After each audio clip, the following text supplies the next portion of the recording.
In the heart of Appalachia, there was a city that lived a double life. By day, it was Wheeling, West Virginia, a town of steel, smoke, and hard-working men. But when the sun bled out behind the mountains, it became something else entirely. A place whispered about in neighboring states, a place that earned the sinister nickname Little Chicago.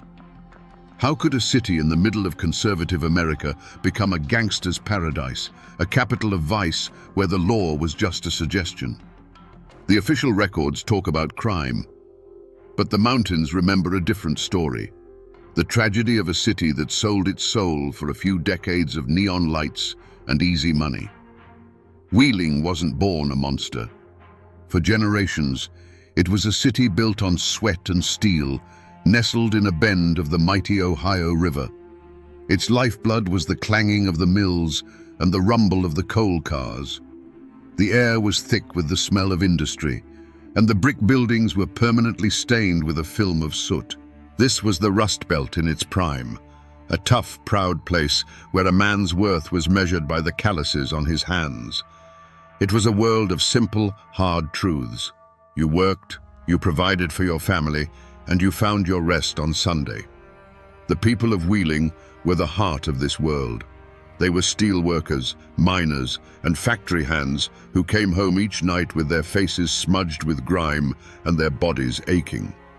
They were men and women who understood the grim reality of life in the mountains. Their dreams weren't grand. They dreamed of a steady paycheck, a hot meal on the table, and maybe a little something extra on a Saturday night to forget the toil of the week. This city was their home, their legacy, a place they had built with their own two hands. Into this world of grit and labor stepped a man named William Leas, known to everyone as Big Bill. He wasn't a gangster in a pinstripe suit who rolled in from New York or Chicago. He was the son of Greek immigrants, a local boy who understood the city's hunger. He had a disarming smile and a way of speaking that made you feel like he was your oldest friend. He started small, running whiskey during Prohibition, but he wasn't just a bootlegger. He was a visionary of vice. Leas saw the exhaustion in the eyes of the workers, and he offered them an escape. He built churches and sponsored little league teams, presenting himself as a pillar of the community, a generous benefactor. People loved him. He gave them jobs when the mills were slow and entertainment when their lives felt bleak. He was one of them, they thought, just a little smarter, a little luckier. They didn't see the ice behind his eyes or the cold calculation in his every move. But a shadow was beginning to stretch over Wheeling, long before it was ever called Little Chicago. It started with a friendly game of cards in the back of a tavern, a slot machine quietly installed in the corner of a diner. It was the friendly cop who was told to look the other way. The small envelope of cash slipped into a politician's hand. Each small compromise was another brick in the foundation of a corrupt empire. The city, so desperate for a taste of prosperity, didn't realize it was making a deal with the devil. They were a community on the brink, about to lose everything they thought they were, all for the illusion of a good time.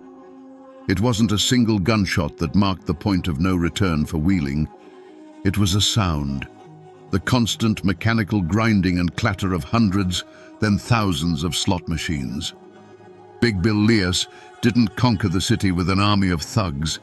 He seduced it with an army of one-armed bandits. They appeared like a quiet invasion, first in the back rooms of his clubs, then in bars, restaurants, and eventually even corner drugstores.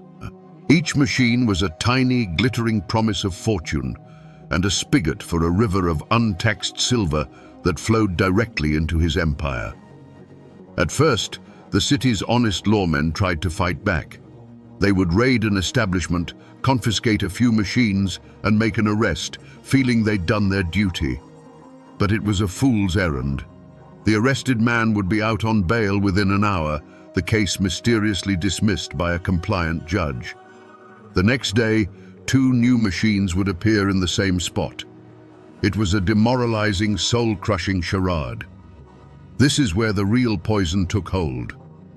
Leas understood that you didn't need to own every man with a gun if you owned the men with the gavels and the badges. The system of corruption wasn't a secret. It was an institution. Police officers began receiving weekly envelopes stuffed with cash, a bonus for simply looking the other way. It wasn't presented as a dirty bribe, but as a practical arrangement, a way to ensure the city ran smoothly. For a cop with a family to feed on a meager salary, the choice was brutal. Uphold a law that no one else respected, or accept the cash and provide. One by one, the city's guardians laid down their arms. The conflict shifted from the streets to the quiet, desperate struggle within the hearts of those few who refused to bend. A councilman who spoke out against the gambling racket would find his business suddenly failing inspections. A reporter who dug too deep might get a quiet visit, a friendly warning that his curiosity was unhealthy. The violence wasn't always loud. It was often the silent, chilling threat of ruin. The first drops of blood weren't shed on the pavement. They were the slow bleeding of a city's integrity, the death of its hope that the law was still the law. Wheeling had crossed a threshold, and everyone knew it. The city no longer belonged to its people. It belonged to Big Bill Lias. The slaughter in Little Chicago wasn't a single night of gunfire. It was a slow, methodical strangulation of a city's soul, carried out over decades in smoke-filled backrooms and on dimly lit streets. It was the steelworker who, after a brutal week in the mill, came to Wheeling looking for a little fun. He'd put a few coins in one of Big Bill's machines, mesmerized by the spinning reels. That small thrill became a weekly ritual, then an obsession. The children's frozen terror wasn't from seeing a monster, but from watching their father walk through the door with empty pockets and hollow eyes, his week's pay sacrificed to the one-armed bandit. His family didn't die in a hail of bullets. They starved slowly, their future devoured $1 silver at a time. This was Lias's genius. His violence was often invisible. But for those who couldn't be bought or intimidated, a more permanent solution was whispered about. The Ohio River, the city's lifeblood, became its graveyard. No one ever admitted to seeing a body thrown from the Wheeling suspension bridge, but the stories were there, dark and cold as the river itself. A man who couldn't pay his debts would simply vanish. The rumor was he'd gone for a swim in cement shoes. Fishermen downstream would sometimes cut their lines in a panic, having snagged something that felt unnervingly human, and they learned to never, ever talk about it. The river kept its secrets. As time went on, the violence grew bolder. After Lias, a new figure rose to prominence. Paul No Legs Hankish, a man who ruled his own syndicate from a wheelchair with a cold, terrifying fury. The quiet threats of Big Bill's era were replaced by open warfare. One night, the calm was ripped apart by a deafening explosion that rattled windows for miles. Where a car had been parked on a residential street, there was now only a mangled, smoking crater of twisted metal. The blast didn't just kill a man, it served as a public execution, a message written in fire and shrapnel. The true heart of darkness in Wheeling was this normalization of dread, the silence of the good people who were too scared to speak, the casual acceptance that some men were above the law and that a human life was worth less than a gambling debt. The city hadn't been conquered by an outside force. It had been eaten alive from the inside, one compromised soul, one broken family, and one silent splash in the river at a time. For decades, the corruption in Wheeling was a ghost at the feast, a secret everyone knew but no one dared to name aloud. But eventually, the whispers from those dark Appalachian hills grew loud enough to reach Washington. A U.S. senator from Tennessee named Estes Kefauver had declared a crusade against organized crime, and his traveling committee was cutting a swath across the nation. When they set their sights on West Virginia, Little Chicago was suddenly blinded by a spotlight it could not control. The party was over. The end didn't come with a shootout. It came with the quiet, methodical arrival of men in dark suits who carried briefcases instead of shotguns. They were agents from the FBI and, more importantly, the Internal Revenue Service. They were a quiet army of accountants and taxmen who were immune to Big Bill's charm and his envelopes of cash. They weren't interested in the rumors of bodies in the river. They were interested in the river of money that flowed from the slot machines, a river that had never once touched the ledger books of the US Treasury. The reaction in the city was a quiet, nervous panic. The web of corruption that had felt so strong began to fray. Police officers who had been on the take for years suddenly grew fearful, their weekly payoffs now feeling like anchors that could drag them to the bottom. Politicians who had dined at Lias's table now couldn't remember his name.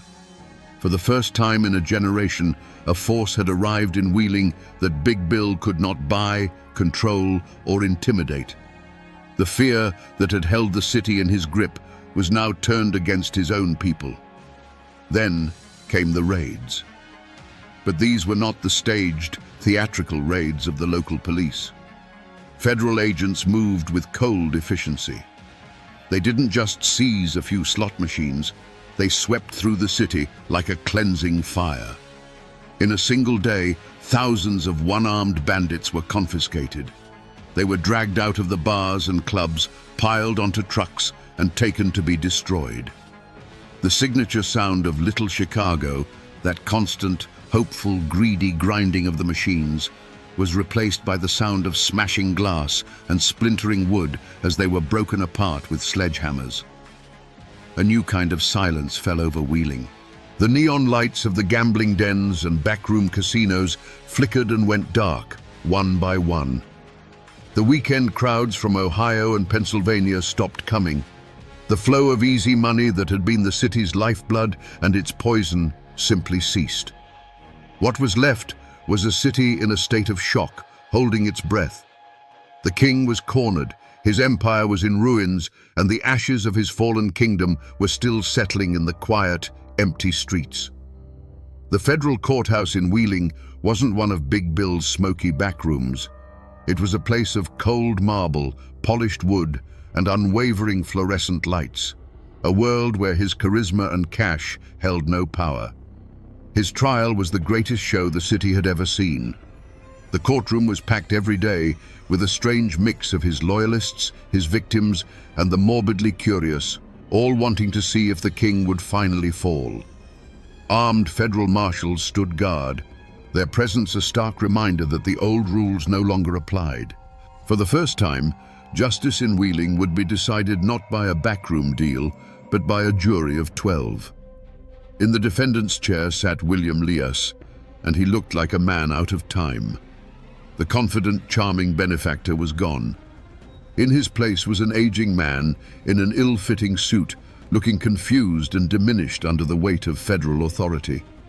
He would scan the faces in the crowd, perhaps searching for the familiar fear and respect he once commanded. But he found only strangers and the cold, impartial gaze of the law. This wasn't his world. He was a mountain lion dragged from his territory and put in a cage, surrounded by hunters who spoke a language he didn't understand. The prosecution's case was a masterpiece of methodical destruction. They didn't call witnesses to speak of rumored murders or broken legs. They didn't speak of the fear that had paralyzed the city for a generation. Instead, they brought in accountants. They presented ledgers, bank statements, and sworn testimony from Lias's own bookkeepers. One by one, former associates and lieutenants, men who had gotten rich under his protection, took the stand to save themselves, their testimony a cascade of betrayals that buried their old boss under a mountain of evidence. The weapon that finally brought down the king of Little Chicago wasn't a smoking gun, it was a fountain pen. The charge was the same one that had felled Al Capone, tax evasion. The government proved with painstaking detail that millions of dollars from thousands of slot machines had simply vanished, never to be seen by the taxman.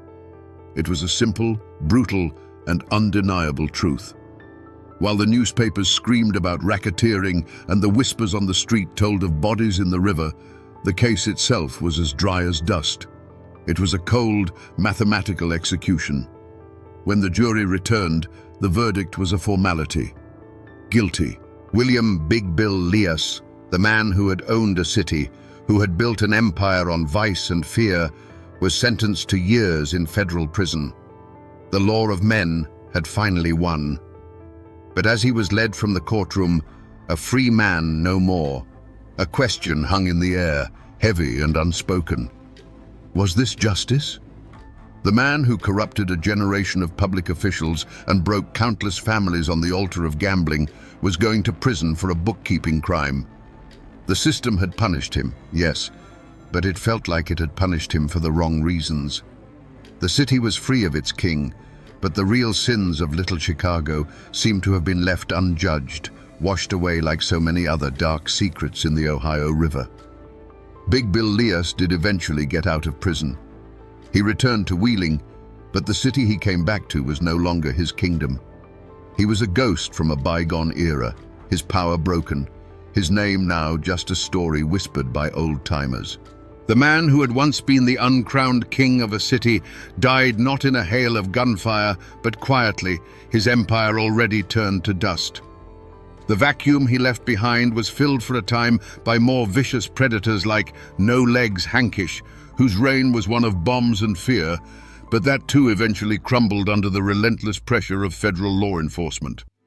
If you drive through Wheeling today, you can still visit the heart of Big Bill's old empire, Wheeling Downs. It's a modern racetrack and casino now, clean, bright, and perfectly legal. The clatter of slot machines is back, but now every dollar is counted and taxed. It stands as a sanitized monument to a dark past, a place where families can go for an afternoon of fun, with no idea of the illegal betting syndicates and hidden currents of cash that once defined its very existence. It's the ghost of what it once was, tamed and put on display. Walk the older streets of downtown, past the brick facades that have stood for a century, and you can almost feel the echoes.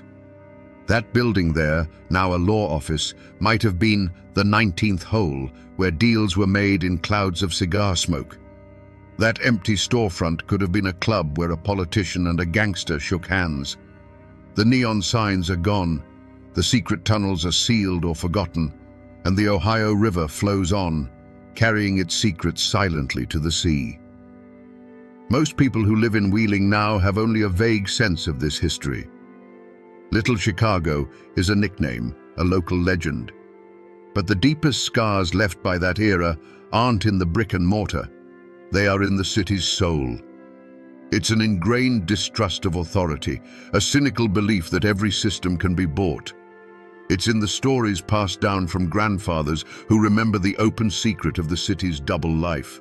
The official records are filed away in dusty archives, but in Appalachia, the true history is the one that lives in the memory of the people.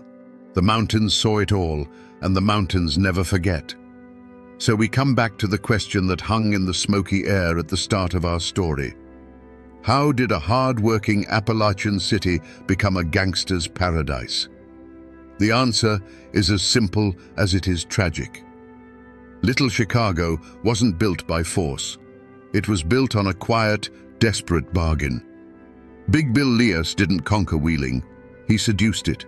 He offered a city, weary from the toil of the mills and the mines, an escape.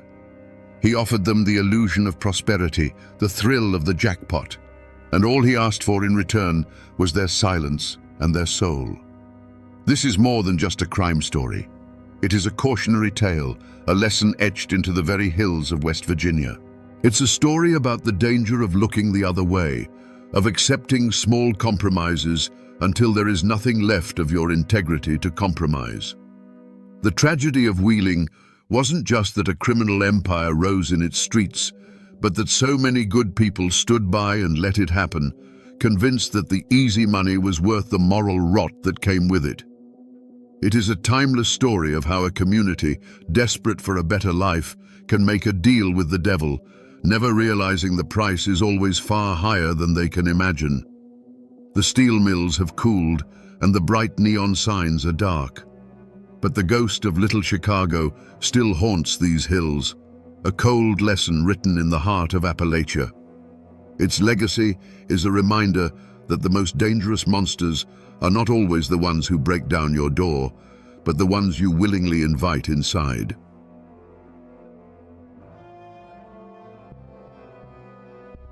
Imagine the deepest, darkest night in the Ozark Hills, where the silence is shattered not by a scream, but by the thunder of hooves. Riders emerge from the mist, but they are not men. They are terrifying figures in black hoods, with long, twisted horns sprouting from their heads, like demons clawing their way out of the very earth. The newspapers called them vigilantes. The outlaws called them monsters. But their neighbors called them something else: the bald knobbers. But here is the bone-chilling question history has tried to bury. What happens when the men who promised to save you from the darkness become the darkness itself? Today, we will separate the legends from the facts and find out what really happened when good men put on the devil's mask. To understand the firestorm that was coming, you first have to understand the land that would become its kindling. The Ozark Mountains of southern Missouri in the 1880s were a world unto themselves. This wasn't the manicured countryside of the East. This was a rugged, isolated land of deep hollows, limestone bluffs, and spring-fed creeks that ran clear as glass. It was a beautiful but unforgiving place, settled by fiercely independent Scots-Irish families who asked for little more than to be left alone to work their small farms and raise their children. Life here was governed by the seasons, not the clock. Men like Nat Kinney were pillars of this community. A giant of a man, a Union Army veteran with a booming voice, he was seen as a leader long before he ever took the title. You could find him at his general store, a place that smelled of coffee, leather, and kerosene, where he'd extend credit to a family down on their luck. You had decent, church-going folk, families who believed in hard work and the word of God, whose greatest dream was simply a good harvest and a peaceful night's sleep. But peace was a forgotten luxury. The Civil War had not been a distant conflict here. It was a brutal, intimate butchery that pitted neighbor against neighbor. The official surrender in 1865 meant nothing to the hills. The old hatreds didn't die. They just festered, waiting for a new excuse to bleed. The law was a ghost, a corrupt sheriff a full day's ride away who couldn't or wouldn't do a thing to help. In this vacuum, a new power had risen. A loose confederation of outlaws, horse thieves, and murderers, led by the notorious Taylor and Matthews clans, ran Taney County as their personal kingdom. They mockingly called themselves the Anti-Law and Order League. For the ordinary farmer, life became a waking nightmare. Livestock vanished in the night, stores were robbed in broad daylight, and families were terrorized into silence. Every sunset brought a fresh wave of fear. Every knock on the door could be a gang of thugs demanding food or whiskey. The people were pushed to the absolute edge, praying for a savior. But they were about to learn a hard lesson. In the Ozark Hills, when you pray for a savior, you have to be careful what kind of angel answers your call. The roots of this conflict ran deeper than any single crime. They were anchored in the very bedrock of the Ozarks. The families who settled these hills, the Scots-Irish, didn't come here seeking gold. They came seeking freedom from kings, landlords, and any government that tried to put a bridle on them. They carved their lives out of the wilderness with an axe and a rifle, and the land they claimed wasn't just property, it was a declaration of independence.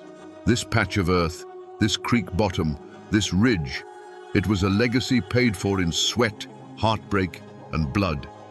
To threaten a man's land was to threaten his soul.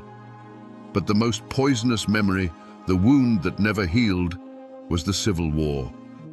Here, it wasn't a war of uniforms and battlefields. It was a war of ambush and arson, fought between neighbors.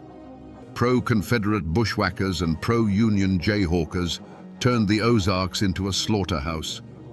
A man might see the neighbor he'd helped raise a barn with the year before, riding toward his home with a torch in his hand.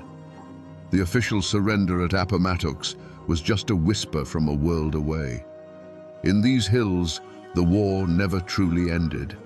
It just went quiet. The hatreds were passed down from father to son like a family Bible. The Anti-Law and Order League wasn't born in a vacuum. It was the direct descendant of the bushwhacker gangs. Families like the Taylors and the Matthews had ridden for the Confederacy, and they saw the post-war government as a hostile occupying force. For them, robbing and terrorizing their old unionist neighbors wasn't just crime, it was a continuation of the war. They were settling old scores that the history books said were already settled. In this land, a family name was a heavy thing. It was your history, your allegiance, and your honor, all rolled into one. To be a Taylor or a Matthews meant you remembered the wrongs done to your kin during the war, and you never, ever let them go unavenged.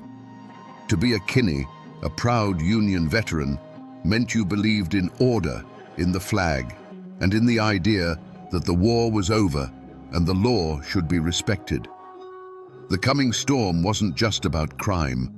It was the ghosts of the Civil War rising from their shallow graves, ready to fight one last time. The ground wasn't just fertile for a feud, it was salted with the blood of the last one.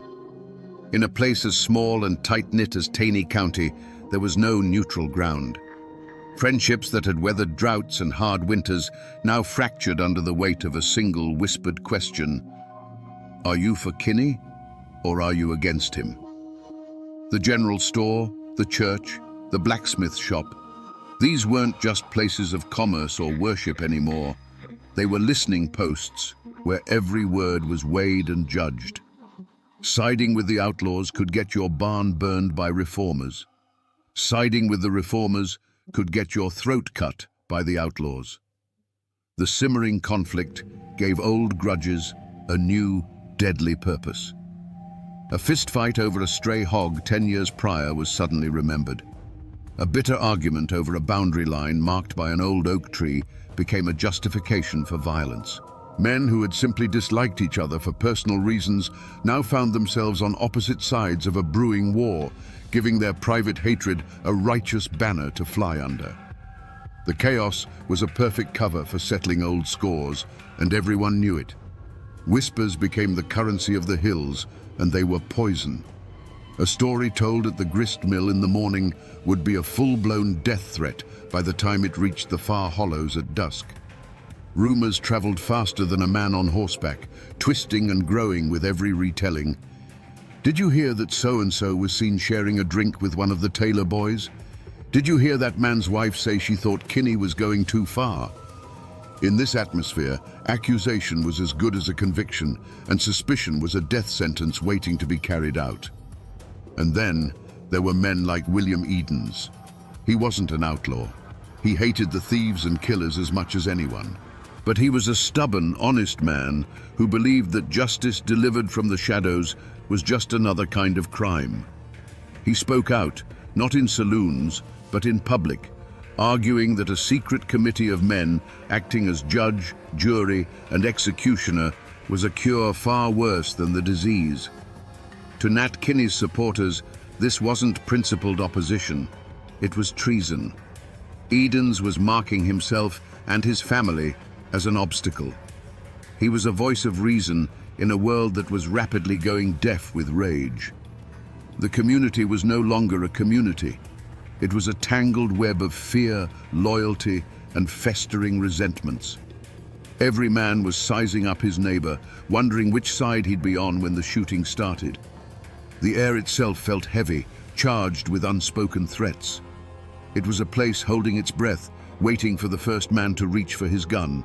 In the hollows, where old beliefs clung like moss to the north side of an oak, people felt the change in the air.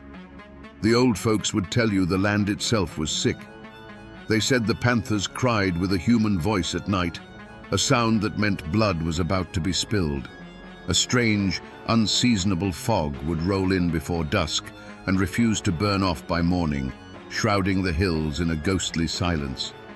Women spoke in hushed tones of unsettling dreams, dreams of faceless riders and burning homes, of a darkness that had a shape and a name they couldn't quite speak. These weren't just superstitions, they were the collective dread of a community beginning to fracture under an unbearable pressure. The true omen, however, wasn't in the sky or the woods. It was in the eyes of Nat Kinney. The man who once offered easy credit and a kind word was gone. In his place was a figure of pure, righteous fury. His voice, once used for friendly greetings, now boomed with the fire of an Old Testament prophet calling down damnation. He was the human catalyst, the gathering storm cloud. When he sent word, man by man, for a secret meeting at the schoolhouse on that treeless hill, that bald knob, it wasn't an invitation. It was a summons. It was the moment the vague, simmering anger of the people began to sharpen into a weapon. On that cold night in 1885, as a dozen men slipped away from their cabins, their wives felt a knot of dread tighten in their stomachs. They saw their husbands clean their rifles, not with the calm focus of a man going hunting, but with the grim determination of a man going to war. They didn't know the specifics of the meeting, but they understood its nature. This wasn't about building a new fence or organizing a church social. This was about blood. They were trying to cast out the devil, but they couldn't shake the terrible feeling that to do so, their husbands were about to invite a whole new kind of demon into their homes. The shadow of what was to come was already falling across their doorsteps. Inside that cold schoolhouse, by the flickering light of a single lantern, Nat Kinney's voice was a clap of thunder. He laid out the nightmare they were all living, the stolen livestock, the terrorized families, the mockery of the law. He told them that if the government had forsaken them, then they would have to become their own government. If the law wouldn't protect them, they would become the law. That night, they swore a blood oath of secrecy and allegiance. They were no longer just a dozen angry farmers. They were an army. They were the bald knobbers. And an army needs an enemy to fight. They didn't start with the hardened outlaws. Their first target was chosen carefully, a notorious wife-beater, a man despised by the community but untouchable by the law. One moonless night, the silence of a lonely hollow was shattered by galloping hooves. The man was dragged from his bed, not by his neighbors, but by a circle of horned, silent demons. They tied him to a tree and whipped him raw with a hickory switch. They didn't speak a single word. When they were done, they melted back into the darkness, leaving him bleeding and terrified. It was a message, brutal and clear. There was a new power in the hills, a power that saw everything. The reaction was immediate. Decent folk, who had lived in fear for so long, breathed a collective sigh of relief. The whispers were no longer of fear, but of gratitude. Justice had been done. This success was like a drug to the bald knobbers. It emboldened them, swelling their ranks and hardening their resolve.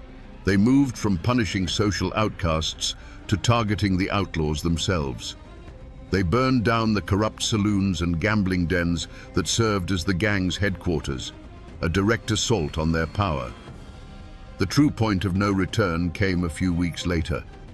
A crude notice was nailed to the door of a known horse thief's cabin.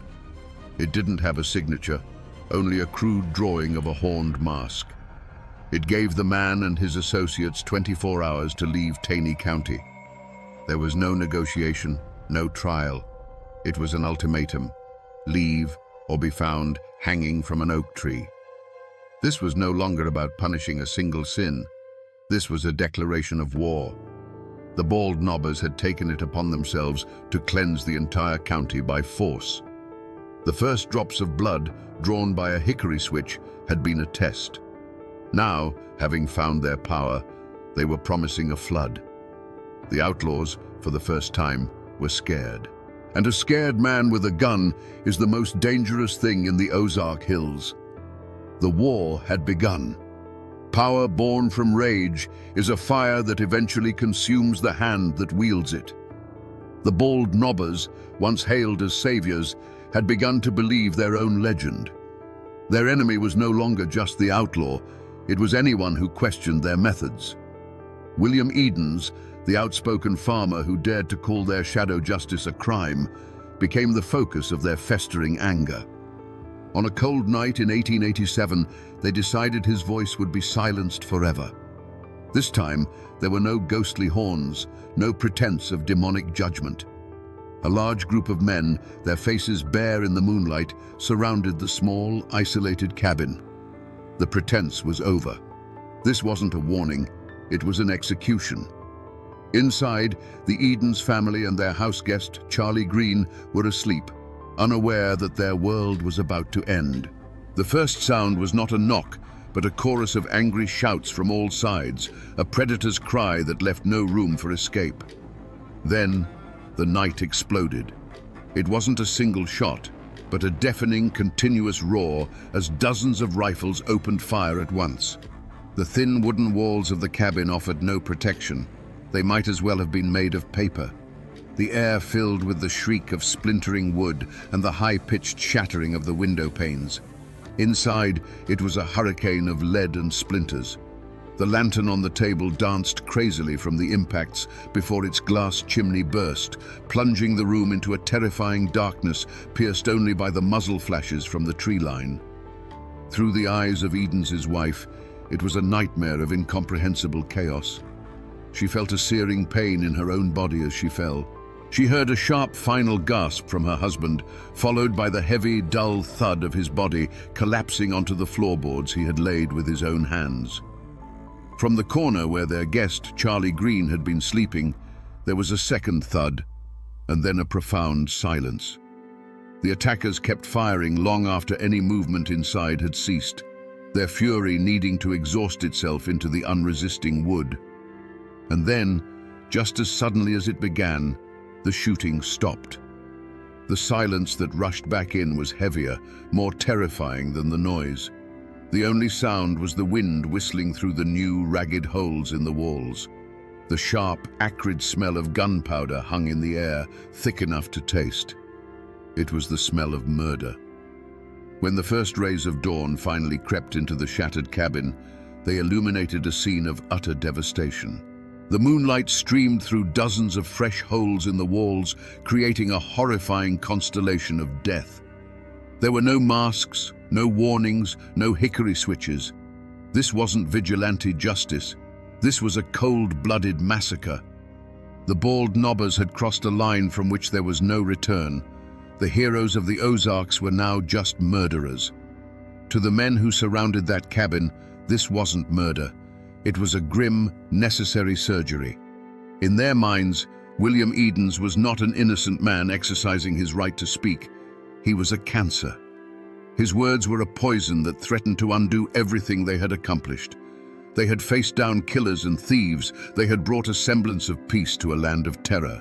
And now this one man, with his talk of process and law, was giving comfort to the enemy. He was making them look like villains, turning the very people they'd sworn to protect against them. Their logic was twisted but terrifyingly simple. If Edens turned the community against them, the outlaws would rise again, and the old nightmare would return. To save the county, Edens had to be silenced. The transformation from savior to killer had been gradual, almost imperceptible. It began the first time a man used his horned mask to settle a personal score. It grew each time they took a fine that felt more like extortion. The righteous fire had slowly burned down into the cold, hard ash of self-preservation. The switch flipped the moment they realized that Edens' arguments were working. The fear of losing control, of being exposed, arrested, and hanged by the very law they had replaced, became a paranoia that consumed them. The mission was no longer about saving Tiny County. It was about saving the bald knobbers from their own destruction. That is why they didn't wear their masks that night. This wasn't a symbolic act of justice. It was a personal, brutal act of elimination. But what did they feel as they walked away from that bullet-riddled cabin, leaving the smell of gunpowder and death hanging in the night air? There was no triumph. There was no righteous satisfaction. There was only a cold, hollow pit in their stomachs. The adrenaline of the firefight faded, replaced by the deafening silence of what they had done. They had just slaughtered a man in his bed, in front of his wife. They had become the very monsters they once hunted, night-riding killers who brought terror to the innocent. On the dark ride home, a few might have tried to justify it with hollow bravado, muttering it had to be done. But in the quiet of their own homes, alone with their thoughts, the truth would be waiting. The image of that splintered door, the sound of the glass shattering, the memory of the final heavy silence from inside the cabin. They hadn't felt like judges or executioners. They had felt like butchers. And in that chilling private moment of self-awareness, they finally understood. The horned mask wasn't something they wore anymore. It was something they had become. The silence that followed the gunfire was a living thing, a heavy blanket of horror that smothered the hollow. Inside the cabin, the cold night air began to creep through the dozens of new holes in the walls, carrying with it the sharp, metallic smell of gunpowder and fresh blood. For what felt like an eternity, the only movement was the moonlight shifting across the floor, illuminating the two still forms and the splintered wreckage of a once peaceful home. But there was a survivor. Gravely wounded, drifting in and out of consciousness, was William Edens's wife. The pain was a fire in her body, but a colder, fiercer fire burned in her mind, the need to bear witness. She could not let them get away with this. She couldn't scream. Her lungs wouldn't obey. So she began to crawl, dragging her wounded body across the floor, past the body of her husband, out the shattered door, and into the freezing mud of the yard. Every foot was an agony, a testament to a will that refused to be extinguished by a volley of bullets. Her destination was the nearest neighbor, a lifetime away in the darkness. When the first neighbors arrived at dawn, summoned by the wounded woman's desperate gasps, they were met with a scene that would be forever seared into their minds. This wasn't the work of outlaws. This was something different, something more terrifying. The sight of William Edens, a good and honest man, lying dead on his own floor, turned the community's stomach. The awe and respect many had held for the bald nobbers curdled into pure, unadulterated horror. They hadn't just killed a man, they had murdered a neighbor in his bed. The news of the Edens massacre was a lit match dropped on a dry tinderbox. It traveled faster than any posse, a wave of shock and revulsion that swept through the Ozark Hills. The story was told in hushed, horrified tones at every crossroads and general store. They hadn't worn masks.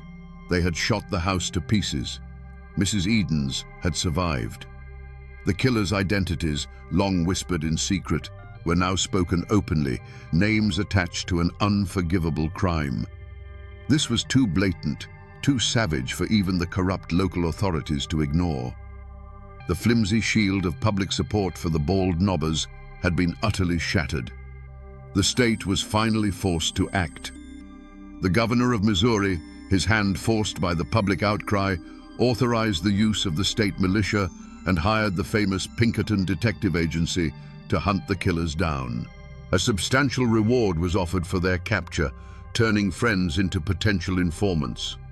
The hunt was on, not just by a local sheriff, but by the full, vengeful power of the law they had so arrogantly replaced. The hunters had officially become the hunted. The murder of William Edens was not a stone dropped in a pond. It was an earthquake that split Taney County right down the middle. There was no more gray area, no room for neutrality. The invisible lines of allegiance that had been forming for months were now drawn in blood. You were either for the bald nobbers, believing they were the only thing standing between order and chaos, or you were against them, believing they had become a murderous tyranny. The question was whispered over fence posts, argued in hushed tones in the back of the general store, and sometimes settled with fists in the dusty street. Families who had shared pews for generations now glared at each other over the tops of their hymnals, the preacher's words about forgiveness ringing hollow and meaningless. The community, once a source of strength, was now a web of suspicion. Every shadow could hold a spy, and every friendly greeting could be a test. A conspiracy of silence fell over the hills, but it wasn't the silence of ignorance. Everyone knew who pulled the triggers that night. The killers were their neighbors, their cousins, the men they'd helped raise barns with. But to speak that knowledge aloud was to paint a target on your own family's door. Fear was a gag in the mouth of justice. In response to this new terror, an opposition finally took shape. They called themselves the anti-bald nobbers. This wasn't a formal army, but a desperate coalition of the outlaws' families, old enemies of Kinney, and decent men who were simply horrified by the Edens massacre. The hills erupted into a full-scale guerrilla war. A bald nobber's barn would mysteriously catch fire in the night. An anti-bald nobber would be ambushed on a lonely road. Shootouts became common, turning the quiet mountain trails into killing grounds. Amid the terror, there were quiet acts of breathtaking courage. A neighbor, knowing the risk, would leave a basket of food on the porch of the surviving Edens family under the cover of darkness. Another, his conscience finally outweighing his fear, would slip away to meet with the Pinkerton detectives, his whispered testimony the first crack in the wall of silence. But for every act of courage, there was an act of cowardice. Men who knew the truth would provide false alibis for the killers, choosing the bonds of kinship or the safety of their own skin over the rule of law. The community was eating itself alive, and the war for the soul of the Ozarks had begun in earnest. The law that had been a ghost in Taney County for a generation finally arrived, and it arrived as an army. The state militia, disciplined and impersonal, marched into the hills, their blue uniforms a stark contrast to the greens and browns of the Ozarks. Alongside them came the Pinkerton detectives, quiet, observant men in city clothes who missed nothing. They weren't swayed by old loyalties, and they weren't intimidated by local reputations. They brought with them the cold, methodical logic of the ledger book and the arrest warrant. An unlikely and dangerous posse was formed. It was a volatile mix of state troopers, professional detectives, and the raw, vengeful fury of the anti-bald nobbers. For the lawmen, these local guides were a necessary evil, men who knew the secret paths and hidden hollows. For the anti-bald nobbers, this was their chance for revenge, now sanctioned by the state. They hunted their own kin, leading the militia to the doorsteps of men they had known their entire lives. The chase that followed was a brutal ordeal against the land itself. The wanted men were not fools. They were sons of these mountains. They knew every cave, every rock outcropping, every spring that could hide a man. They could melt into the dense woods like smoke. For the pursuing militia, many of them flatlanders, the Ozarks became a green hell of steep ridges, sudden drop-offs, and thorny thickets that tore at their uniforms and their resolve.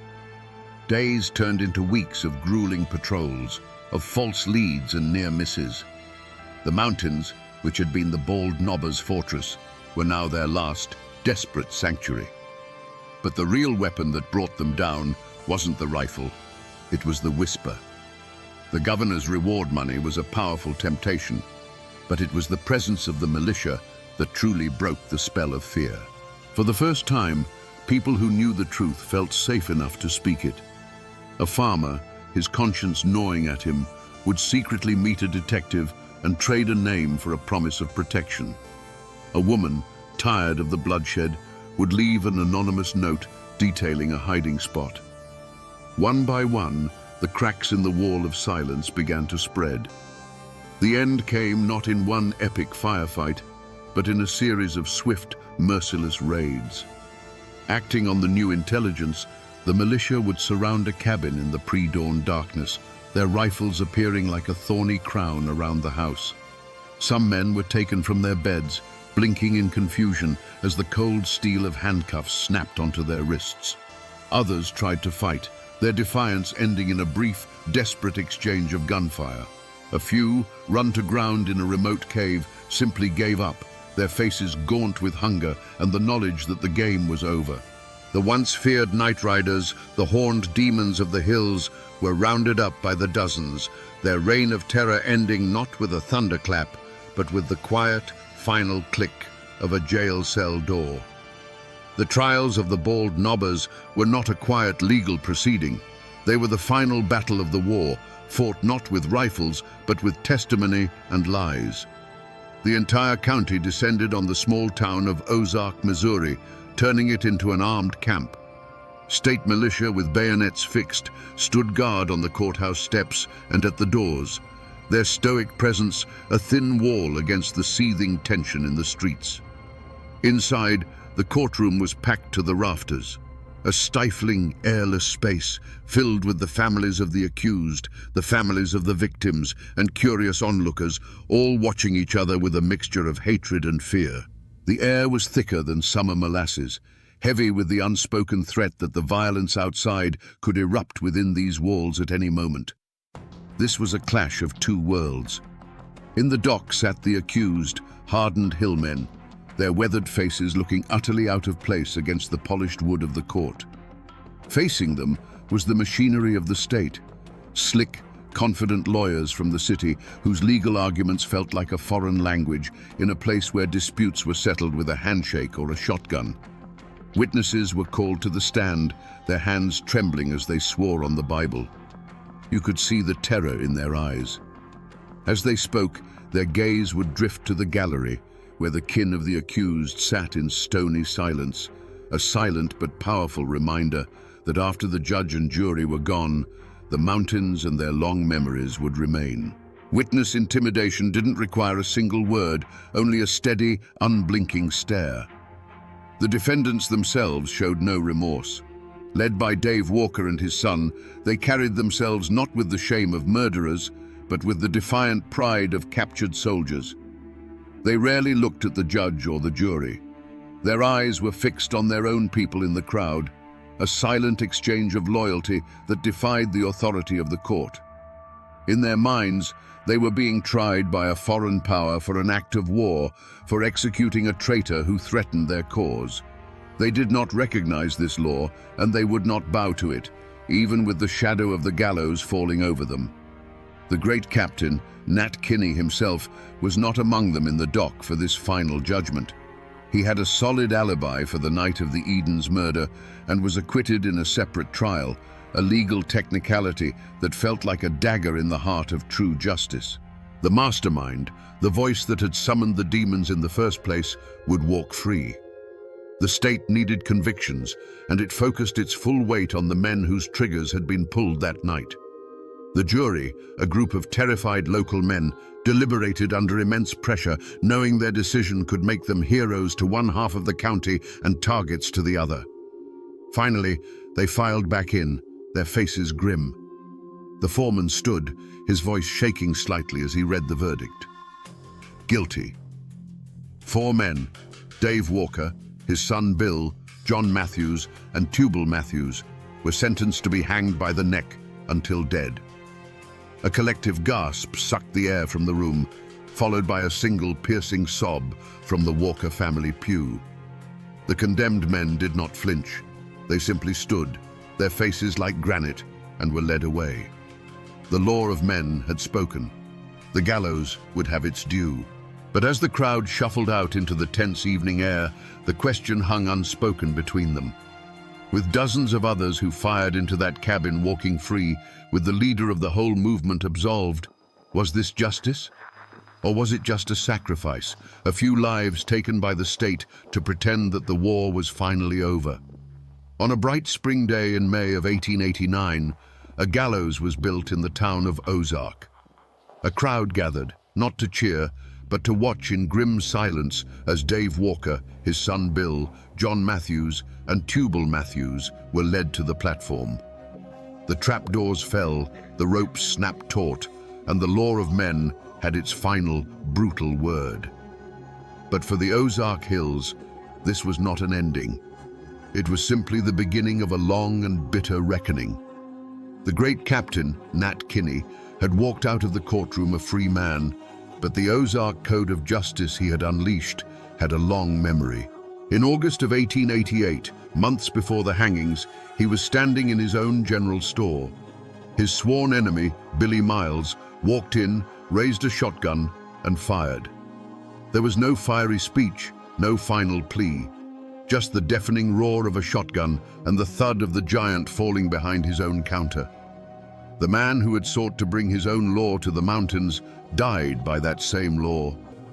For the dozens of other bald knobbers who were acquitted or never charged, there was no gallows, but there was a different kind of sentence. They returned to their farms to find themselves living in a prison without walls. They faced the silence of a neighbor turning his back in the street, the sudden chill in a once friendly general store. Their names were now a poison in the well of their reputation. Some found their crops failing, their livestock sickening, and whispered it was a curse. Others, unable to endure the shame and the constant accusing stares, simply sold their land for pennies on the dollar and vanished, their families swallowed by the westward migration. And what of the survivors? For Mrs. Edens, the woman whose will to live had brought the whole machine of justice down on the bald knobbers, there could be no peace in Taney County. Every ridge, every creek, every familiar tree held the ghost of her husband and the memory of that terrible night. The land was tainted.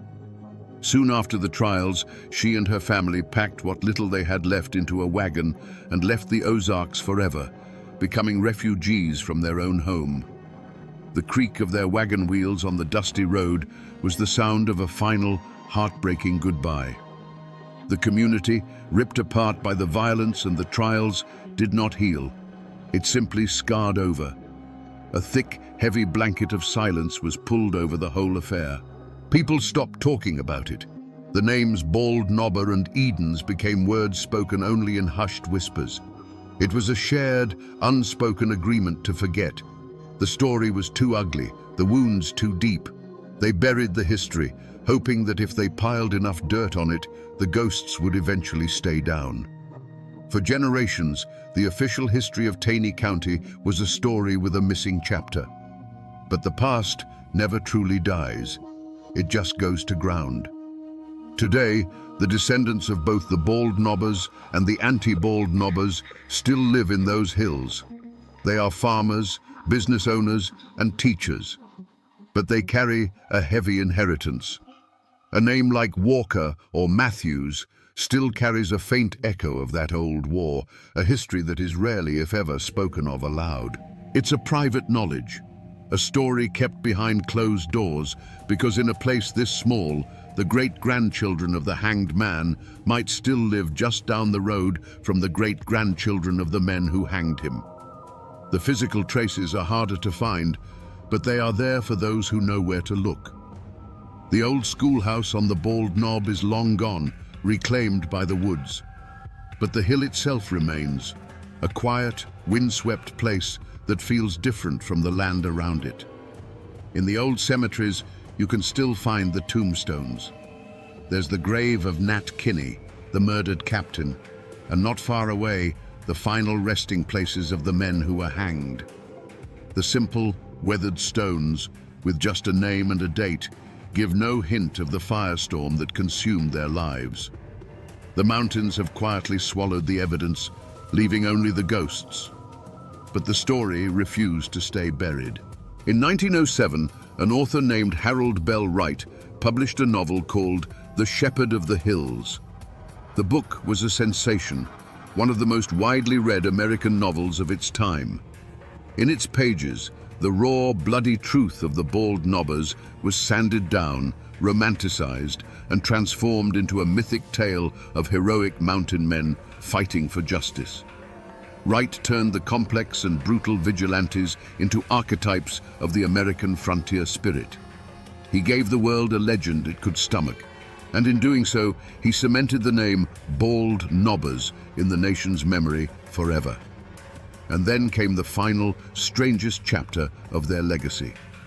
As tourism came to the Ozarks and the town of Branson began its transformation, the story was sanitized one last time. In the mid-20th century, a family of entertainers started a country music show. Looking for a memorable local name, they chose one that would echo through the hills, the Bald Knobbers Jamboree. Today, tourists clap along to fiddles and laugh at comedians, their family-friendly fun promoted by cartoon figures of men in horned masks. The terrifying night-riding demons of the 1880s have become a brand. The ghost was repackaged and sold, its bloody history washed clean for the sake of entertainment. But if you drive away from the bright lights of the Branson Strip, back into the deep, dark hollows on a moonless night, and turn off your engine, you can still feel it. a silence so deep it feels ancient. And in that silence, you can almost hear the whisper of the wind through the oak trees. People may have forgotten, the novel may have romanticized, and the show may have sanitized. But the mountains remember everything. So we return to the question we asked in the beginning, in the cold, misty dark of the Ozark Hollows. What happens when the men who promise to save you from the darkness become the darkness itself? The story of the Bald Knobbers gives us a chilling and timeless answer. It tells us that the line between a savior and a tyrant is terrifyingly thin, a line drawn not in the dirt, but inside the human heart. It shows us that justice, when stripped of process and mercy, is no longer justice. It is merely vengeance with a righteous name. This is more than just a forgotten tale from the Missouri hills. It is a profoundly American tragedy, a cautionary tale written in blood. It is a story about the indomitable frontier spirit, that fierce, independent streak that demands order in a chaotic world. But it is also a warning about the terrible danger of that same spirit when it becomes convinced of its own infallibility, when good men decide that their rage is the only law that matters. The law may be slow, it may be flawed, and it may sometimes fail us. But the Bald Knobbers stand as a grim, horned monument to the fact that the alternative is a far more terrifying monster. Their story is a lesson that was paid for with lives, with a community torn apart, and with ghosts that still linger in the deep woods. A lesson that the masks we wear to fight monsters have a way of sticking to our skin, and that the abyss, when stared into for too long, always stares back. And now, my friends, you know the rest of the story.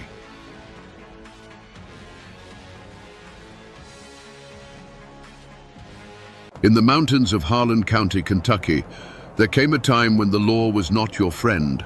It was a hired gun, a time when a union card was a death warrant, and children learned to sleep on the floor to dodge the bullets fired through their bedroom walls in the dead of night.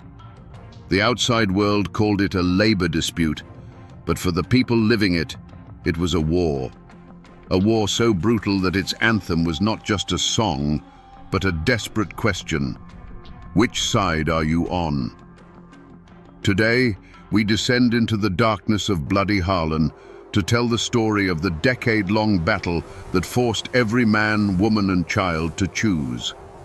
To understand the war, you first have to understand the world that was lost, and the men who were pushed until they had nothing left to lose. Before the bullets flew, there was the quiet desperation of the company town. Imagine a world sealed off by ancient mountains, a place where the coal company wasn't just your employer, it was your landlord, your grocer, your government, and your God. You lived in a company house, a flimsy shack perched on a hillside, often without running water, that could be taken from you at a moment's notice. Your children were born with company doctors, and you bought their food at the company store. But you didn't use real money. You used scrip, a private currency that was worthless anywhere else, and the prices were always inflated. This was a system designed for debt, a set of invisible chains that tethered you and your family to the mine. Every day you went deeper into the hole, both literally and financially. Your life, from cradle to grave, was mortgaged to King Coal, and the work itself was a daily descent into hell.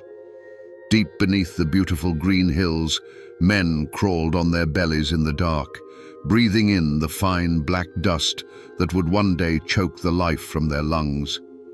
They gambled every shift against the black damp, a pocket of unbreathable gas that could suffocate you in an instant, or the ever-present threat of a roof collapse that could bury you alive. For clawing the wealth of the nation from the earth's guts, they were paid pennies. These weren't just workers. They were fathers, husbands, and sons. They were proud mountain folk whose families had lived on this land for generations. Their dreams were simple: a small plot of land to call their own, shoes for their children, and the dignity of a fair day's pay for a deadly day's work. They were men who understood hardship, who accepted the risks of the mine as a fact of life. They were patient, they were resilient, and they were quiet. But then the Great Depression hit, and the coal operators in Harlan, in a final act of desperation and greed, slashed the miners' wages to a level that was no longer survivable. It was the final turn of the screw on a people already pressed to their limits. This wasn't just an insult. It was a death sentence delivered by starvation. And in that moment, the quiet patience that had defined these men for generations began to curdle into a cold, hard rage. The mountains themselves seemed to hold their breath, waiting for the spark that would ignite the powder keg. By the spring of 1931, the whispers had turned into a low growl that echoed through the hollows. The United Mine Workers had arrived, and with them, a flicker of hope that terrified the coal operators. For every man who signed a union card, a family was thrown out of their home. For every secret meeting, a union man was beaten on a dark road. The law, in the form of Sheriff J.H. Blair and his army of deputized thugs, was no longer a shield for the people. It was a hammer for the companies. The crime scene wasn't a single place. The entire county was becoming one, primed for an explosion. That explosion came on May the 5th in a narrow pass near the town of Evarts. The scene itself was deceptively peaceful. A dusty road winding between two steep, wooded hillsides, a natural choke point. On any other day, it was a place of quiet Appalachian beauty. But on this day, the trees weren't just trees. They were hiding places. The silence wasn't peace. It was the tense, held breath before a storm. On those hillsides, miners lay waiting, their squirrel rifles and old shotguns clutched in their hands.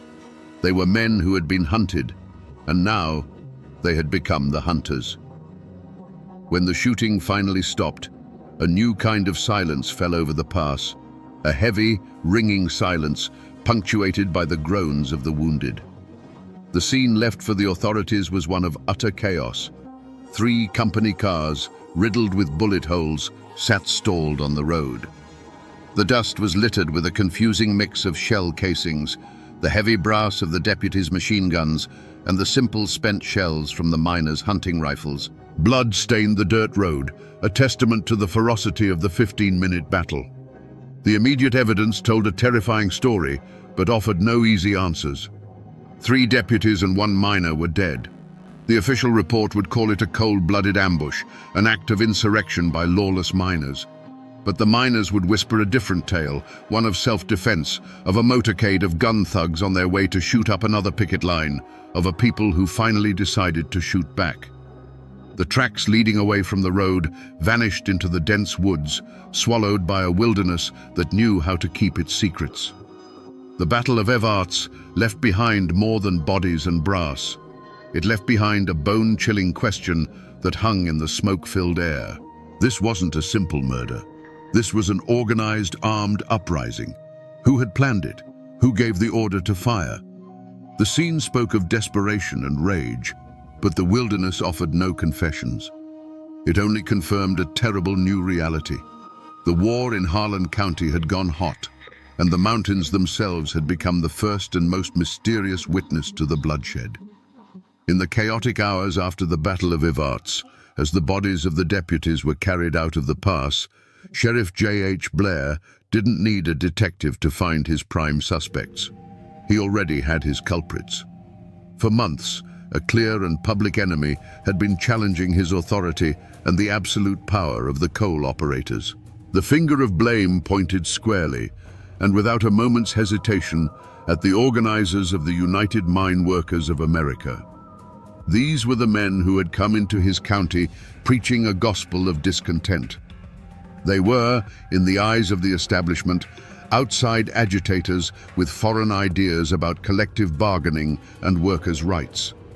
They held secret meetings in darkened schoolhouses and on remote hillsides, whispering promises of a better life into the ears of desperate men. They were the ones who had lit the fuse of rebellion, and in the minds of the company men, the explosion at Evarts was the inevitable result. Their motive seemed undeniable. For weeks, Blair's deputies had been systematically breaking the strike, beating organizers and evicting families with brutal efficiency. The Union was losing. The ambush at Evarts wasn't just a random act of violence, it was a calculated message, a bloody declaration that the UMWA would not be crushed without a fight. It was a violent attempt to seize control of the county and to terrorize the law-abiding citizens and workers who had refused to join their cause. This wasn't a mystery. It was an open war, and the Union had just fired its deadliest shot. The evidence, as far as the law in Harlan was concerned, was self-evident. Every man on that hillside was either a Union member or a sympathizer. The Union had been advocating for resistance, and now resistance had turned deadly. Whispers immediately became official reports. Names of known Union leaders and the most outspoken miners were put on arrest warrants.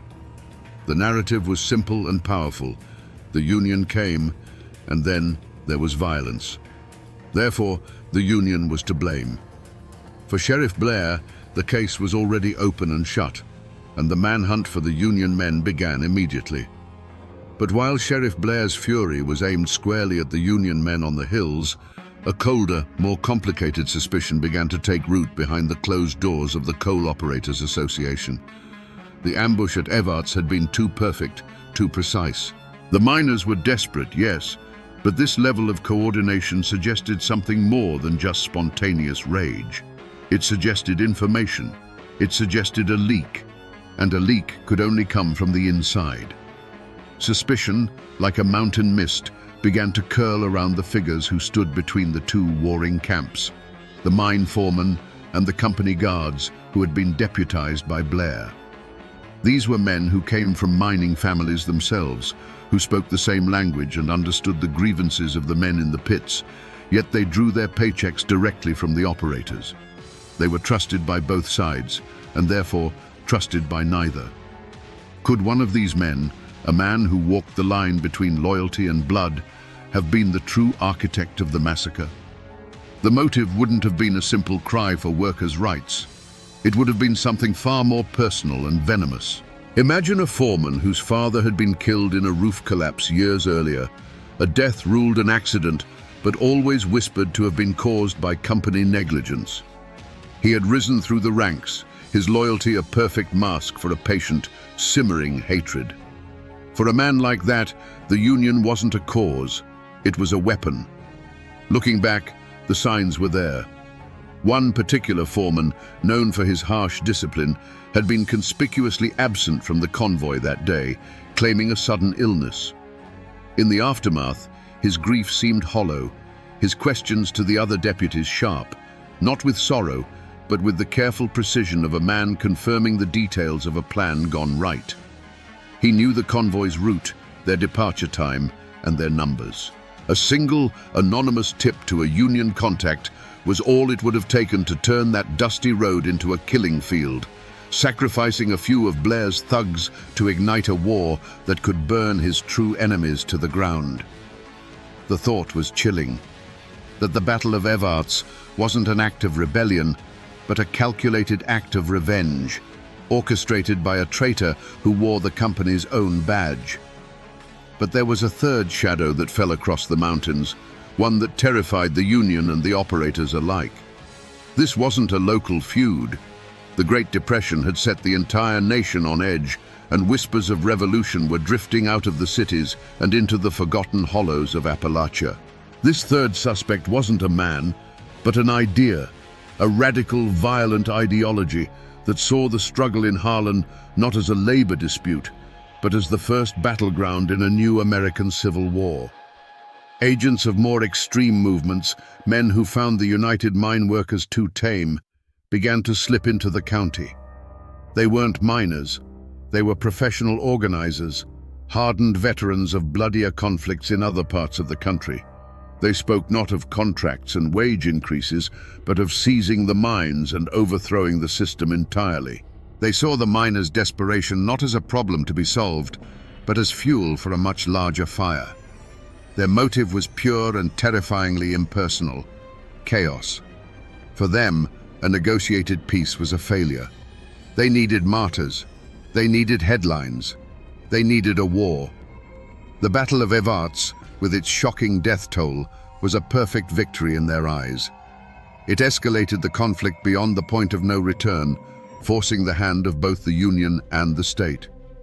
It transformed a local strike into a national symbol of class warfare. Their presence was felt not in public speeches, but in the shadows. Strange pamphlets would appear in the mining camps overnight, calling for armed resistance. Seasoned men with city accents were seen in hushed conversations with the most desperate and angry of the young miners, teaching them not how to picket, but how to build a barricade, how to choose a location for an ambush. They were ghosts in the machine, whispering poison into the ears of men who were already half-mad with hunger and injustice. For these outsiders, the dead at Evarts were not a tragedy. They were a necessary sacrifice to ignite the revolution they craved. In the wake of the Battle of Evarts, Sheriff Blair's investigation was not a search for truth. It was a hunt for vengeance. He unleashed his army of deputies with a single, simple objective: round up every known Union man and sympathizer. Warrants were issued for dozens of miners, but this wasn't a process of careful arrests. It was a brutal sweep. Doors were kicked in at midnight. Men were dragged from their beds in front of their screaming wives and children, their faces already bloodied by the time they were thrown into the back of a truck. But the mountains, which had served as a fortress for the coal operators, now became a sanctuary for the miners. The deputies, many of them outsiders themselves, were clumsy and loud in this terrain. They knew the roads, but the miners knew the land. Men vanished into the deep woods and winding hollows, swallowed whole by a wilderness that was loyal to its own. Posses would track a man for days, following a clear trail to the mouth of an abandoned mine or a remote cabin, only to find the trail had gone cold, as if the man they were chasing had simply turned to mist and drifted away on the wind. The few men they did manage to capture offered no clear answers.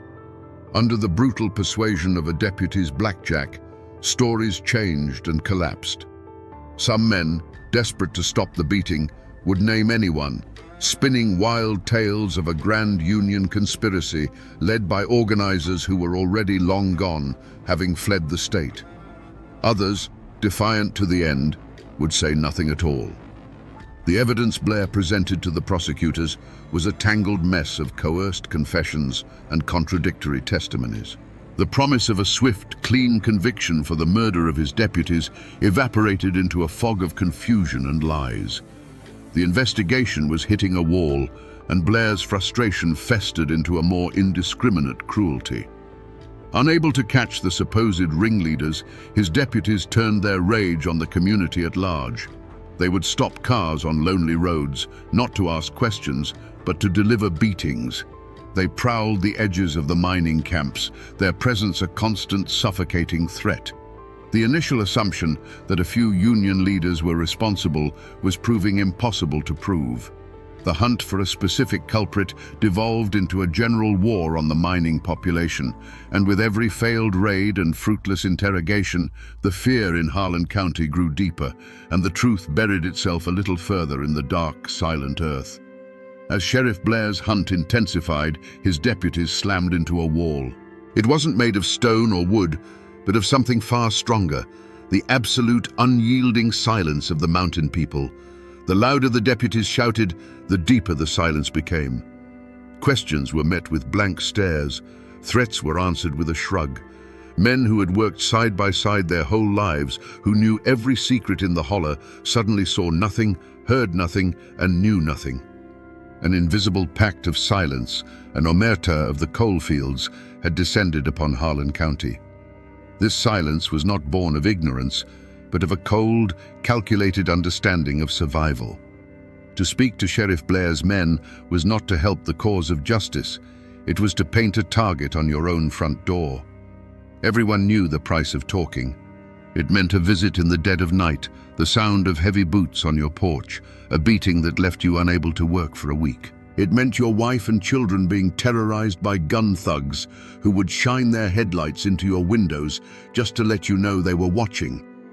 But the silence was also a matter of profound loyalty. In these isolated communities, blood and neighborly bonds were the only true law. The men on that hillside at Evarts were not abstract criminals. They were your cousin, your brother-in-law, the man who helped you rebuild your fence last spring. To turn against them was to turn against your own kin, to betray the only social fabric you had. The law of J.H. Blair was temporary and corrupt, but the judgment of your neighbors was forever. You would starve before you became a snitch. The psychological toll was immense, especially for those who might have been tempted to speak.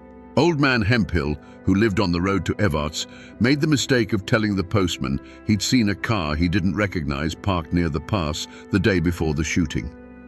It was an innocent remark, nothing more. A week later, he woke to find his family's milk cow, their only source of extra income, lying dead in his field with its throat cut. No one had to say a word. The message was understood by everyone in a 50-mile radius. After that, no one dared to even whisper about what they might have seen. The mountains had closed ranks, and the truth of what happened at Evarts was locked behind a wall of fear that no amount of force could ever break down. For years, the war in Harlan was a grinding stalemate of terror and endurance. The seasons changed, but the fear did not. The truth of the Battle of Evarts and the countless ambushes that followed seemed destined to be buried forever, lost to the wall of silence and the corruption of the law. The turning point, when it finally came, wasn't a dusty clue found in an old cabin or a deathbed confession whispered in the dark. It came from the outside world, in the form of men who carried briefcases instead of shotguns. In the mid-1930s, a United States Senate subcommittee, known as the La Follette Committee, began investigating violations of workers' rights across the country.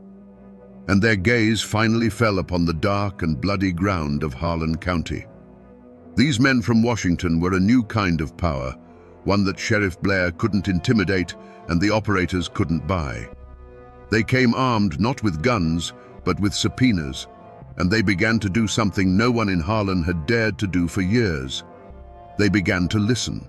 The forgotten clue wasn't a single object, it was the collective memory of the people. One by one, miners, their wives, and their children came forward to testify.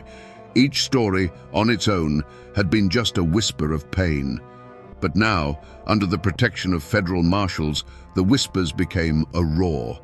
They spoke of beatings on dark roads, of cars dynamited, of the murder of Bennett Music, a 15-year-old boy. The committee chambers, hundreds of miles away, filled with the ghosts of Harlan's decade of suffering. But the clue that finally broke the back of the beast wasn't a memory. It was a number on a ledger. The committee's investigators got their hands on the financial records of the Harlan County Coal Operators Association. And there it was, in cold, hard print, a secret slush fund. They found cancelled checks and accounting entries that proved beyond any doubt that the operators were directly paying the salaries of hundreds of Sheriff Blair's deputies. The gun thugs terrorizing the county weren't public servants. They were a private army, funded by corporate interests. Suddenly, the whole dark picture snapped into focus. This wasn't just a case of a brutal sheriff abusing his power. It was a conspiracy. The law in Harlan County hadn't just been broken, it had been bought and paid for. This financial record was the key, the undeniable proof that turned whispers into evidence and paved the way for the unmasking of the entire rotten system. The La Follette Committee's investigation acted like a slow, inexorable sunrise over the dark mountains of Harlan. For years, the world had seen only the shadows, the gun thugs, the ambushes, the terror. Now, as the light of federal scrutiny grew brighter, the long, distorted shadows were traced back to the men who cast them. The ledger, that simple book of numbers, was the key that unlocked the entire conspiracy. The moment of revelation was at hand, and it was more chilling than any single act of violence. The true perpetrator of the Harlan County War was not a single man hiding in the hills with a rifle. It wasn't a radical agitator with a bomb. The true mastermind was a collective, an entity with a clean collar and a respectable name. The Harlan County Coal Operators Association. The ledger exposed them with brutal, undeniable clarity. There, in neat columns, were the payments, thousands of dollars flowing directly from the association's accounts into a special fund controlled by Sheriff J.H. Blair. The law in Harlan County wasn't an institution. It was a line item on a corporate expense report. And their motive? It wasn't personal hatred or political ideology or even a twisted sense of justice. It was something far colder, far more mundane, and infinitely more terrifying. Profit. The motive was greed, distilled to its purest and most violent form.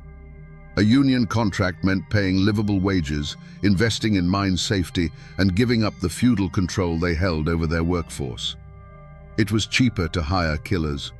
The beatings, the evictions, the dynamite, the midnight raids, it was all just the cost of doing business.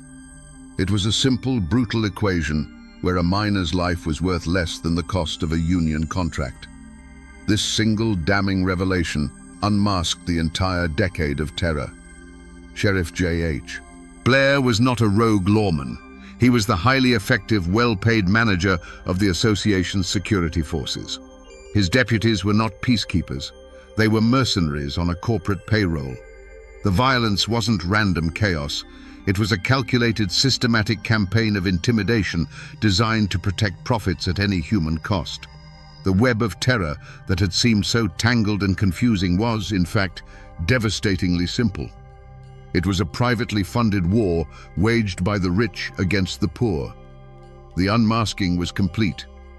The smoke of the Battle of Evarts finally cleared to reveal the true enemy, and they weren't wearing a miner's dusty overalls or a deputy's badge. They were wearing business suits and sitting on the boards of coal companies. They had turned an entire county into their personal fiefdom and had purchased the law itself to serve as their private army. The gun wasn't in the hand of one man, but in the ink of the men who signed the checks. Now that we know the truth, let's go back. Let's stand in the shadows of those mountains and watch the tragedy unfold, not as a mystery, but as the execution of a plan. The terror in Harlan County began not with the roar of a gun, but with the quiet scratch of a pen on a checkbook in a smoke-filled office. It was decided, with the cold arithmetic of greed, that it was cheaper to pay for violence than to pay a living wage. A ledger became a rifle, and an accountant's entry became an ambush. Picture again that dusty road near Evarts. The convoy of company cars rolls into the narrow pass, full of men who believe the law is on their side because they carry the sheriff's badge. They don't know that their lives are just a down payment. Then, from the hillside, comes a single crack, sharp and clear, echoing off the rock faces. And in its echo, a hellstorm erupts. The air fills with the deep, stuttering bark of Thompson submachine guns and the sharp, scattered retort of hunting rifles. For 15 minutes, the pass is a vortex of smoke, splintered glass, and the deafening noise of a community tearing itself apart. Then, as suddenly as it began, there is silence. A silence made heavy by the sight of stalled cars, shattered windows, and still forms lying in the road. Imagine being a child in a company shack, trying to sleep. The only sound is the crickets and the wind in the pines. Then, another sound.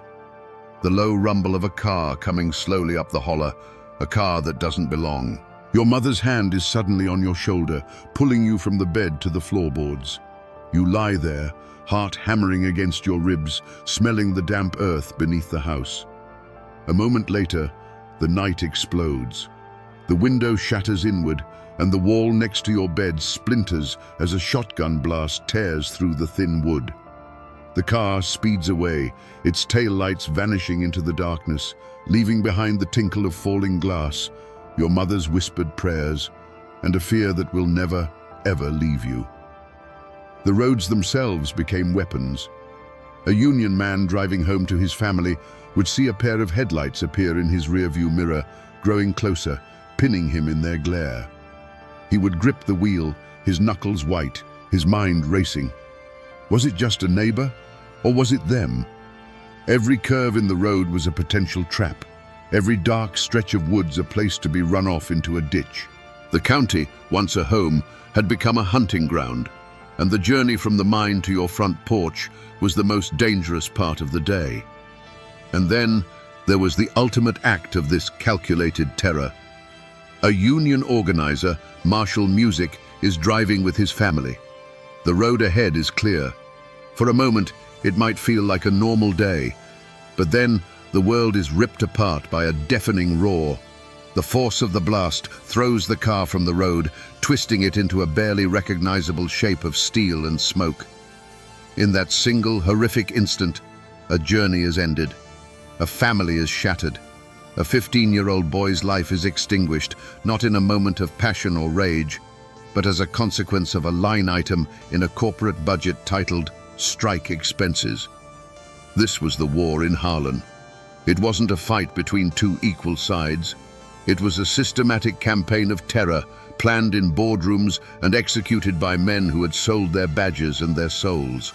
Every scream in the night, every bullet hole in a cabin wall, every newly dug grave was a direct result of a choice made by men in suits who likely never set foot in a mine. The true horror of Bloody Harlan is not just what happened, but the chilling, deliberate reason why. When the trials finally began, they were not held in the small, compromised courthouse in Harlan. The case had been elevated to the federal level, and the coal operators and Sheriff Blair, men who were once kings in their own domain, were now defendants in a United States court. The atmosphere was electric. Miners who had once hidden from Blair's thugs now sat in the witness stand, protected by federal marshals, their faces illuminated by the flashbulbs of a curious national press. For the first time, the quiet, fearful whispers of the hollers were being entered into the official record, spoken aloud for the whole world to hear. The defendants, the powerful men of the Coal Operators Association, and their chief enforcer, J.H. Blair, sat at their tables with an air of defiant indignation. They were not accustomed to being questioned. In their eyes, this was a political circus, a witch hunt orchestrated by Roosevelt's New Deal to break the rightful power of industry. Their high-priced lawyers spun tales of defending private property against a violent, communist-inspired insurrection. They portrayed Blair not as a tyrant, but as a heroic lawman standing against anarchy. But their narrative began to crumble under the weight of the testimony. One by one, miners and their wives took the stand. With simple, halting words, they painted a devastating mural of the decade of terror. They spoke of night riding, of beatings, of houses riddled with buckshot, of the constant, gnawing fear. They presented the ledger, the cold, hard proof of a conspiracy. The trial became a battle of two realities, the operator's world of contracts and legal rights, and the miner's world of blood and survival. And yet, in a stunning blow to the government and the miners, the first trial in 1938 ended in a hung jury. The operators' immense influence, their deep connections, and their ability to cast doubt had proven just strong enough. For a moment, it seemed as if the wall of power was unbreakable. The operators walked out of the courtroom, not convicted, their smirks a final insult to the men and women who had dared to speak against them. It was a moment of profound injustice, an echo of the crooked law they had mastered for so long. But the verdict in the court of public opinion had already been delivered. The La Follette Committee's investigation and the national press coverage had exposed the rot in Harlan County to the entire nation. The operators had escaped a conviction, but they had not escaped the shame. Facing the certainty of a second, even more grueling federal trial, and with their public reputation in tatters, they finally understood that their private war was over. In 1939, after nearly a decade of bloodshed, the Harlan County Coal Operators Association did what no amount of violence could force them to do. They surrendered. They signed a contract with the United Mine Workers of America. There were no jail sentences for the masterminds, no hangman's noose for the architects of the terror. The justice served wasn't the clean, righteous verdict the miners had hoped for, but it was a victory nonetheless, won not by a gavel, but by sheer, bloody-minded endurance. The ink on the Union contract was barely dry, but the war had already left ghosts that would walk the hollers for generations. For the miners and their families, the victory was real, but it was not clean. They had won a measure of dignity, a livable wage, and the right to stand together, but the cost was etched into their very souls. A piece of paper couldn't bring back a murdered son, heal the memory of a shotgun blast through a bedroom wall, or erase the years spent living in the shadow of a gun thug's menace. The men who survived the mines and the picket lines carried the war home with them. It showed in the haunted look in their eyes, in the way they taught their children to distrust any man in a suit, any car that slowed down on a dark road. The fear, once it gets into the bones, doesn't leave. It's passed down, a bitter inheritance. Sheriff J.H. Blair and the coal operators who had funded his reign of terror never saw the inside of a prison cell. They returned to their comfortable lives, their power diminished, but their freedom intact. They had lost the war, but they had escaped justice. Blair faded from public life, but he never faded from memory. His name became a new kind of ghost, a bogeyman used by parents to frighten their children into behaving, a curse whispered in the corners of Union halls for the next 50 years. The families of the deputies and gun thugs, many of whom were just local men trying to earn a paycheck, found themselves on the wrong side of a line that would never be erased. Their children grew up bearing names associated with betrayal and violence, forever marked by the choices their fathers had made. The war redrew the map of Harlan County. The lines weren't on any piece of paper. They were lines of loyalty and betrayal that ran straight through families, churches, and neighborhoods. The neighbor who had put on a deputy's badge was never fully trusted again. The store owner who had sided with the company found his business mysteriously dwindling. Friendships that had endured for a lifetime were shattered by the simple, brutal question of which side you were on. The children of Union men and the children of company men went to the same schools, but they carried with them a silent, inherited animosity. Harlan County was no longer just a place. It was a memory of a war, and everyone who lived there was a veteran, whether they had carried a gun or not. Their lives were forever defined not by the peace that followed, but by the battle they had been forced to endure. You might think this war is over, a faded chapter in a history book, but you would be wrong. The story of Bloody Harlan is not history. It is a living memory etched into the very landscape of the county.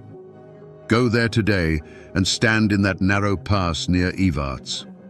When a coal truck rumbles by, the sound still echoes off the hillsides like the ghosts of machine gun fire. The road has been paved, but the place itself remembers. It is a scar on the land that will never fully heal. The tangible remnants are still there if you know where to look. They say that in some of the older brick buildings in town, you can still find the patched-over pockmarks left by stray bullets from forgotten shootouts. Walk through the old hillside cemeteries, and you'll find the tombstones of the men who fell on both sides, their names carved in stone, their stories now reduced to a pair of dates. These silent stone witnesses are the most honest memorials to the conflict, a quiet testament to the price that was paid. But the most powerful echo of Bloody Harlan isn't made of stone or steel. It's a song.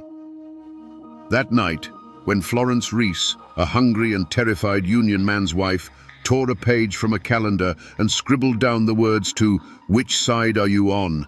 she created something more powerful than dynamite.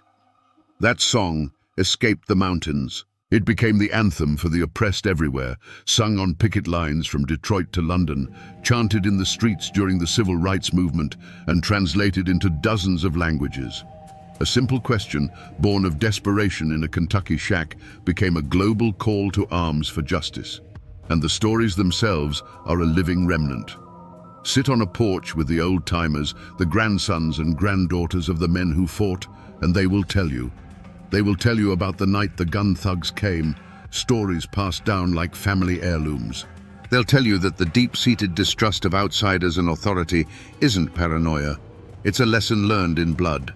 The world moves on, calendars change, but in Harlan County, the past is never truly past.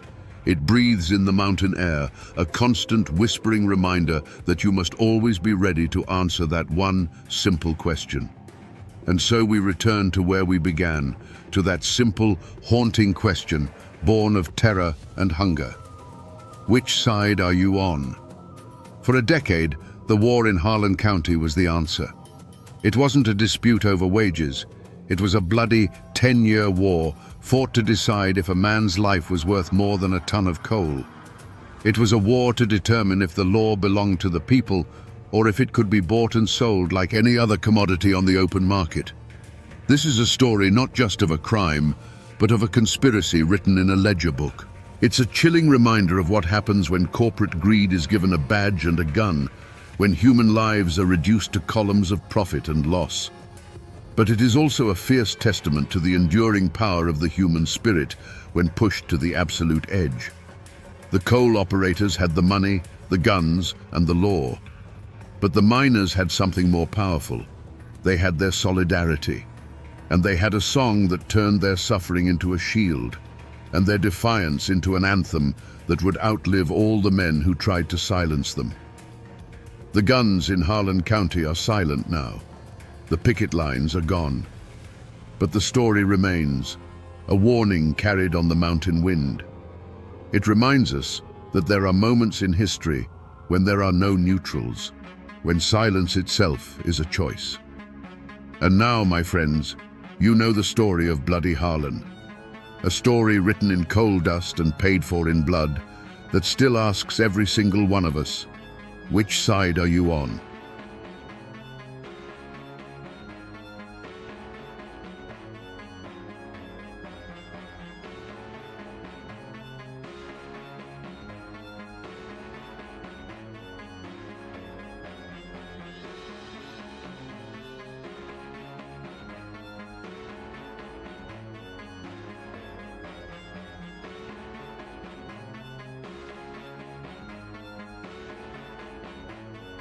On a snow-dusted morning in Frankfort, Kentucky, a single rifle shot cracked the winter air. The man who fell was William Goebel, and in that moment, he became the only sitting governor in American history to be assassinated. To half the state, he was a savior, a champion of the poor fighting the crushing power of the railroads. To the other half, he was a ruthless tyrant who stole an election and deserved his fate. So, was he a martyr for the common man, or a demagogue who finally met his end? Today, we trace the path that led to that fatal shot, to understand the man behind the legend and the dark truth of his murder. William Goebel was not born to the Kentucky elite. He was an outsider from the very beginning, the son of a German immigrant woodcarver who had fought for the Union Army. Growing up in Pennsylvania and later Covington, Kentucky, a bustling city across the river from Cincinnati, Goebel knew nothing of the bluegrass aristocracy or the ancient codes of the Appalachian hills. He was forged not in a mountain hollow, but in the gritty reality of a working-class border town. His inheritance wasn't land or a family name. It was a towering intellect, a bottomless ambition, and a permanent chip on his shoulder. From a young age, it was clear his mind was his greatest weapon. While other boys played, Goebel devoured books. He was a gifted student who apprenticed under the powerful politician John G. Carlyle, quickly mastering the intricate, often dirty, mechanics of law and politics.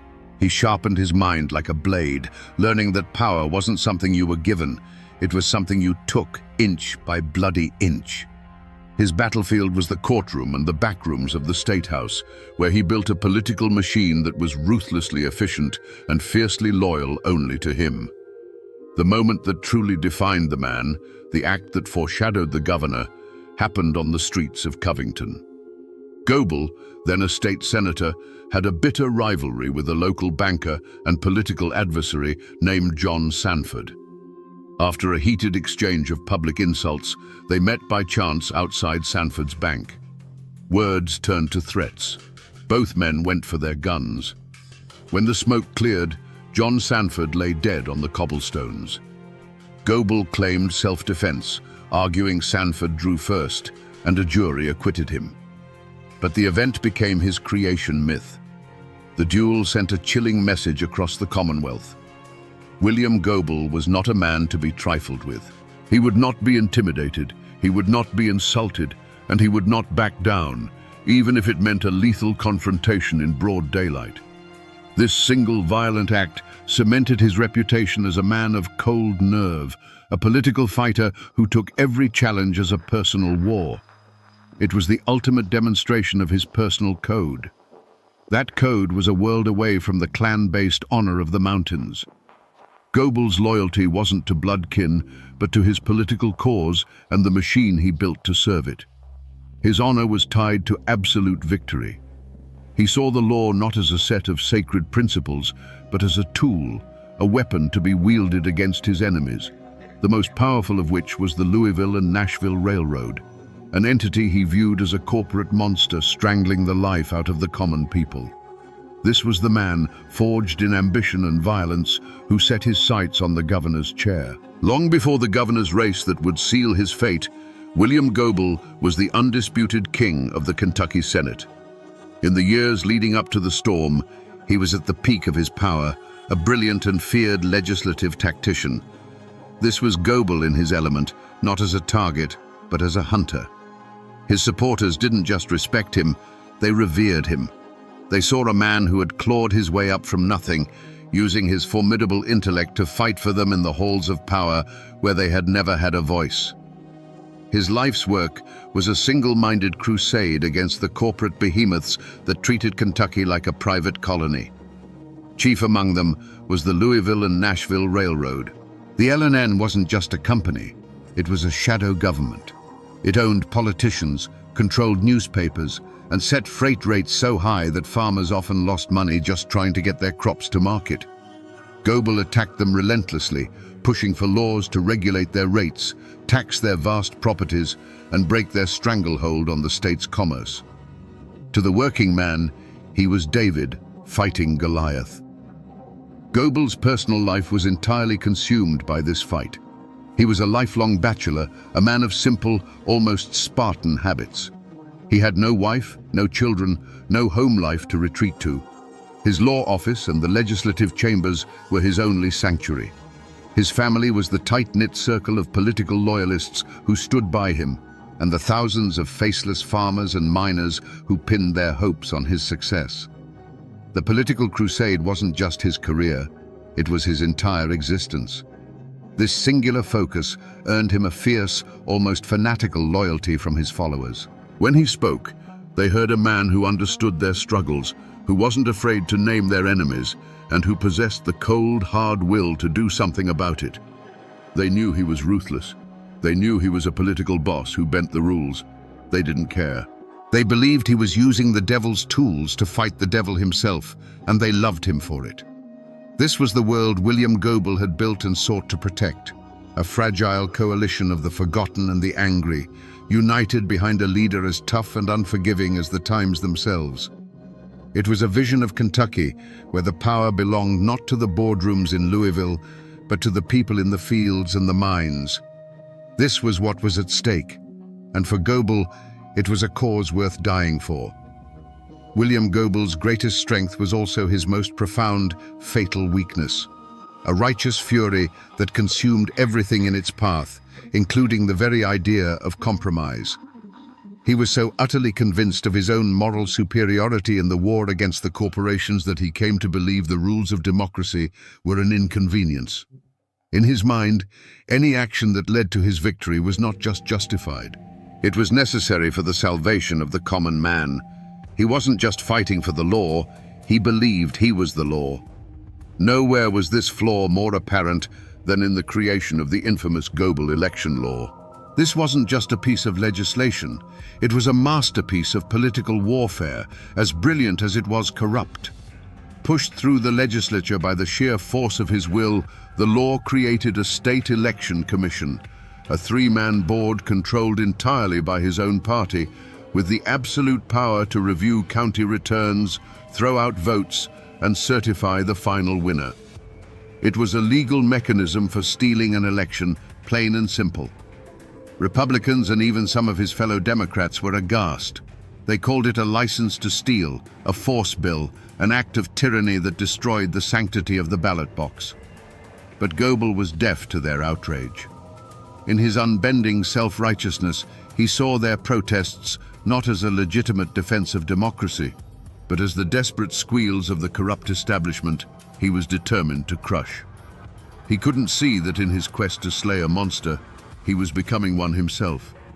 This arrogance made him incredibly vulnerable. He saw his enemies as politicians and lawyers who could be beaten in a courtroom or outmaneuvered in the legislature. He failed to understand that by removing any possibility of a fair fight, he was changing the rules of the game entirely.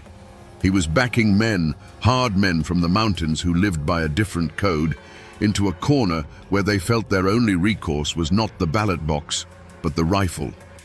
The Goebel election law was the ultimate act of pride, the crack in his armor that ran from top to bottom. It was a declaration that he could not and would not lose. By ensuring his own victory, he unknowingly wrote his own death warrant, creating a political powder keg and then daring his enemies to light the fuse.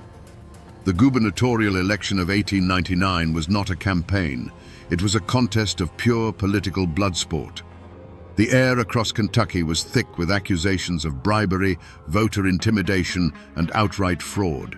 And hanging over it all was the specter of the Goebel election law, a weapon waiting to be used. On election day, the Commonwealth held its breath. When the initial counts were tallied, a collective gasp went through the state. The Republican, William S. Taylor, had won by a razor-thin margin of just over 2,000 votes. For a man like William Goebel, this was not just a political defeat.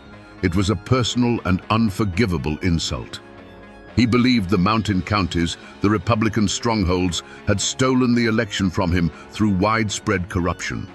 The people, in his view, had been tricked.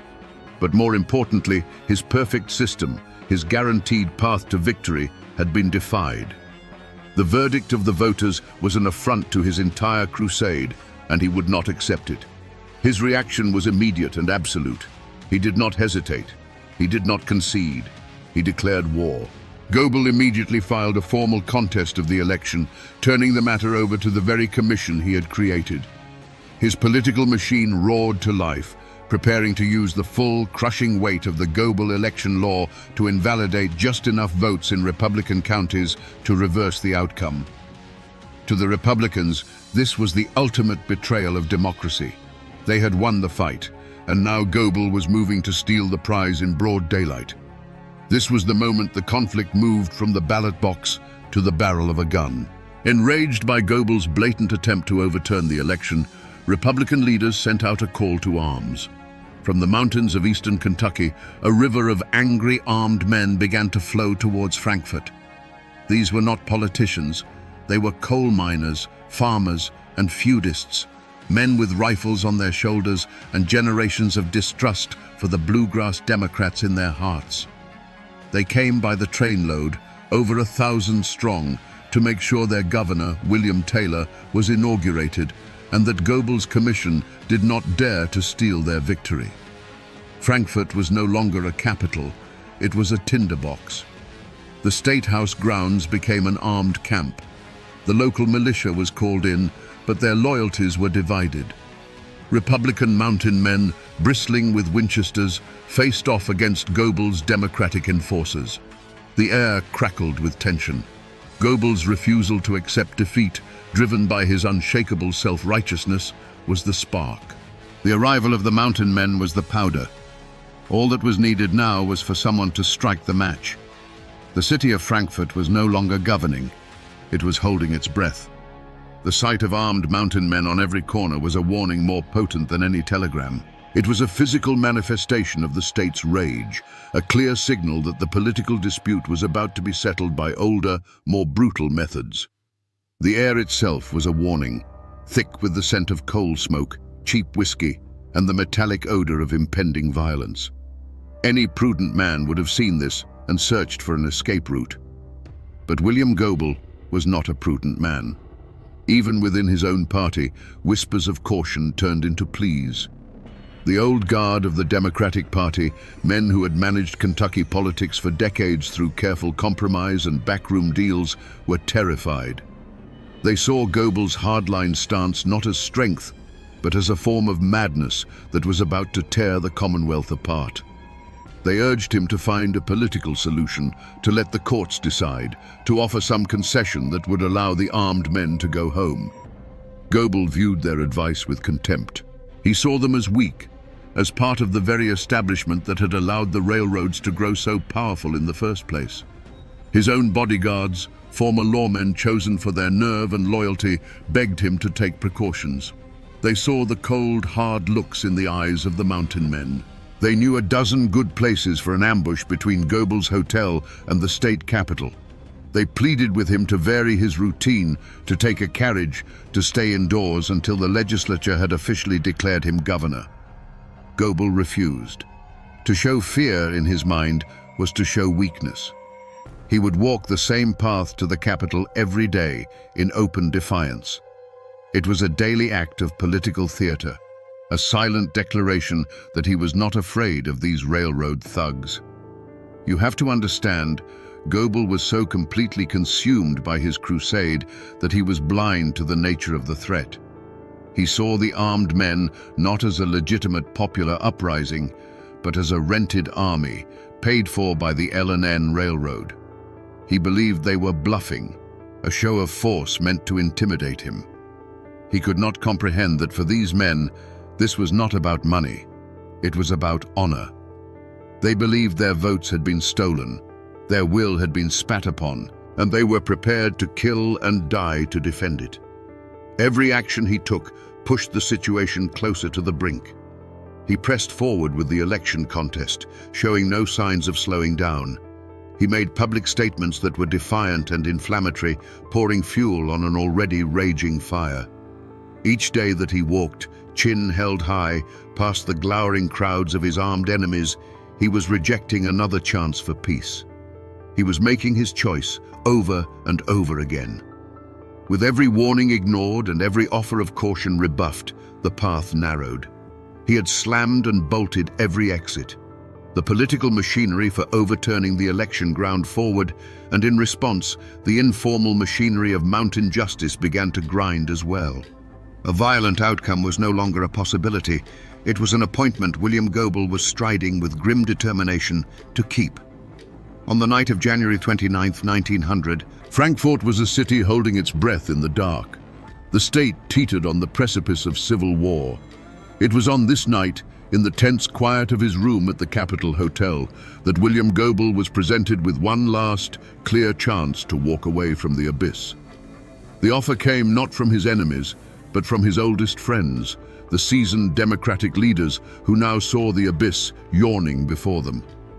They came to him not as politicians, but as men pleading for the life of a friend and the soul of their state. They laid out a compromise, a final, desperate off-ramp. They would broker a deal with the Republican leadership. Both Goebel and Taylor would stand down, and a new, fair election would be held under the supervision of a neutral committee. It was a path back from the brink, a way to let the armed men go home and settle the matter with ballots, not bullets. It would cost Goebel the governor's chair for now, but it would save his life.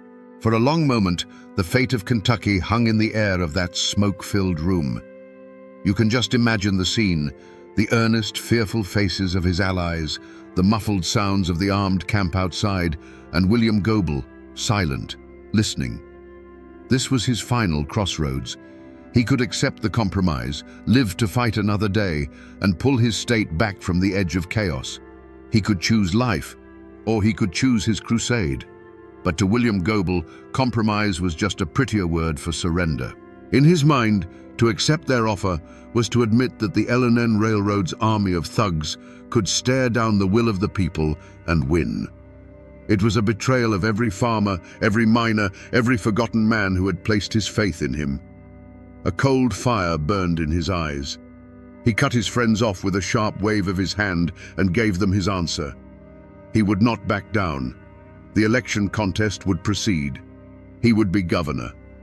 And in that moment, in that quiet hotel room, the decision was made.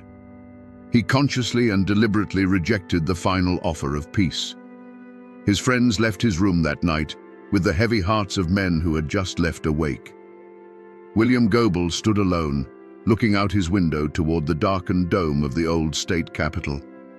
He had an appointment to keep with destiny, and William Goebel was not a man to be late. The morning of January 30th was bitter cold. A thin blanket of snow covered Frankfurt, muffling the sounds of the city and painting the world in shades of grey and white. William Goebel buttoned his overcoat and stepped out into the frigid air. As always, 2 bodyguards fell into step beside him.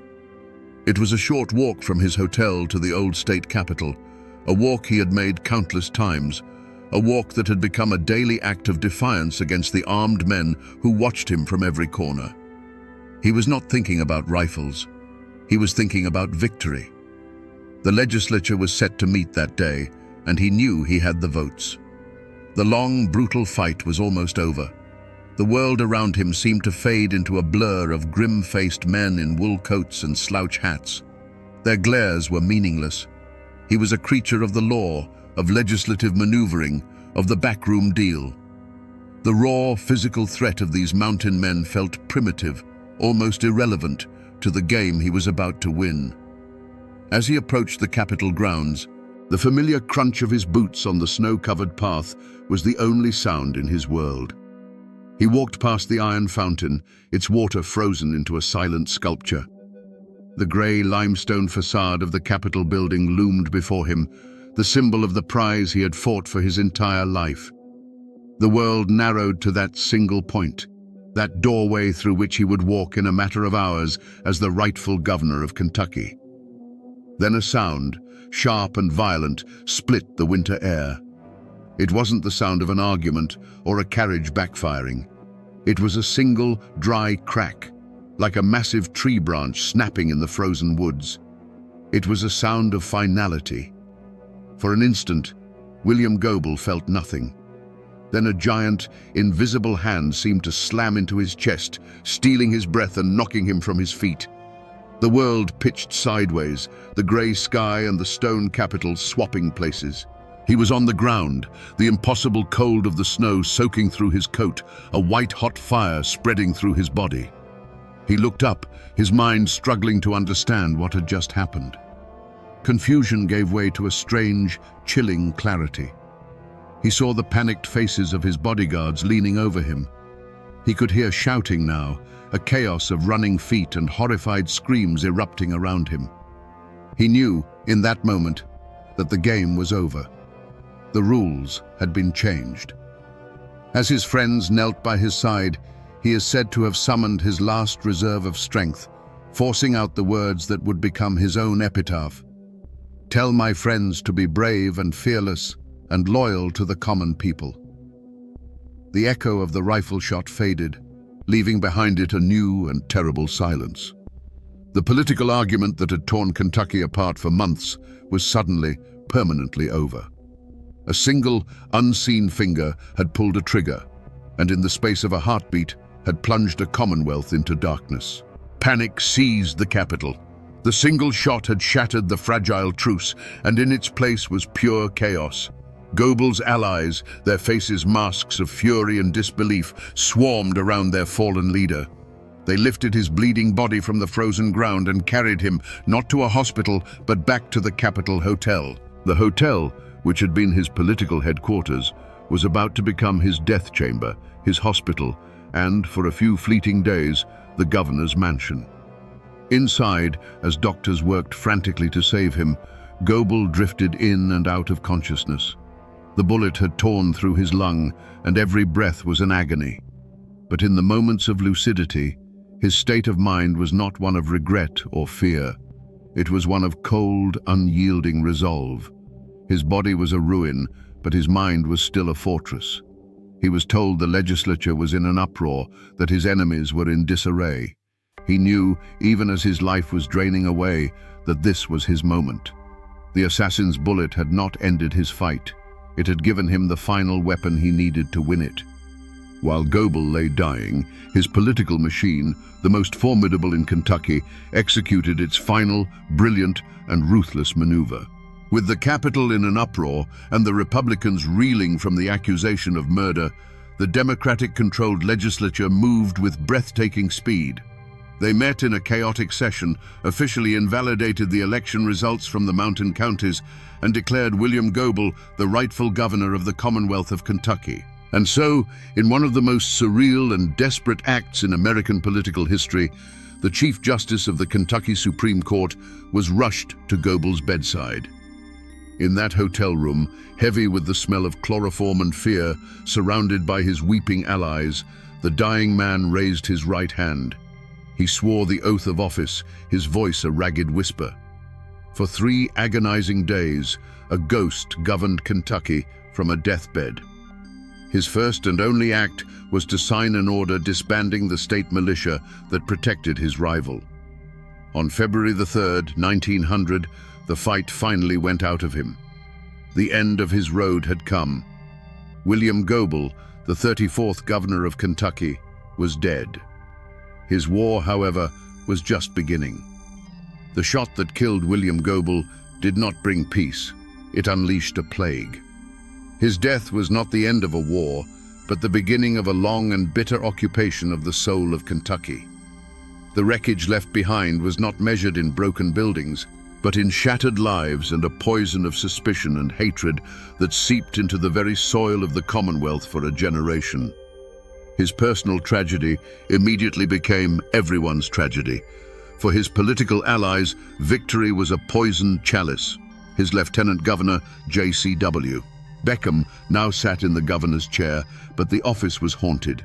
They had won power, but it was power consecrated in blood, and now they were bound by a sacred duty to avenge their fallen leader.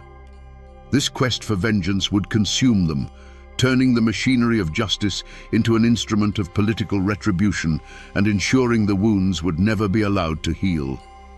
The most immediate wreckage was visited upon the men from the mountains. Overnight, Republicans became assassins in the public eye.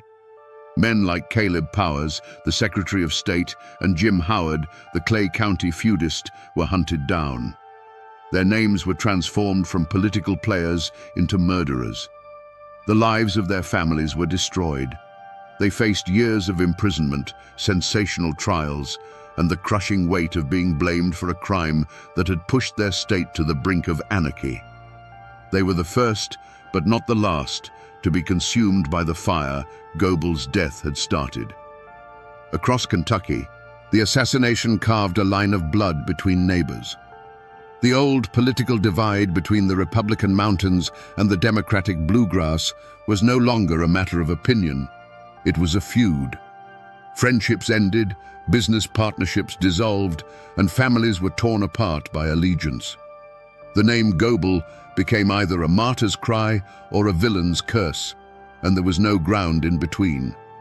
The trust in government, in the law, in the very idea that a dispute could be settled peacefully, was utterly shattered. William Goebel, the lifelong bachelor, had no children to mourn him, but in a way he left behind thousands of orphans, the common people he championed. Their great hero was gone, and in his place was a legacy of division and a cycle of vengeance that did nothing to ease their poverty or break the power of the railroads. The bullet that struck him down had ricocheted through the entire state, and its final victims were the very people he had sworn to protect. The law that came for the accused killers of William Goebel was not a blindfolded goddess holding a set of scales. It was a vengeful spirit, cloaked in the robes of the state and armed with a prosecutor's fury. The series of trials that followed were not a search for truth. They were the final battle of the Goebel War, fought in a courtroom instead of on the street. The main targets were dragged from the mountains and into a world they did not understand. Caleb Powers, the Republican Secretary of State, branded the mastermind, and James Howard, the feudist from Clay County, accused of being the man who pulled the trigger. This was the heart of the conflict, a clash of two irreconcilable worlds. You have to picture it. A man like Jim Howard, a product of the Clay County feuds where disputes were settled face-to-face with a revolver, being tried by the complex machinery of state law. The prosecution painted him as a cold-blooded assassin, a hired gun. But to men who lived by the mountain code, assassination was a coward's work. The code demanded you look your enemy in the eye. The idea of shooting a man in the back from a hidden window was not just a crime, it was a profound dishonor, a stain on a man's name worse than death itself. Howard and Powers defended themselves with a simple, rugged denial that seemed hopelessly naive against the state's intricate, politically charged conspiracy theories. The trials themselves were a spectacle of partisan rage. The new Democratic administration, led by Goebel's successor, oversaw the prosecution. Juries were packed with loyal Democrats. Testimony was coerced, witnesses were intimidated, and evidence seemed to materialize from thin air. A clerk named Henry Utsi confessed, implicating the others in a story that conveniently fit the prosecution's narrative. A confession many believed was given under duress to save his own skin. It was a legal bludgeon designed not to uncover a fact, but to secure a conviction at any cost. The community's reaction was as divided as the state itself. In the bluegrass and the cities, newspapers proclaimed that Goebel's murderers were finally facing their reckoning. They were seen as traitors, the agents of a corrupt railroad, and no punishment was too severe. But in the mountains, a different story was told. To them, Powers and Howard were not criminals. They were political prisoners, martyrs framed by the very same democratic machine that had stolen the election.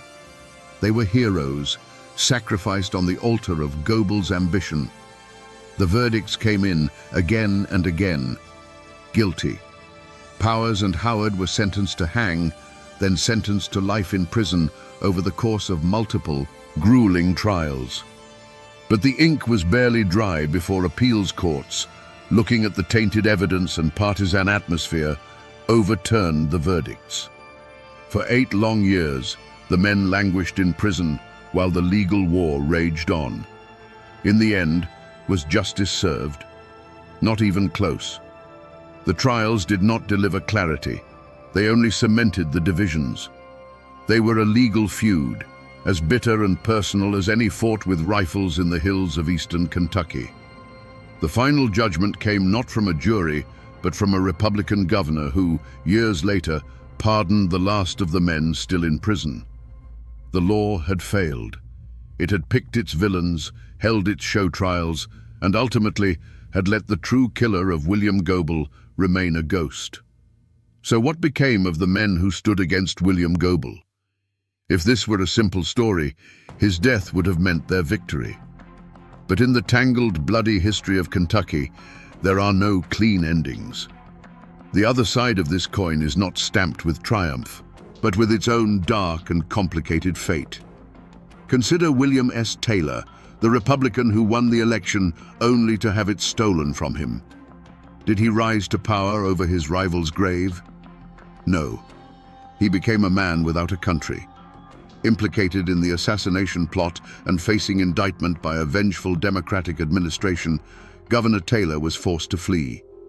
He escaped across the river into Indiana, a political exile, never to set foot in his home state again. He lived out the rest of his days as an insurance lawyer in Indianapolis, a man who won an election and lost everything. And what of the true antagonist, the shadow government that Goebel had dedicated his life to fighting? The L&N Railroad had seemingly won the ultimate victory. Their most dangerous and implacable enemy was gone, silenced forever. But the ghost of William Goebel proved to be a more formidable foe than the man ever was. His assassination transformed him from a ruthless politician into a populist martyr. His name became a holy word, a rallying cry for the very reforms he had championed. The movement he started didn't die with him. It was consecrated by his blood, and the fight against the railroad monopolies continued with a religious fervor for years to come. In the end, no one truly won. The men accused of the murder saw their lives shattered. The governor who defeated Goebel at the polls died in exile, and the corporation that wanted him gone created a legend that would haunt them for a generation. The other side of the coin, it turns out, was just as cursed. In the years that followed, Kentucky did not so much heal as it learned to live with a festering wound. The aftermath of the assassination was not a period of reconciliation, but one of grim consolidation. William Goebel left behind no wife or children, but he did have descendants of another kind, the political machine he built and the cause he embodied. His hand-picked successor, J.C.W. Beckham, rode a wave of public sympathy and righteous anger, establishing a Democratic dynasty that would dominate Kentucky politics for decades. The Goebel Democrats, once the insurgents, now became the establishment, their power cemented by the blood of their martyr. For the families of the accused, the legacy was a curse. Even after the eventual pardons, the names of Powers and Howard were forever stained.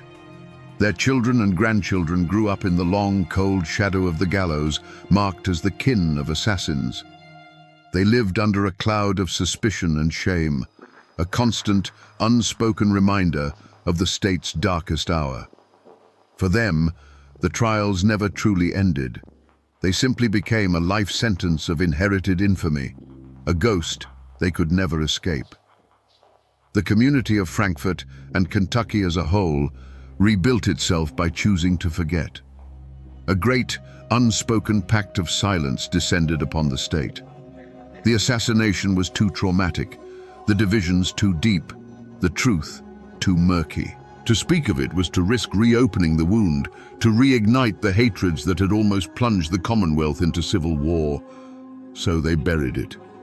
The story became a dark whisper, a piece of forbidden history passed down in hushed tones, a communal trauma hidden beneath a blanket of polite, desperate silence. But beneath that silence, the power dynamics of the state had been fundamentally and irrevocably altered.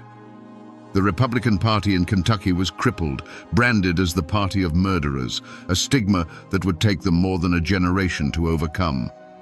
And ironically, the L&N Railroad, the great corporate beast Goebel had fought, found itself facing a far more hostile world. Goebel the man could be beaten, but Goebel the martyr was invincible. His death had galvanized the public against corporate overreach in a way his political maneuvering never could. The fall of the man had ensured the rise of his cause. If you walk the grounds of the old state capitol in Frankfort today, you can still feel the chill of that January morning. A bronze plaque marks the very spot where William Goebel fell, a silent testament to the moment Kentucky's history was violently broken. You can look across the lawn to the old state annex building, to the third-floor window from which the fatal shot was fired, and feel a shiver crawl down your spine. The buildings are now museums, but on that patch of ground, the past is not past. It is a cold spot that never thaws. A short drive away, in the Frankfort Cemetery, stands Goebel's final monument, one of the grandest in the state. A towering obelisk pierces the sky, with a bronze statue of the man, defiant even in death, standing guard. His grave is not a place of quiet rest. It is a political statement carved in stone, a permanent declaration of his martyrdom. It's a pilgrimage site for political junkies and history buffs, a physical reminder of the man who became more powerful in death than he ever was in life. But Goebel's ghost doesn't just haunt these physical places. It lives in the stories. His assassination became the stuff of legend, a dark and bloody folktale told in the back rooms of the State House and around kitchen tables in the mountains.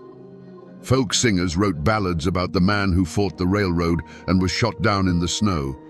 His name became a cautionary tale whispered to young, ambitious politicians, a warning about the deadly consequences of pride and the refusal to compromise. The story persists more than a century later because it is a perfect, unsolved mystery.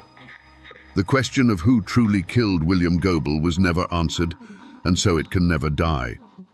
Was it the Mountain Republicans avenging a stolen election? Was it a shadowy railroad conspiracy silencing a threat to their profits? Or was it the darkest theory of all, a dissident Democrat, tired of his tyrannical rule, who pulled the trigger, knowing his enemies would take the fall?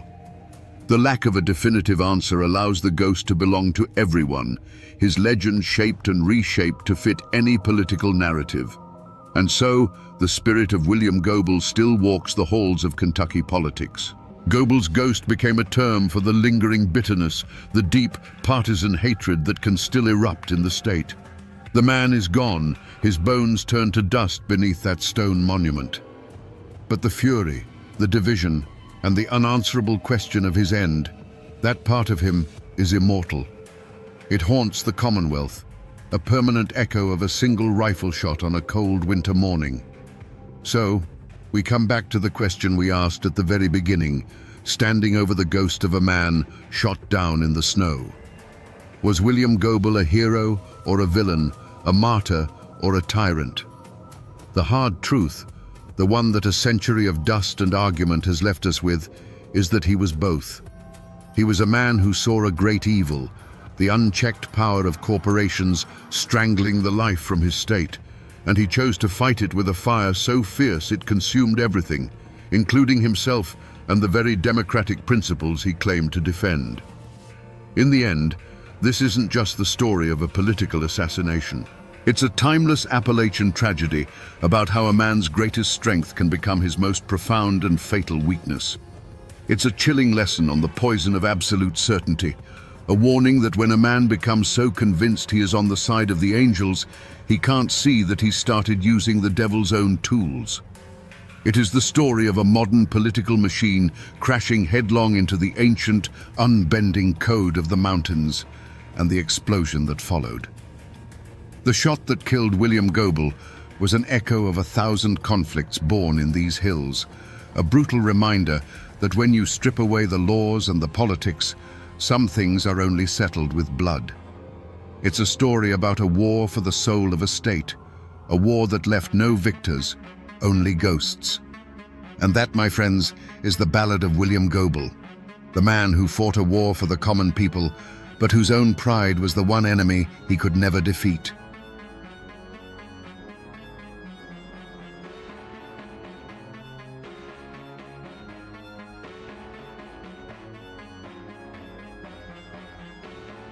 Imagine waking one morning to find a bundle of freshly cut willow branches tied to your front door. In the lawless hills of 19th century Kentucky, this wasn't a gift. It was an ultimatum, a final warning from a secret army that judged you in the dead of night. They called themselves the White Caps, angels of justice who promised to bring order to a land drowning in chaos. But the whispers that still echo through these hollows tell a different story. A story of how saviors became monsters and how the quest for justice turned into a thirst for blood and power. How did a committee of concerned farmers become a hooded terror that ruled by the whip and the rope? Today, we separate the legend from the brutal truth and uncover the story of the Whitehead clan. To understand the White Caps, you first have to understand their world. Picture the mountains of eastern Kentucky in the years after the Civil War. This wasn't just a place, it was a world apart, a labyrinth of fog-shrouded hollows and impassable ridges that kept the modern world at bay. Life here was governed not by clocks or calendars, but by the rising of the sun and the turning of the seasons. Families lived on isolated farmsteads, miles from their nearest neighbor, carving out a life from the stubborn, rocky soil. The creek was their water, the forest their larder, and the Bible their law. The people who called these mountains home were a proud and fiercely independent stock. They were veterans of a bitter war, farmers and blacksmiths who asked for little and expected even less from outsiders. Their lives were hard, a constant struggle against the elements and the land itself, but there was an honesty to it.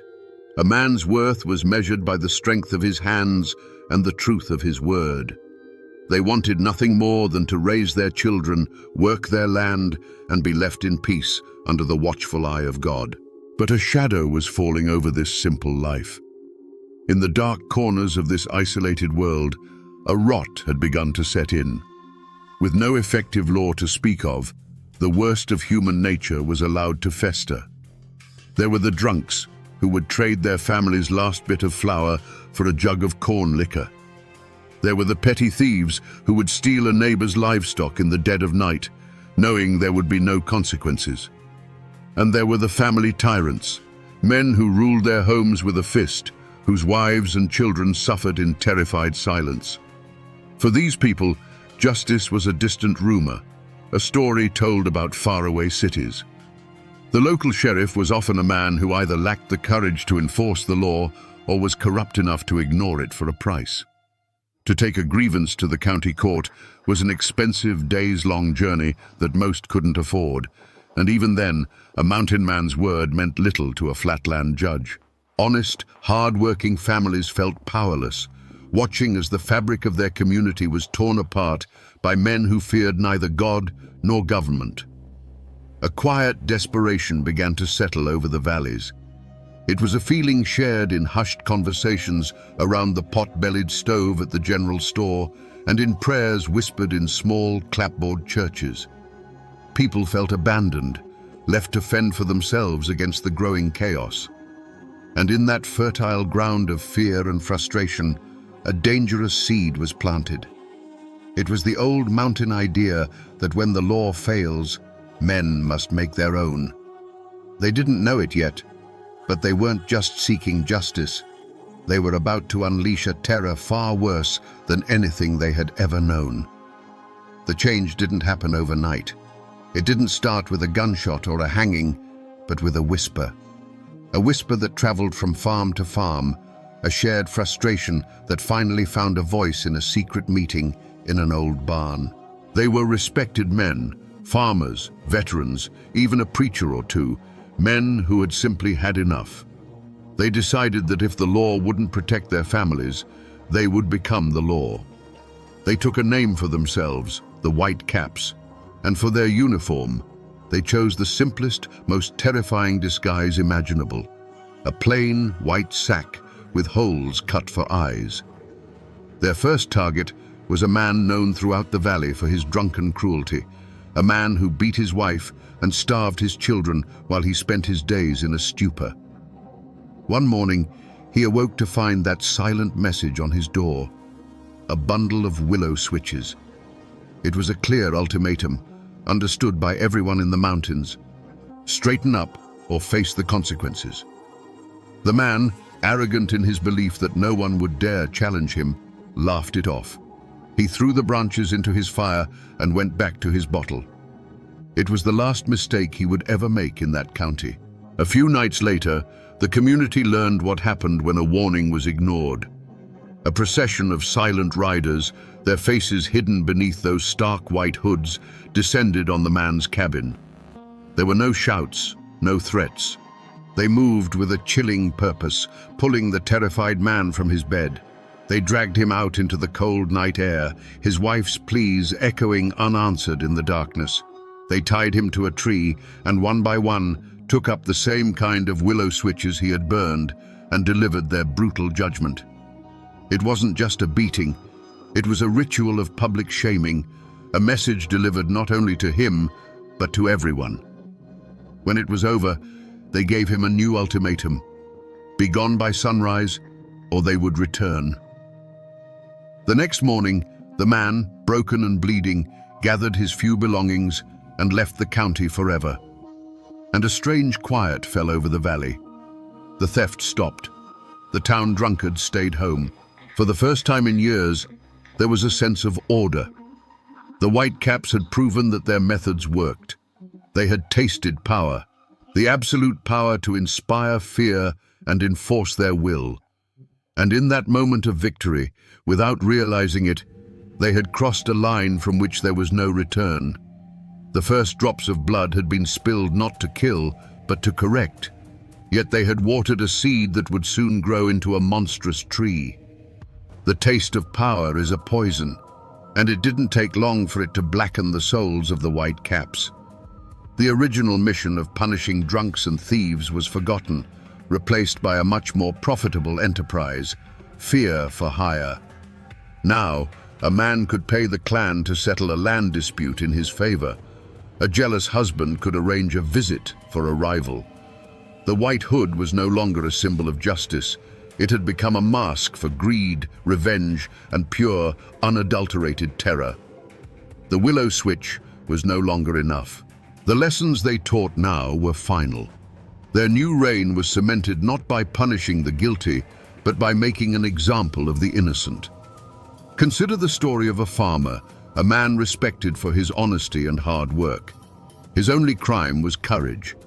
He had stood up in a public place and called the Whitecaps what they had become, a gang of cowardly bandits who hid their faces. He refused to join them, refused to be silent. He knew the risk, but his mountain pride would not let him bow to them. The Whitecaps heard his words, and a death sentence was passed in the shadows.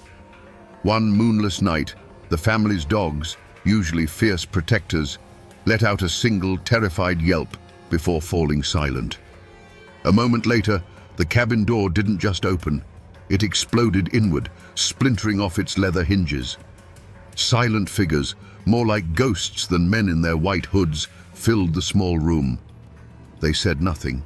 They simply pointed a finger at the father of the house, who had just sat up in his bed. The children, frozen in terror in their small cots, could only see flickering shadows and hear the sounds of a nightmare that would be seared into their memory forever.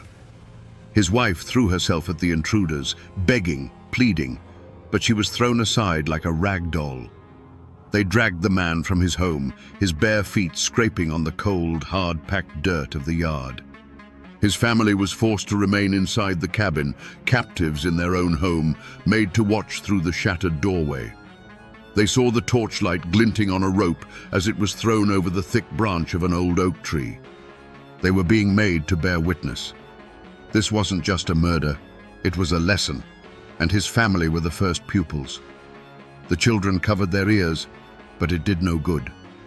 The night was filled with the sounds of a brief, desperate struggle, a man's choked gasps for air, and then a sickening, heavy snap that echoed through the hollow. After that, nothing. Just the creak of the rope and the chirping of the crickets, who seemed entirely indifferent to the horror that had just unfolded. The world had turned into a hell of screams, followed by a ringing, absolute silence that was somehow even worse. The hooded figures didn't linger. They melted back into the woods as silently as they had come, leaving the torch sputtering in the dirt. They left behind a grieving family and a dark shape twisting gently in the night breeze. When the first grey light of dawn touched the mountain, the neighbors would find the scene. They would see the unspeakable trophy hanging from that oak tree, and they would understand the Whitecaps' new gospel. Keep your head down, keep your mouth shut, because in these mountains, speaking the truth was a sin punishable by death. When the sun finally rose, its light did little to chase away the darkness. It only served to illuminate the horror. The first neighbor to pass by stopped dead in his tracks, his breath catching in his throat. He didn't run for the sheriff. He didn't cry out in alarm. He simply turned his wagon around and went to fetch other men, speaking in low, grim whispers. There was no question of who had done this. The sight of the body, a terrible monument to the price of defiance, was a signature left by the Whitecaps. Quietly, with grim reverence, the men cut him down and carried him back to his grieving family, their faces hard masks of fear and fury they dared not express. For the widow and her children, the world had ended. Their home was no longer a sanctuary, but a tomb haunted by the final moments of a man they loved. Every creak of the floorboards, every rustle of leaves outside was a fresh wave of terror. They couldn't stay. There was no justice to be found here, only the constant, suffocating presence of the murderers, who could be any of the men they saw every day. Their fight was not for justice, but for survival. Within a week, they packed what little they could carry, abandoned the farm their family had worked for generations, and disappeared, becoming refugees from their own home. Their departure sent a clear message to the entire county. The Whitecaps had won. A thick, suffocating blanket of silence fell over the hills and hollows. No one spoke of the murder above a whisper, and never to an outsider. The code of silence was now absolute. A new, more insidious fear took root, a paranoia that turned neighbor against neighbor. Who was hiding beneath those hoods? The man who sold you flour at the general store? The blacksmith who shod your horse? Even the preacher who spoke of God's law on Sunday? You could trust no one. An invisible empire was being built, and its mortar was the blood of good men. The local sheriff eventually rode out to the abandoned farmstead. He looked at the rope burns on the oak branch, asked a few half-hearted questions to neighbors who suddenly couldn't remember a thing, and wrote a report he knew would lead nowhere. Perhaps he was a coward, too afraid of the hooded men to conduct a real investigation.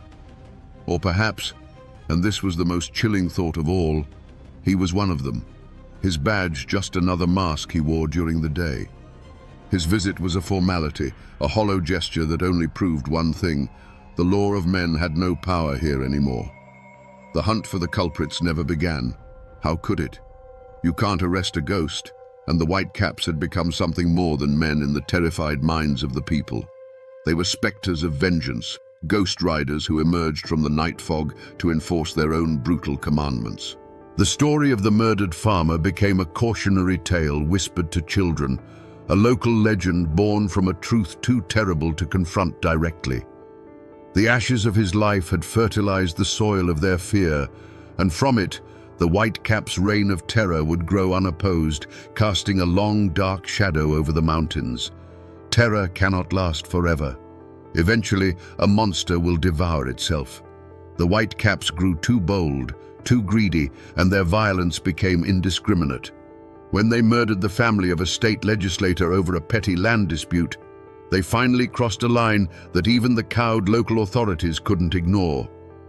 The outside world came flooding into the mountains, not with sheriffs this time, but with stone-faced U.S. Marshals and companies of the National Guard, men who didn't know the local families and who weren't scared of shadows in the night. Arrests were finally made, and the stage was set for a trial that would pit the law of the state against the law of the clan. The county courthouse became the center of a storm.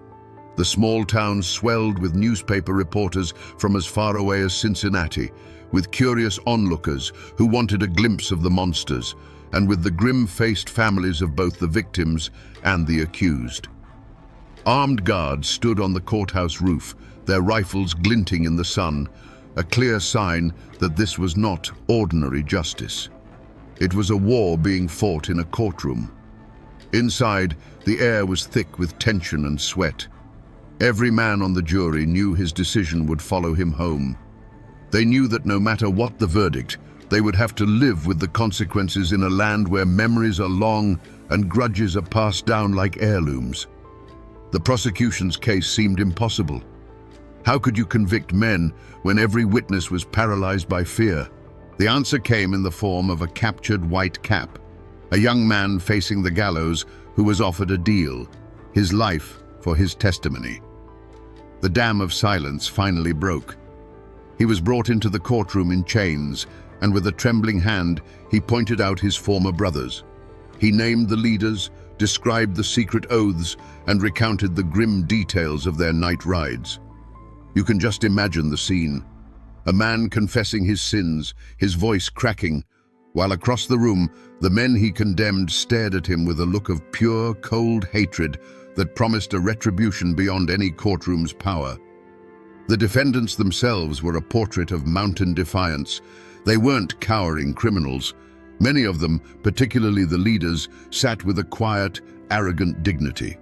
They stared back at the jury, not with remorse, but with contempt, as if they were the true judges in the room. In their eyes, they weren't murderers. They were soldiers who had brought order to a lawless land, and this trial was nothing more than a betrayal by the Flatlanders who didn't understand their ways. Their leader, a man known for his cunning and ruthlessness, barely paid attention, projecting an unnerving calm, confident that the web of fear he had spun for years would hold firm. Finally, the jury delivered its verdict. The room held its breath. For the men who were merely followers, the enforcers who carried out the orders, the verdict was guilty. Sentences of life in prison and the hangman's noose were handed down.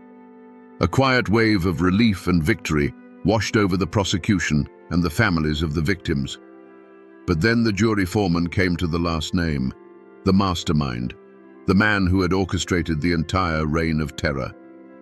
After a long pause, the words echoed in the stunned silence. Not guilty. A collective gasp filled the room. The architect of it all, protected by intimidated witnesses and a terrified jury, stood up, gave a slight nod to his lawyer, and walked out of the courtroom, a free man, disappearing into the same mountains he had terrorized. Was this justice? A few branches of the poisoned tree had been lopped off, but the root was left untouched, allowed to burrow back into the dark soil. The trial had proven that the law of men could reach into the mountains, but it also showed its limits. It could punish the soldiers, but it couldn't touch the king. For the people who had to go back to their isolated farms, the fear didn't end that day. It just took on a new, more patient form. The Whitecaps were broken as an organization, but their shadow remained, a permanent reminder of a time when justice wore a white hood and innocence was no protection at all. The trials that broke the Whitecaps are now just faded ink in dusty courthouse ledgers. The men who were sent to the gallows have long since turned to dust, their names a footnote in a violent chapter of Kentucky's history. But what of the leader, the man who walked free? He returned to his mountain home and lived out the rest of his days. Officially, he died a peaceful old man in his own bed. But the old-timers in these mountains tell a different story. They say that while the law of men couldn't touch him, the justice of the mountains is patient. They whisper that his final years were haunted by the faces of those he condemned, and that his name, once spoken with fear, is now spoken with a quiet, knowing curse. The scars left by the Whitecaps run deeper than a single generation. To this day, there are family names in those hollows that carry the weight of that time. Descendants of the Whitecaps live alongside the descendants of their victims. The story is a ghost that sits at their dinner tables. For some, it's a source of quiet shame, a dark secret to be kept buried. For others, it's a painful heirloom, a reminder of a resilience forged in terror and loss. The blood feuds may be over, but the memory lingers in the bloodline, a quiet rift that separates neighbor from neighbor even now. You can still find the physical traces of that time if you know where to look. The old county courthouse still stands, its brick walls a silent witness to the drama that unfolded within. On a quiet afternoon, you can almost hear the echoes of the prosecutor's accusations and feel the weight of the jury's fear. Not far from there, in a small, overgrown cemetery, you can find the tombstones of the men the Whitecaps murdered. The weathered inscriptions are simple and direct, telling you the day they were born and the day they died, but they leave out the most important part of the story: how they died and why. The oak tree where the farmer was hanged may or may not still stand, but its legend does, a dark landmark in the collective memory of the community. Most people have forgotten this story. The world has moved on, and the violent nights of the Whitecaps seem like a tale from another world. But the mountains remember. They hold these stories in the deep shadows of their hollows and in the rustle of the leaves on a moonless night. The official histories may have been written, but the true story, the human story of terror, courage, and survival, is preserved in the oral tradition passed down from one generation to the next. It has become a part of the landscape itself, a ghost that walks these hills, reminding us that the past is never truly gone. It's just waiting in the silence to be heard. So we come back to the question we started with, the one that hangs over this entire story like a mountain fog. How did a group of men who only wanted to protect their families become the very monsters they sought to destroy? The answer is as simple as it is terrifying. The White Caps weren't born evil. They were created by a vacuum, a space where law and order had died, and something had to take its place. They set out to be the cure, but without any checks on their power, the cure became a poison far deadlier than the disease. They learned that the power to punish is the power to control, and the power to control is the most addictive drug on earth. This isn't just a story about a band of hooded night riders from a bygone era. It's a timeless warning about the darkness that lies dormant in the human heart, waiting for the right circumstances to be unleashed. It's a testament to the fact that the road to hell is truly paved with good intentions. The White Caps are a brutal lesson in how easily the thirst for justice can curdle into a lust for blood, and how the hero who slays the dragon can, in time, grow scales of his own. It's a story of the indomitable Appalachian spirit, yes, but it reveals the dark side of that spirit, a fierce, unforgiving independence that, when twisted, respects no law but its own. The men who wore those white hoods are long gone. The ropes have rotted, and the willow trees they used for their warnings have grown old and died. But the story remains. It's been passed down, whispered from father to son, a chilling bedtime story that just happens to be true. It serves as a permanent reminder, etched into the very soul of these mountains, that the most dangerous men are often those who believe they are doing God's work. They teach us that fear is the cruelest of masters, and that true justice can never, ever be found hiding behind a mask. A volley of rifle fire tore through the quiet air over the Kentucky River, and the man they called Bad Tom Baker fell. The one-armed king of Clay County, a figure whispered about with a mix of terror and awe, disappeared into the murky water. History calls it the end of a feud. But was it just a family squabble over a stolen pig or a stray card game? Or was it the assassination of a tyrant who had turned the law into his personal weapon and ruled an entire county through sheer brutal force? Today, we dig past the headlines to find the truth behind Appalachia's most feared family dynasty. To understand the Bakers, you have to understand the land that shaped them. Clay County, Kentucky, after the Civil War, was a world unto itself. Carved by deep, misty valleys the locals call hollers, it was a place where the modern world's grip was weak. The people here, mostly descendants of tough Scottish-Irish settlers, lived by a code much older than any state constitution. Family wasn't just important, it was everything. Your clan was your nation, your church, and your army, all rolled into one. Life was hard, scraped from thin soil and dense forests. Logging and salt mining were the only real industries, and in a place with so little power wasn't measured in dollars, but in influence. The most coveted prize was the sheriff's badge, because whoever held it didn't just enforce the law, they were the law. They controlled taxes, settled disputes, and decided who prospered and who starved. It was a king's throne in a kingdom of log cabins and dirt roads. This isolated world was a powder keg waiting for a spark. The Civil War had split communities down the middle. Neighbor fought neighbor, and those wounds never truly healed. The Bakers had largely sided with the Union, while many of their future rivals, like the Howards, had fought for the Confederacy. They returned from the war not as countrymen, but as vanquished foes and bitter victors, forced to live side by side in these tight, unforgiving hollers. Every day was a fragile truce. Men worked their land with a rifle never far from reach. They gathered at the county seat of Manchester with pistols tucked in their belts, their eyes constantly scanning for the face of an old enemy. They were proud, stubborn people, steeped in a tradition where an insult to one was an insult to all, a debt that could only be paid in blood. They didn't know it yet, but their way of life was standing on the edge of a cliff.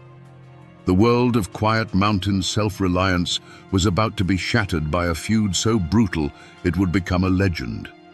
A small grudge, born from this soil steeped in hate, was about to grow into a war that would drench the courthouse steps in red and leave a legacy of fear that would echo for 100 years. History loves a clean starting point. A single gunshot, a stolen kiss, one insult that tips the world into chaos. But in the mountains, feuds rarely have a single beginning. They fester. They grow in the dark like mold, feeding on old wounds and whispered grudges. The Baker-Howard feud was no different. Some old-timers swear it started over a card game when a Baker accused a Howard of cheating, and words gave way to fists, then knives. Others say it was something as simple and as serious as a stolen boar. The truth is, it doesn't matter which spark lit the fuse. The whole county was a powder keg that had been sitting since the Civil War, just waiting for any reason to explode. And the man who struck the match was Thomas Baker, known to history as Bad Tom. He wasn't just another brawler in a long line of them. He was different. There was a cold fire in his eyes, a charisma that drew men to him, and a ruthlessness that made them fear him.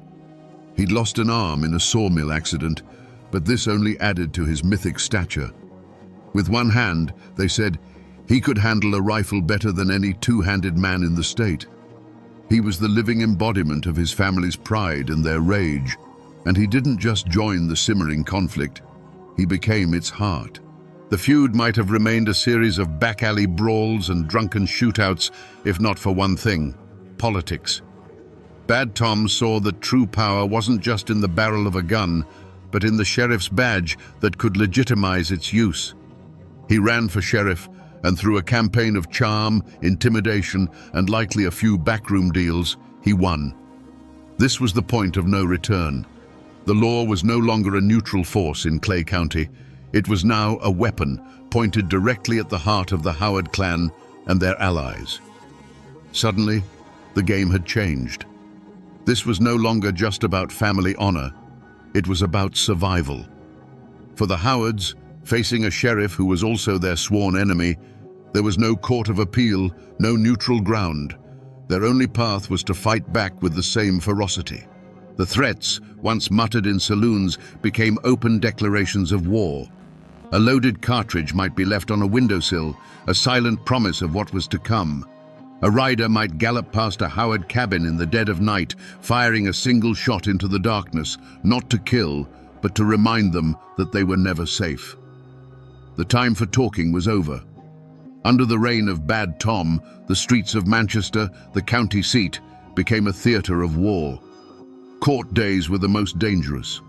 The air would grow thick with tension as the armed clans gathered, their eyes locked on each other across the town square.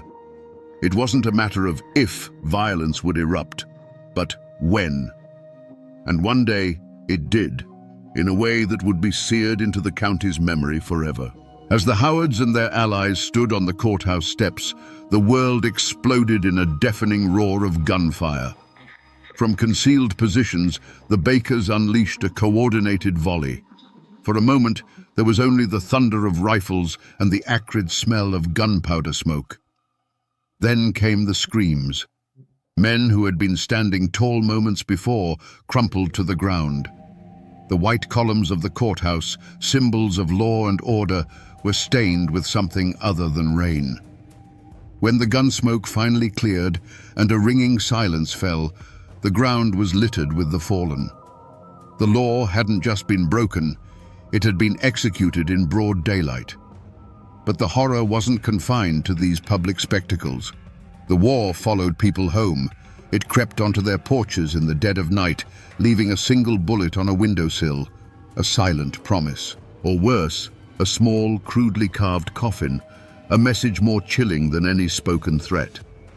A family would be sitting down to supper, and a shot would ring out from the darkness, shattering a window pane. The bullet wasn't meant to hit anyone.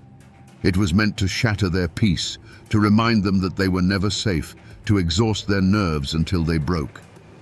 The mountains, once a source of comfort, became an enemy. Every bend in the road, every dense patch of woods, could be hiding an ambush. The Bakers knew these hills like the back of their one remaining hand.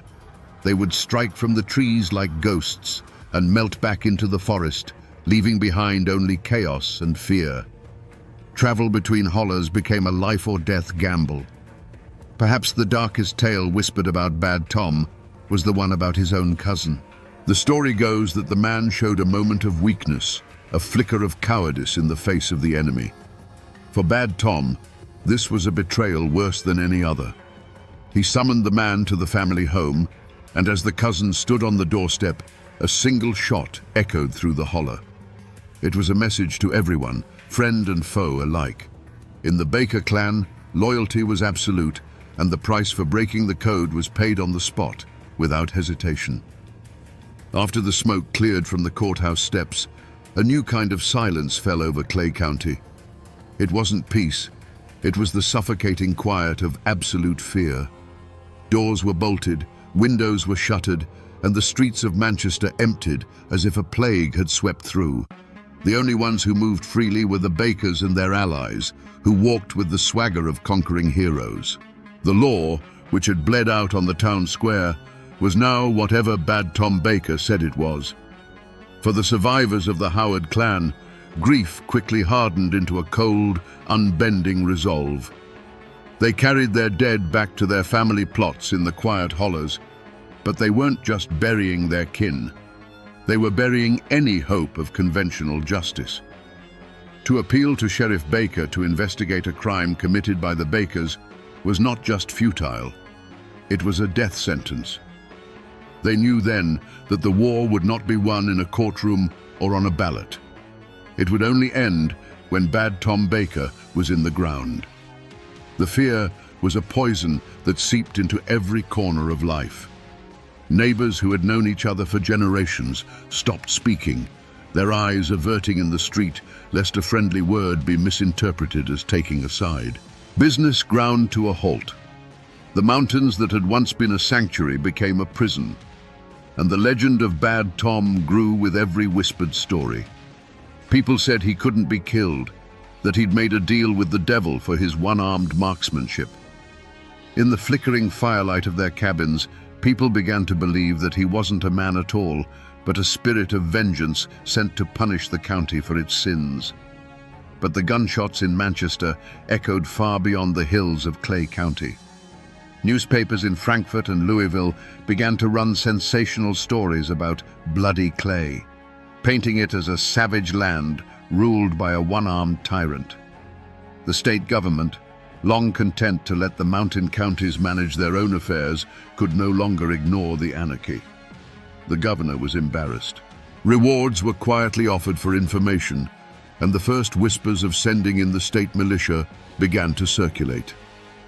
The outside world was finally starting to peer into the heart of darkness that Clay County had become. This external pressure, combined with the desperation of his enemies, sealed Bad Tom's fate. His opponents realized they couldn't outfight him, and they couldn't outvote him. They had only one option left. In secret meetings, deep in the woods, a plan was forged. It wouldn't be a fair fight, because a fair fight with Tom Baker was one you lost. It would be an ambush. They began to watch his movements, learning his routines, waiting for the perfect moment to cut the head off the snake and end his bloody reign for good. With Bad Tom Baker's body lost to the Kentucky River, you might think the story was over, but it wasn't. His death wasn't an act of law, it was an assassination. And now, the law of men finally came to Clay County. The state, embarrassed and angry, sent in troops and prosecutors. The war of ambushes and shootouts was over. The war of witness stands and gavels was about to begin. The courthouse, once a battlefield, was now to be a place of judgment. The trials that followed were a spectacle, a clash of two entirely different worlds. Armed state militiamen stood guard, their faces grim, watching a crowd that was divided by an invisible line of hatred. On one side sat the remaining Bakers, on the other, the Howards and their allies. In the middle were the city lawyers in their pressed suits, trying to apply abstract legal principles to a conflict fueled by generations of raw, personal vengeance. For the mountain folk packed into the gallery, it was a strange and foreign circus, where truth seemed less important than procedure. The men in the dock were a study in defiance. Whether Baker or Howard, they showed little remorse. They sat with a stoic dignity, their faces carved from the same hard Appalachian rock as their homes. To them, this wasn't a trial for murder. It was a trial of survival. They looked at the judge and the jury, not with the eyes of guilty men, but with the weary gaze of soldiers who had fought a long and brutal war, only to be judged by outsiders who had never spent a single night in the trenches. They didn't plead for mercy, because mercy wasn't a currency they understood. The verdicts, when they came, were as messy and complicated as the feud itself. Some men were convicted, sent away to rot in a Frankfurt prison, becoming martyrs to their families. Others, even those known to have pulled a trigger, were acquitted. Witnesses suddenly couldn't remember faces. Juries of local men who had to live in these hollers long after the judge went home delivered verdicts that defied the evidence. The law came to Clay County, but it found that the old codes of silence and clan loyalty were stronger than any prosecutor's argument. In the end, the state declared the feud officially over. The newspapers reported that justice had been served. But was it? For the people who lived it, the court's justice felt hollow. It didn't bring back the dead. For every man sent to prison, another known killer walked free. The trials didn't bring closure. They just forced the hatred underground, where it would simmer for another generation. The law of men had imposed a fragile peace, but the justice of the mountains, a justice of blood for blood, was left unfinished, an angry ghost that would haunt the hollers for years to come. The trials ended, the troops went home, and a quiet, exhausted peace settled over Clay County. The Baker dynasty, once a force that could command a private army and bend the law to its will, crumbled. Without the iron fist of Bad Tom to hold it together, the clans scattered like ashes in the wind. Some of his sons and lieutenants went to prison. Others moved away, changing their names to escape the shadow of their family's bloody reputation. The name that once inspired terror now became a quiet mark of a past best left buried. But the past is never truly buried in these mountains. It just sleeps.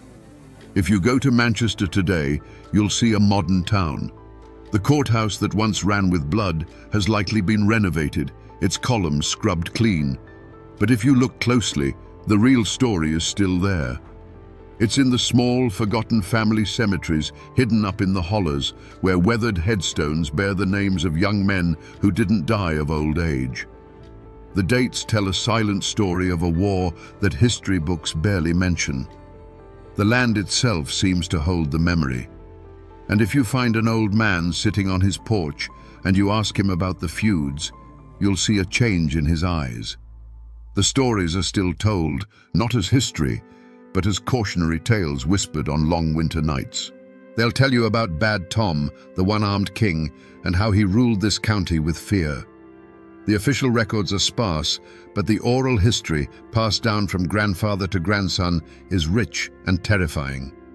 The name Baker is no longer a threat. It's a legend, a ghost that haunts the local memory. Most of the cars that drive the winding roads of Clay County are just passing through, their drivers unaware of the ghosts that linger in the shade of the trees. But the mountains remember everything. They remember the gun smoke and the screams. The Kentucky River still flows, the same dark water that swallowed the body of Bad Tom Baker, taking his secrets with him. The feud is over, but its echo remains, a permanent part of the landscape, a whisper in the Appalachian wind. So we return to where we began, with the body of Bad Tom Baker sinking into the Kentucky River. Was his story just another bloody chapter in a family feud, born from a stolen pig or a crooked card game? The truth is, it was so much more than that. It was the story of how a man, forged in the fires of isolation and clan warfare, took the ancient mountain code of honor and twisted it into a crown. He wasn't just a feudist, he was a king, and Clay County was his brutal, bloody kingdom.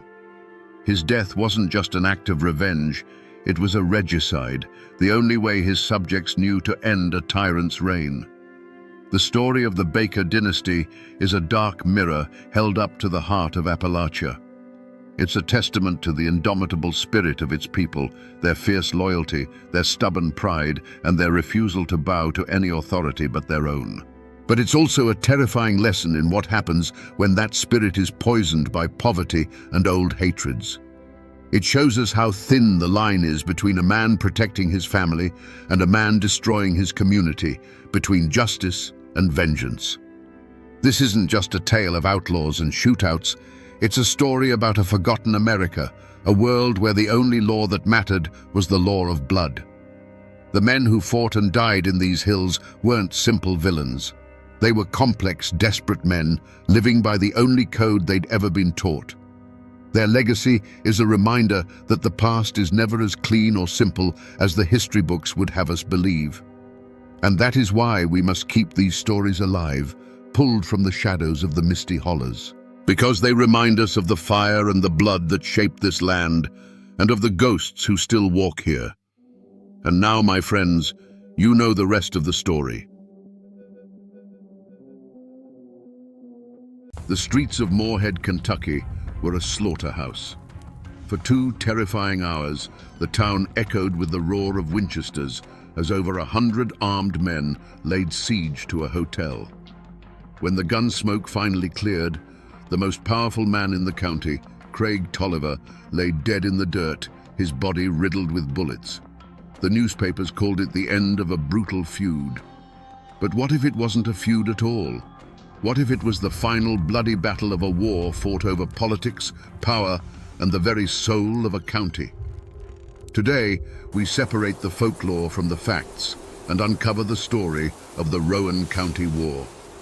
Before the gunfire and the blood, Rowan County was a world of 2 halves, held together by a fragile peace. Out in the hollows and on the ridges, life moved to the rhythm of the seasons. Men like Floyd Martin woke with the sun and knew their land not by deeds and property lines, but by the feel of the soil in their hands. They were farmers, patriarchs of large families, their wealth measured in livestock, healthy children, and the respect of their neighbors. Their world was one of hard work, self-reliance, and a fierce independence born from the isolation of the mountains.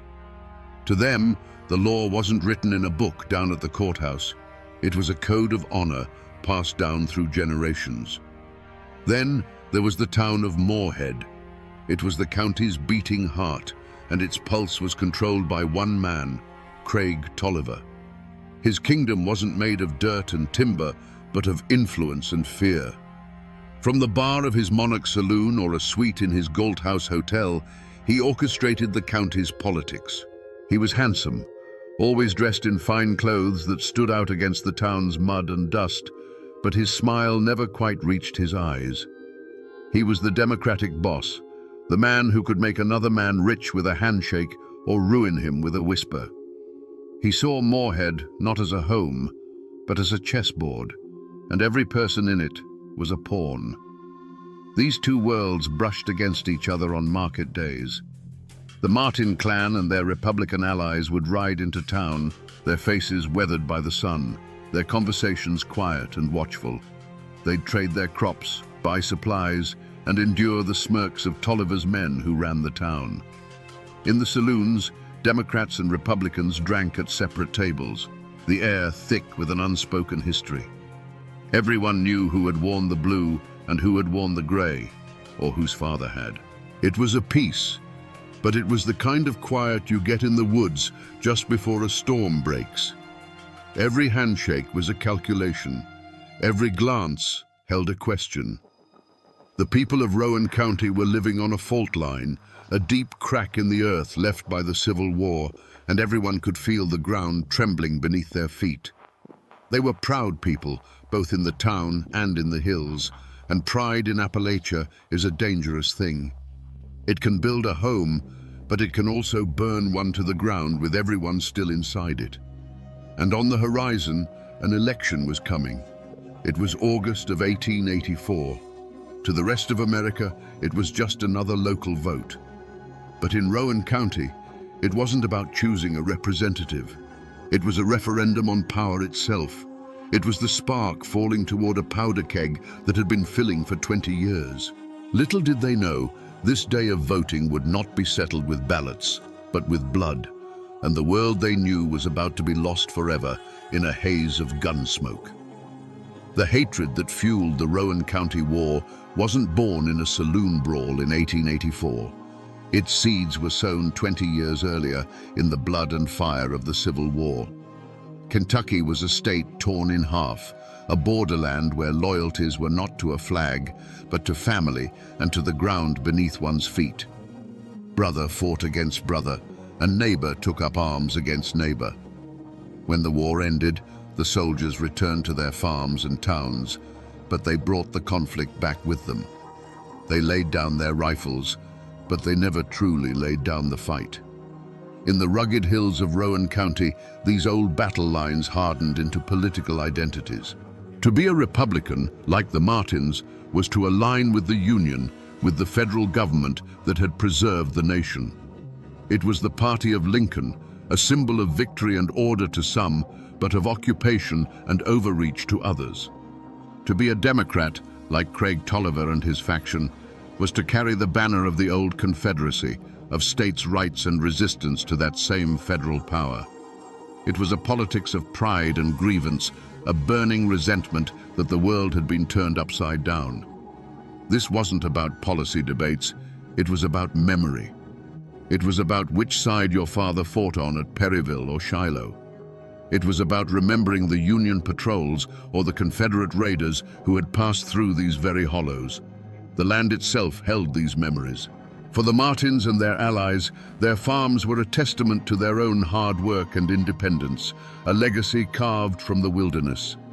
For Tolliver, the town of Moorhead was a different kind of territory, a center of power to be controlled, its commerce and law to be bent to the will of his party, his faction, his cause. In these mountains, a family name is a heavy thing. It's a coat of arms and a burden, all at once. The name Martin became a rallying cry for every Republican farmer who felt choked by the town's political machine. It stood for the country, for the hills, for the men who answered to no one but God. And the name Tolliver became the symbol of absolute democratic control, of the saloons, the courthouse, and the money that made the town run. It was a feud of ideas long before it was a feud of men. The blood of the Civil War had never truly dried. It had just soaked into the soil, waiting for a single spark to turn the ground red once more. The conflict in Rowan County didn't live in grand declarations, but in the quiet, poisonous whispers that spread from house to house. Craig Tolliver's Monarch Saloon wasn't just a place to drink. It was a spider's parlor where the web of rumor was spun. Here, his lieutenants, men who owed him their jobs or their freedom, would gather. They were the town's deputies, clerks, and business owners, all bound to Tolliver by loyalty or fear. They nurtured every slight against their party, magnifying small disputes into grave insults against the Democratic cause and Tolliver himself. The Martin alliance was quieter, forged not over whiskey, but over shared meals and silent nods of understanding on the steps of a country church.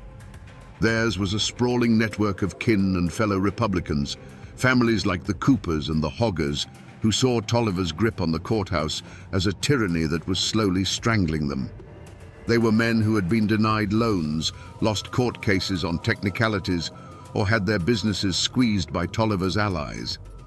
Their support for Floyd Martin wasn't just political, it was a matter of survival. The ground was already salted with old wounds. Just a few years prior, a sheriff's election had been decided by a handful of questionable ballots, installing a Tolliver man and leaving the Martins and their supporters feeling cheated and disenfranchised. There was the bitter memory of a land dispute between a Tolliver ally and a Republican farmer, a case settled in a court controlled by Tolliver's friends. These weren't isolated incidents, they were a pattern. Each one was a fresh layer of resentment, a reminder that the law in Rowan County bent to the will of the town boss. Gossip became a weapon, as dangerous as any pistol. A drunken argument at the general store was retold in the Monarch Saloon as a deliberate Republican provocation. A Martin supporter speaking too loudly about his rights was marked as a troublemaker. The air grew thick with suspicion. Men started carrying guns, not just for hunting, but for a trip into town. Friendships that had crossed party lines began to fray. The community wasn't just divided, it was curdling, turning sour with paranoia and hate. The stage was being set for a tragedy, and every rumor, every old grudge, was another nail being hammered into the coffin of peace. In the long, sweltering weeks leading up to the August election of 1884, a heavy stillness settled over Rowan County. The summer had been brutally hot and dry, cracking the creek beds and turning the dirt roads into a fine, choking powder that coated every leaf and fence post. Old-timers whispered that it was a bad sign when the katydids fell silent in the heat of the day. It was as if the land itself was holding its breath, waiting for the coming violence. The usual sounds of the mountains, the birds, the rustle of game in the undergrowth seemed to have faded, replaced by an oppressive quiet that felt more menacing than any storm. The true omen, however, wasn't in the sky or the trees. It was in the faces of the men gathering in Moorhead. Election day was approaching, and it felt less like a civic duty and more like a muster for war. The flow of whiskey, always a tool of political persuasion in those days, began to run more freely than usual, loosening tongues and sharpening tempers.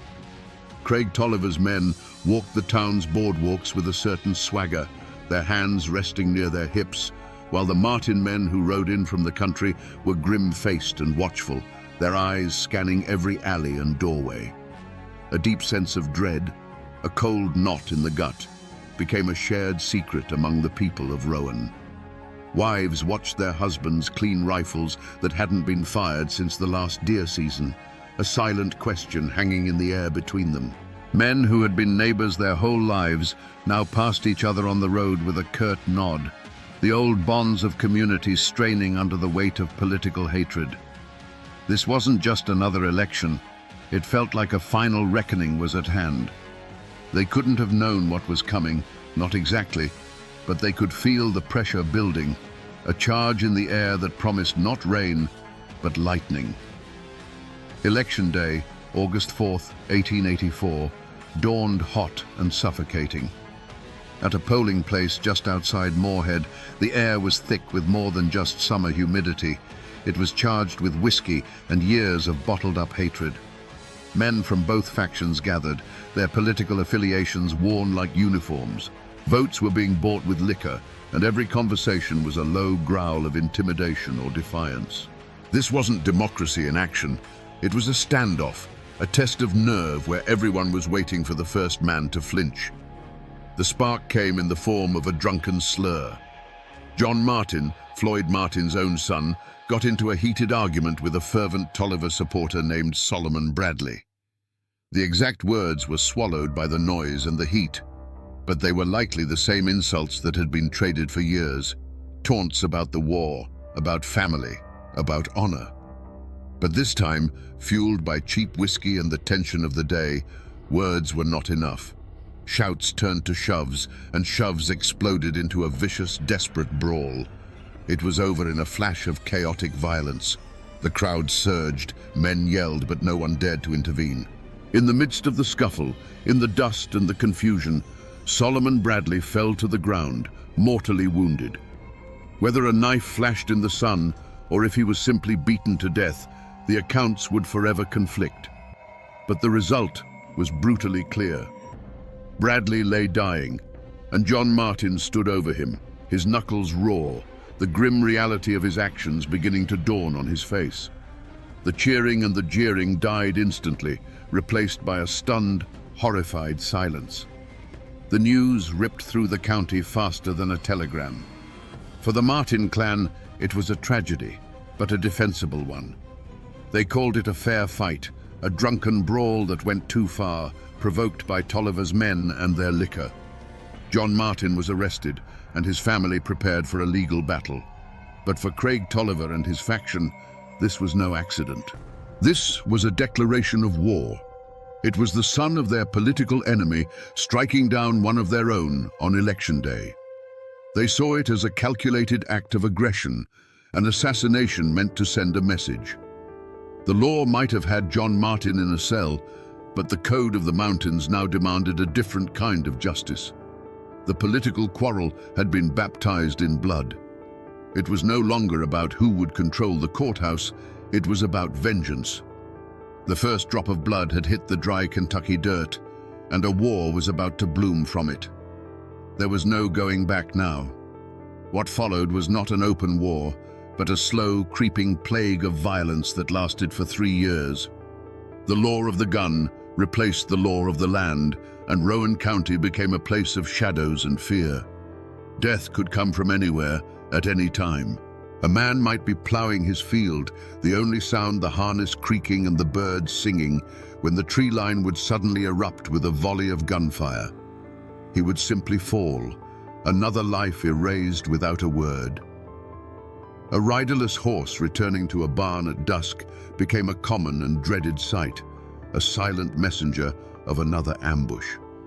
The first major act of retribution was aimed directly at the head of the Martin clan. As Floyd Martin rode along a quiet country road, a section of woods he'd passed 1,000 times before, the trees themselves seemed to explode. A hail of lead tore through the air, and Martin was thrown from his horse. He lay grievously wounded, but by some miracle, he survived. The message, however, had been delivered in smoke and lead. No one was safe, no place was sacred. The war of assassination had begun. This shadow war culminated on a blistering summer morning, June 22nd, 1887. The Martin faction, now an army of over 100 determined men, descended from the hills and laid siege to Moorhead. The morning calm was shattered by a sound like rolling thunder, a sound that sent townspeople scrambling for their lives, diving into cellars or hiding behind anything that could stop a bullet. For hours, the air was filled with a constant, deafening roar as hundreds of rounds were fired. It was a storm of lead. The high-pitched whine of bullets was everywhere. Wooden storefronts splintered, sending shards of timber flying through the air. The windows of the Galt House Hotel, where Craig Tolliver and his men were cornered, shattered one by one. Through the thick haze of gunsmoke, you could see the muzzle flashes from doorways, from rooftops, from behind wagons. The Martin men weren't brawling. They were conducting a methodical extermination, tightening a noose of rifle fire around the heart of Tolliver's power. Then came the final, desperate act. Trapped, his men falling around him, Craig Tolliver made a run for it. He burst from the hotel, a flash of motion against the chaos. It wasn't a single shot that answered him, but a deafening, instantaneous chorus of rifles firing as one. The unstoppable town boss, the man who had ruled Rowan County with an iron fist, simply collapsed in the middle of the street. And in the moment his body hit the dirt, the thunder of the guns stopped. A deafening silence fell over Moorhead, broken only by the ringing in men's ears and the sight of the dead man lying in the dust. The war was over. To understand the 3 years of terror that followed, we must try to look at the world through Craig Tolliver's cold, calculating eyes. In his own mind, he was no villain. He was a king, and Moorhead was his kingdom. The Galt House Hotel was his castle, the Monarch Saloon his throne room. He believed in order, but it was his order. He provided jobs, settled disputes, and kept the peace, all so long as his authority was never questioned. He didn't see the Martins and their allies as a political opposition. He saw them as rebels, as a disease threatening the body of his carefully controlled world. When Solomon Bradley was killed on election day, Craig Tolliver didn't see a drunken brawl gone wrong. He saw an assassination. He saw the son of his chief rival striking down one of his loyalists in a blatant act of defiance. To him, this was an insurrection, a declaration of war against his rule. A king cannot allow such a challenge to go unanswered, or the throne itself will crumble. The moment he heard the news, a switch didn't flip from anger to rage. It flipped from political maneuvering to calculated extermination. The Martins had chosen the weapon, and he would simply prove he was a master of it. The decision to ambush Floyd Martin wasn't made in a fit of passion. It was a cold, strategic move, a piece being moved on a chessboard. Tolliver would have seen it as a regrettable but necessary act of statecraft. In his logic, removing the head of the rebellion would cause the movement to collapse. After the ambush failed, he wouldn't have felt frustration or panic, but a grim resolve. It was simply a problem that now required a more thorough solution. For 3 years, as the bodies fell on both sides, it's unlikely Tolliver felt guilt. Each report of another Martin supporter shot from ambush would have been received not with glee, but with a sense of grim satisfaction. It wasn't murder, it was management. It was the slow, methodical process of cutting a cancer out of his county. He was the only man, in his own view, strong enough to do what needed to be done. This is what makes his evil so chilling. It was not the product of madness, but of a terrible, unwavering certainty that he was the hero of his own story. When the final volley of shots faded, a silence fell over Moorhead. It was a silence so deep and heavy, it felt louder than the gunfire that had preceded it. A thick, acrid haze of gun smoke hung in the humid summer air, burning the eyes and throat. For a long moment, nothing moved. The only sign that the world hadn't ended was the sight of Craig Tolliver's lifeless body lying in the dusty street, a final, stark punctuation mark at the end of a bloody 3-year sentence. Slowly, cautiously, the town began to emerge from its hiding places. Cellar doors creaked open. Shopkeepers peered out from behind barricaded windows. The faces of the townspeople were pale with shock, their eyes wide as they took in the scene. The main street looked like a battlefield. Bullet holes pocked nearly every building. Windows were shattered, and the ground was littered with spent shell casings. The bodies of Tolliver and his lieutenants lay where they had fallen, silent testament to the terrible finality of the fight. The Martin faction, victorious, did not flee back to their hollows. They were no longer an invading army. They were the new power in Rowan County. They stood in the open, rifles held loosely in their hands, their faces grim and streaked with sweat and gunpowder. They had come to Moorhead to kill a king, and they had succeeded. With Tolliver and his closest men dead, their political machine, built on years of intimidation and control, had vanished in the space of a single morning. The reign was over, but news of a private war travels fast. When word reached the state capital of Frankfurt that a county seat had been seized by an armed force and its leadership exterminated in the streets, the reaction was one of pure shock. This wasn't a feud, this was an insurrection. Governor J. Proctor Knott didn't send a sheriff, he sent the army. For the first time in Kentucky's history, the state militia was called out to quell a local war. Days later, uniformed soldiers marched down the main street of Moorhead, their polished boots kicking up the same dust that had soaked up Craig Tolliver's blood. They came with bayonets fixed, under orders to restore order by force if necessary. They were a foreign power, an outside authority that neither the Martins nor the Tollivers had ever answered to. Their arrival marked the true end of the war. The law of the mountains had finally been silenced by the law of the state. The arrival of the state militia did not bring peace to Rowan County. It simply put a lid on a boiling pot. The gunfire was replaced by a tense, suffocating quiet, enforced by the cold steel of soldiers' bayonets. But beneath this forced calm, the community was more fractured than ever. The war wasn't over. It had just moved indoors, into the whispers in the general store and the fearful glances exchanged over church pews. The town of Moorhead and the surrounding hollows broke into two camps, with a terrified majority caught in the middle.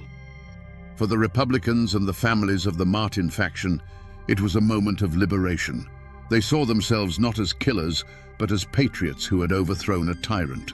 They had stood up to Craig Tolliver's machine and won, restoring what they believed was true justice to the county. They were the heroes of their own story, and they expected to be treated as such. But for the friends, allies, and business partners of the dead Democrats, the Martin clan was a mob of savage murderers from the hills. They saw the great gunfight not as a battle, but as a massacre, and they now lived in mortal fear of the men who had perpetrated it. This fear gave birth to a powerful conspiracy of silence. When the state authorities began their investigation, they were met with a wall of sealed lips and downcast eyes. Men who had witnessed the entire 2-hour battle from their shop windows suddenly claimed they had been hiding in their cellars and had seen nothing. Others, who surely knew the names of every man who marched on the town, would only shrug and say they couldn't recognize anyone through the smoke. To speak the truth was to choose a side, and in the shadow of such violence, choosing a side was a potential death sentence. Fear of Martin retribution was a more immediate threat than a distant state court. Yet, in this atmosphere of terror, small acts of courage and cowardice defined the true character of the people. A former Tolliver deputy who once walked with a confident swagger would now cross the street to avoid meeting the gaze of a Martin man. But a doctor who had been a friend of Tolliver's would still ride out to a Martin farm to tend to a sick child, his oath as a healer overriding the politics of hate. A widow of a slain Tolliver man might find a sack of flour left on her porch in the dead of night, a silent offering from a neighbor who dared not show support in the daylight. The war had moved from the streets into the hearts of the people, and every small decision, who to trade with, who to talk to, who to help, became a declaration of allegiance in a conflict that was far from over. The hunt for the killers of Craig Tolliver was not a chase with hounds and rifles through the dark hollows. The killers weren't hiding. They were walking the streets of Moorhead in broad daylight, confident and victorious. The hunt that followed was a different kind of pursuit altogether, a methodical and dangerous game of wits waged by outsiders in a land that guarded its secrets jealously. The posse was not made of vengeful neighbors, but of state prosecutors and detectives from Frankfurt, city men who wore stiff collars and carried law books instead of Winchesters. Their prey was an entire faction, over 100 men bound by blood, politics, and the shared secret of the final gunfight. The mountains that had once hidden Tolliver's ambushes now served a new purpose.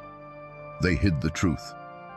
The state's men rode from one isolated farm to the next, asking questions that were met with blank stares, convenient memory loss, and a steadfast, unnerving silence. The people of the hills, loyal to the Martins or simply terrified of them, created a fortress of ignorance. The investigators found themselves lost not in the woods, but in a fog of fear and clan loyalty. But the state had a power that Tolliver never did: the full weight of the law and the endless patience of bureaucracy. Slowly, painstakingly, they pieced together a list of names. Whispers were gathered, deals were offered, and cracks began to appear in the wall of silence. Finally, the state felt it had enough. Indictments were issued for the leaders of the Martin faction, charging them with murder and insurrection. The question that hung over the entire county was, would they come peacefully? Or would the state's lawmen have to fight a second war to bring them in? The moment of capture was not a bloody firefight, but a scene of quiet, surreal drama. Faced with warrants from the state, the very authority they claimed to respect, the Martin leaders made a calculated choice. One by one, they came down from their hill farms, met the lawmen, and surrendered their rifles. There was no resistance, no desperate last stand. They walked into custody with their heads held high, not as cornered fugitives, but as men who believed utterly in their own righteousness. They were confident that any jury of their peers would see them not as criminals, but as liberators who had done the county a necessary, if brutal, service. Their war was not over. It was simply moving from the battlefield to the courtroom. The courthouse in Moorhead was not a hall of justice, it was a fortress. State militia, with bayonets fixed, stood guard at every entrance and lined the courtroom walls. The room was packed to suffocation, split down the middle as if by an invisible wall. On one side sat the grim-faced farmers and families of the Martin faction, their expressions hard and unyielding. On the other, the remaining allies of Craig Tolliver, their faces a mixture of grief, fear, and a desperate hope for vengeance. Every person in that room understood this was not just a trial. It was the final battle of the Rowan County War, fought not with rifles, but with words and law books. The prosecution, sent from the state capital, laid out a clear and brutal case. This was murder, plain and simple. A conspiracy of over 100 men who had taken the law into their own hands, sieged a town, and executed their political rivals in the street. They painted the Martin faction as a lawless mob, a threat to the very fabric of civilized society. But the defense lawyers, shrewd men who understood the ways of the mountains, told a different story. They portrayed Craig Tolliver as a ruthless tyrant who ruled Rowan County through fear and corruption. The Martin men, they argued, were not murderers. They were patriots, Minutemen, who had risen up to liberate their community from a despot when the law itself had failed them. The trial became a spectacle of fear. One by one, witnesses were called to the stand. Men who had seen the whole bloody affair unfold would stare at the floor, their hands trembling, and mumble that they couldn't be sure of any faces they saw that day. The smoke, they'd say, was too thick. The chaos was too great. And you can imagine, my friends, the pressure in that room. You can imagine the silent, heavy gazes from the Martin supporters, a non-verbal promise of a long memory. The conspiracy of silence that had protected the killers in the hills now followed them right into the courthouse. Throughout the proceedings, the accused leaders of the Martin clan sat in their chairs with a quiet, unshakable dignity. There was no remorse in their eyes, no plea for mercy. They listened to the testimony with the stoicism of men who had made their peace with their actions long ago. They had done what they believed was necessary, and they put their faith not in clever lawyers, but in a jury of their peers, men who knew the land, who understood the grievances, and who had lived under the shadow of Craig Tolliver's rule. Finally, the day of the verdict arrived. The jury, 12 men from Rowan County, filed back into the silent, tense courtroom. They avoided the eyes of everyone, their faces pale and unreadable. The foreman stood, a single piece of paper trembling in his hand. He cleared his throat and spoke the words that would echo through those mountains for 100 years. On the charge of murder, on the charge of insurrection, the verdict for every single man was the same: not guilty. A roar erupted from one side of the room, a wave of triumphant relief. On the other side, there was only the dead silence of disbelief and defeat. The Martin men walked out of the courthouse as free men, acquitted by a jury of their neighbors. The law of the state had spoken, but was it justice? Or was it fear, wearing a judge's robes? The Martin men walked free from the courthouse, but the war had left a scar on every soul in Rowan County. For the allies of Craig Tolliver, the verdict was not just an acquittal, it was an eviction notice. Their leader was dead, their power was shattered, and the men who had killed him now held all the cards. There was no future for them in a county run by their mortal enemies. A quiet, grim exodus began. One by one, they sold their businesses and their land for whatever they could get, packed their families into wagons, and disappeared from the county, seeking a life in a place where their name was not a mark of defeat. For the victorious Martin faction, life after the verdict was not a simple return to peace. They had won the war, and in the following years, they took control of the courthouse and the sheriff's office, just as they had set out to do. But their victory was a heavy crown. They were no longer simple farmers. They were the men who had laid siege to a town and killed its leader. They were respected by their allies, but forever watched with fear by others. They had to live with the ghosts of what they had done, and the silence of their neighbors was a constant reminder of the blood that had been spilled. They had freed Rowan County from a tyrant, but in doing so had become figures of awe and terror themselves. The community, caught in the middle, made a silent pact to forget.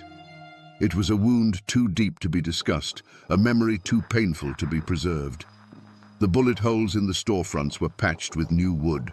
The Galt House Hotel, the blood-soaked epicenter of the battle, stood empty and decaying for a time, a grim monument to the war, until it eventually burned to the ground, taking its ghosts and stories with it in the smoke.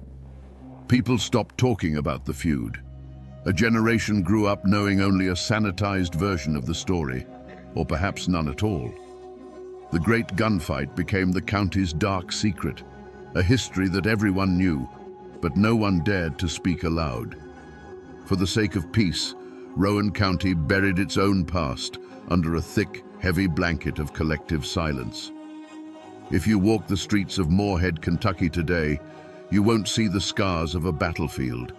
You'll see the campus of a bustling university. You'll see traffic and commerce, a modern town moving at a modern pace. The old wooden storefronts are gone, replaced by brick and pavement. The thunder of the 1887 gunfight has been replaced by the everyday sounds of life. It would be easy to think that the Rowan County War was just a tall tale, a ghost story whispered by old men. But if you look in the local phone book, you will still find the names Martin and Tolliver. The descendants of the men who fought and died in that war still live on the same land, still walk the same streets. The blood has thinned, the old hatreds have cooled into a shared, complicated history. They are no longer armies, just families. A Martin and a Tolliver might work together. Their children might sit next to each other in school, most of them knowing little of the war their great-grandfathers waged for the soul of this very ground. The physical landmarks of the war are nearly all gone. The Galt House Hotel is a ghost, its location now just a spot on a modern street. But if you know where to look, you can find the final chapter. In the Old Town Cemetery, you can find the grave of Craig Tolliver. There is no grand monument to mark the resting place of the man who was once the untouchable king of Rowan County. There is only a stone, weathered by more than a century of Kentucky rain and sun, his name slowly being erased by time.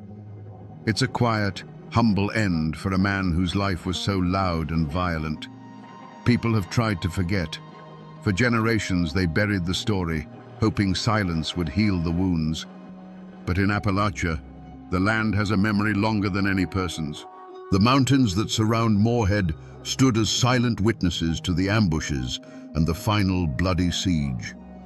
The waters of Triplet Creek still flow as they did when they ran dark with rumor and fear.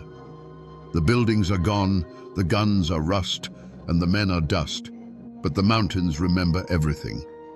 So we return to the question we asked at the very beginning around this digital campfire. Was this a feud, or was it a war? The story of Rowan County gives us a clear and chilling answer. This was not a petty squabble between families. It was the final bloody battle in a political war that had been simmering since the end of the Civil War.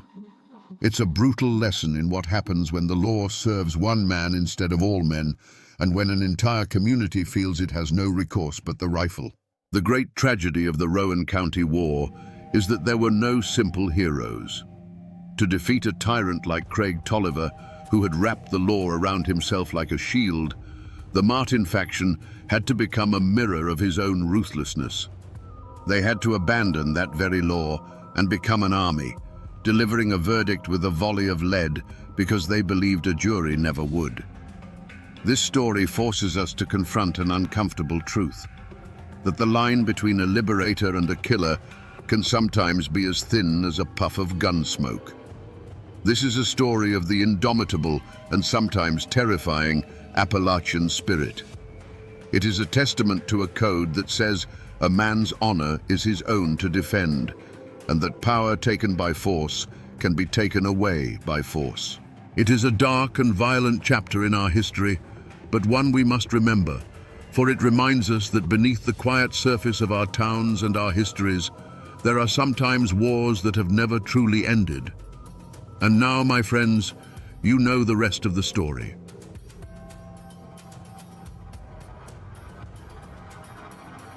They say that on the 4th of July, the road up Cherry Mountain was choked with a pilgrimage of the thirsty and the defiant. Thousands of people, judges and outlaws, preachers and laborers, climbed that steep North Carolina slope, drawn by a single promise. At the summit, a stout, smiling man named Amos Owens stood beside barrels of a legendary ruby-red liqueur, ladling it out for free to all who came. He was a moonshiner, a tax evader, an enemy of the federal government. But on that mountain, he was a king. How does a man become a legend in his own lifetime? How does a common criminal earn the loyalty of an entire region, turning his defiance into a roaring celebration that the law itself was powerless to stop?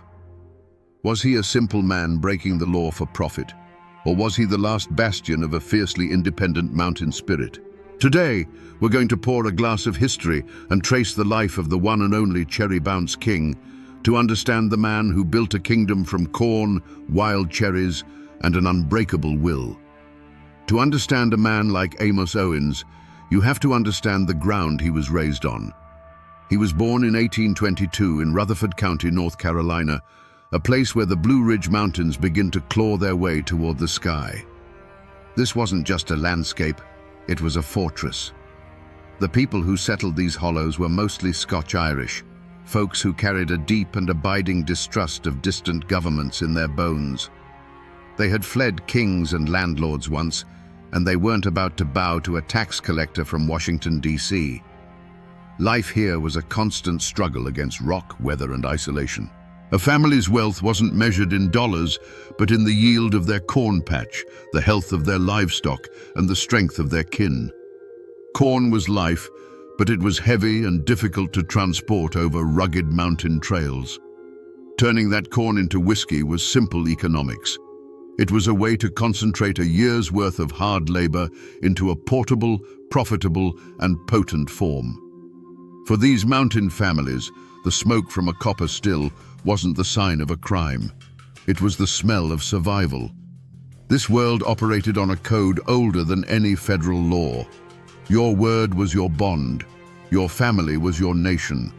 An insult to your honor had to be answered, and a neighbor in need was to be helped without question. The law was something that existed down in the flatlands, an alien system that didn't understand the realities of mountain life. The stories of the Whiskey Rebellion of the 1790s weren't taught as a failed uprising. They were passed down as tales of righteous defiance, cementing the belief that a man had a God-given right to his own craft. But Amos wasn't just a product of the mountains. He was forged in the fires of a foreign war. As a young man, he left his secluded home to fight in the Mexican-American War. Imagine that transition, from the quiet, green solitude of Appalachia to the dusty, brutal battlefields of a foreign land. This experience hardened him. It taught him discipline. It showed him a world far beyond his mountain, and it likely reinforced his belief in self-reliance above all else. He was a veteran, a man who had served his country. When Amos Owens returned home, he came back a different man. He had seen the authority of the United States government up close, but he chose to climb back up Cherry Mountain and live by the old code. He didn't see a contradiction in having fought for the flag and then defying its laws. In his mind, the government had its place, and that place was not on his mountain, telling him what he could and could not do with the corn he grew with his own two hands. This was the crucible that created the Cherry Bounce King. He was a man of his people, steeped in a tradition of defiance. He was a farmer who understood the brutal math of survival. And he was a soldier who had learned how to stand his ground. The mountain gave him his ingredients and his fortress, but his unbending character, that was forged in the history of his ancestors and the heat of war. Long before the name Cherry Bounce King echoed through the halls of government, there was just Amos Owens, the artisan.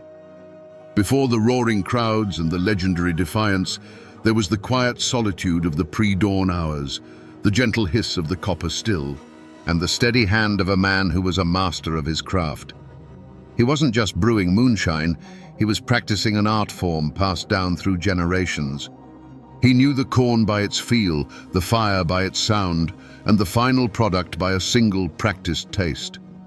His cherry bounce wasn't just potent, it was perfect, a testament to a pride in his work that no federal law could ever touch. But this craft wasn't for his own glory. It was the foundation of his family. The income from his hidden stills meant his wife had what she needed and his children never went to bed hungry. It meant he could afford good tools for his farm and solid shoes for their feet. His operation allowed him to build a life on that rugged mountain that was a step above mere survival. He was a patriarch in the truest mountain sense, the unwavering provider and protector of his clan. The world he built was one of security and stability, a small, independent nation with his homestead at its capital. And his influence spread beyond his own fence line. On Cherry Mountain and in the hollows below, Amos Owens was a pillar of the community. In a place where cash was as rare as a flat piece of land, he was the local economy's heartbeat. He bought his neighbors surplus corn at a fair price, providing them with the hard currency they needed. When a family fell on hard times, it was often Amos they turned to for a loan or assistance, a request he rarely refused. He commanded a deep, unshakable respect, not because of fear, but because his success was shared with those around him. This was the kingdom Amos Owens built, long before the outside world took notice. It was a world governed by loyalty, sustained by his craft, and centered on his family and community. It was a life of quiet dignity and fierce independence, a peaceful defiance conducted not with guns, but with copper pots and wild cherries. This was everything he stood to lose. It wasn't just a business the revenuers were threatening. It was his home, his honor, and the entire world he held dear. Every great man has a current running through him, a force that drives his every decision. For Amos Owens, that force was a stubborn pride as unyielding as mountain granite. It was a conviction buried deep in his soul that no man born in a distant city had the right to tell him what he could do on his own land. This wasn't just a belief, it was the very bedrock of his identity. He didn't just break the law, he disdained it. He saw the federal tax on liquor not as a legal statute, but as an intolerable insult to his craft and his heritage.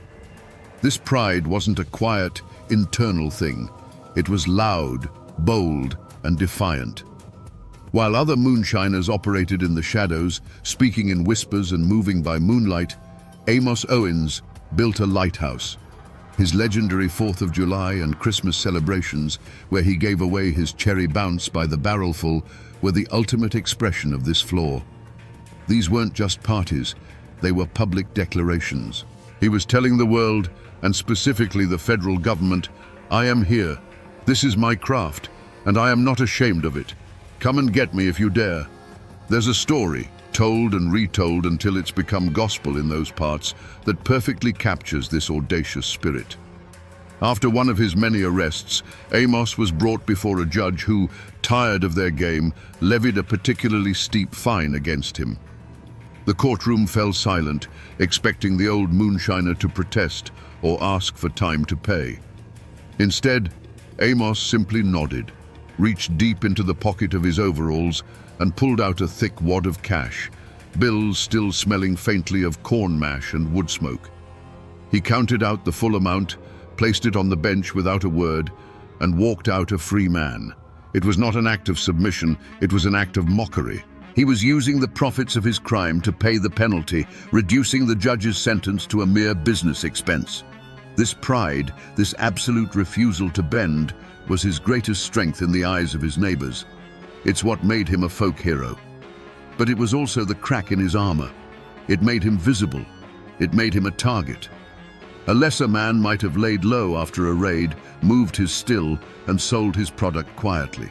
But Amos' pride wouldn't allow that. He would rebuild, bigger and better, and the smoke would rise from his chimney stack on Cherry Mountain like a defiant flag, a signal to the law that he had not been beaten. His flaw, then, was his inability to compromise his own code. He was a king on his mountain, and kings do not bow. This stubborn streak ensured that his conflict with the government would never be a quiet, hidden affair. It was destined to become a public spectacle, a long and drawn-out war of attrition. He was daring the lightning to strike, forgetting that in the world of federal law, the storm always gathers eventually. For years, the dance between Amos Owens and the law had a familiar, almost comfortable rhythm. A federal marshal, often a local man who understood the mountain ways, would make the reluctant journey up Cherry Mountain. Stills would be broken, a warrant would be served, and Amos would go along peacefully. It was a ritual, a game of appearances, where the law made its point, and Amos paid his tax in the form of a fine. He always rebuilt, and the marshals always knew he would. There was a strange, unspoken understanding in this ongoing feud. But after the Civil War, the music changed. The federal government was nearly bankrupt, and its thirst for tax revenue became insatiable. The Bureau of Internal Revenue was empowered, unleashing a new breed of agent upon the mountains. These weren't local men playing a part. They were strangers with cold eyes and a fervent belief in federal authority. They saw the mountains not as a different world with its own rules, but as a den of tax cheats who were robbing the US Treasury. Their mission wasn't to play a game, it was to win a war. The spark that lit the fuse came on a crisp autumn morning. A team of these new, determined revenuers stormed Cherry Mountain. This raid was different. It wasn't just about the equipment. With grim efficiency, they found Amos's aging cellar, a cool space dug into the mountainside where his finished product, his art, was stored. They didn't confiscate it. With axes and sledgehammers, they systematically smashed every jug and barrel. Years of work, hundreds of gallons of his legendary cherry bounce, gushed out and stained the earth a deep, bloody red. They were destroying his legacy, pouring his very soul into the dirt. Amos Owens, who had always met his arrest with a wry smile, stood and watched this sacrilege in cold silence. This was no longer a matter of business. They hadn't just destroyed his property, they had committed an act of profound disrespect. They had vandalized his art, violated the sanctity of his craft, and declared that his life's work was nothing more than contraband to be annihilated. The unspoken rules of their long dance had been shattered. For Amos, this was a declaration of war. This act was an unforgivable affront precisely because it struck at the heart of his defiant pride. To be arrested was one thing. To be treated as a common criminal whose masterpiece deserved no more respect than ditch water was another. They had challenged his status, his honor, and his identity as the king of his own mountain. In that moment, watching his life's work bleed into the ground, a decision was made. He would no longer be a mere moonshiner who got caught now and then. He would become a symbol. His operation would grow larger, his celebrations more brazen, and his name would become a banner of defiance for the entire region to rally behind. The red stain on the ground where his cherry bounce had been spilled was a line drawn in the dirt. Amos Owens' response wasn't fear, it was fury. He did not retreat into the shadows. Instead, he did the opposite. The smoke from Cherry Mountain, which had always been a steady wisp, now billowed into a column. He built new stills, bigger and more efficient. He hired more men. He doubled his production. He was no longer just supplying a thirsty region. He was building an empire in open defiance of the United States government. The warnings started as quiet whispers. His own wife, who had stood by him through dozens of arrests, saw the new hardness in the eyes of the federal men who rode through the nearby towns. She would plead with him at night, by the firelight, her voice full of a fear he'd never heard before. "Amos," she would say, "this is different now. It's not a game anymore. They don't just want a fine. They want to see you broken."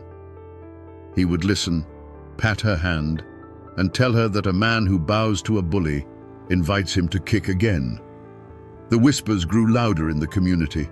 Friends who had celebrated his audacity now pulled him aside with worried looks. They spoke of revenue as threatening local farmers for information, of a new, ruthless pressure being applied to the entire area. Just lay low for a while, Amos, they'd advise. Let the heat die down. Make your run, but do it quiet-like. They were counseling survival, the ancient mountain art of bending like a sapling in a storm so as not to break. But Amos Owens was no sapling.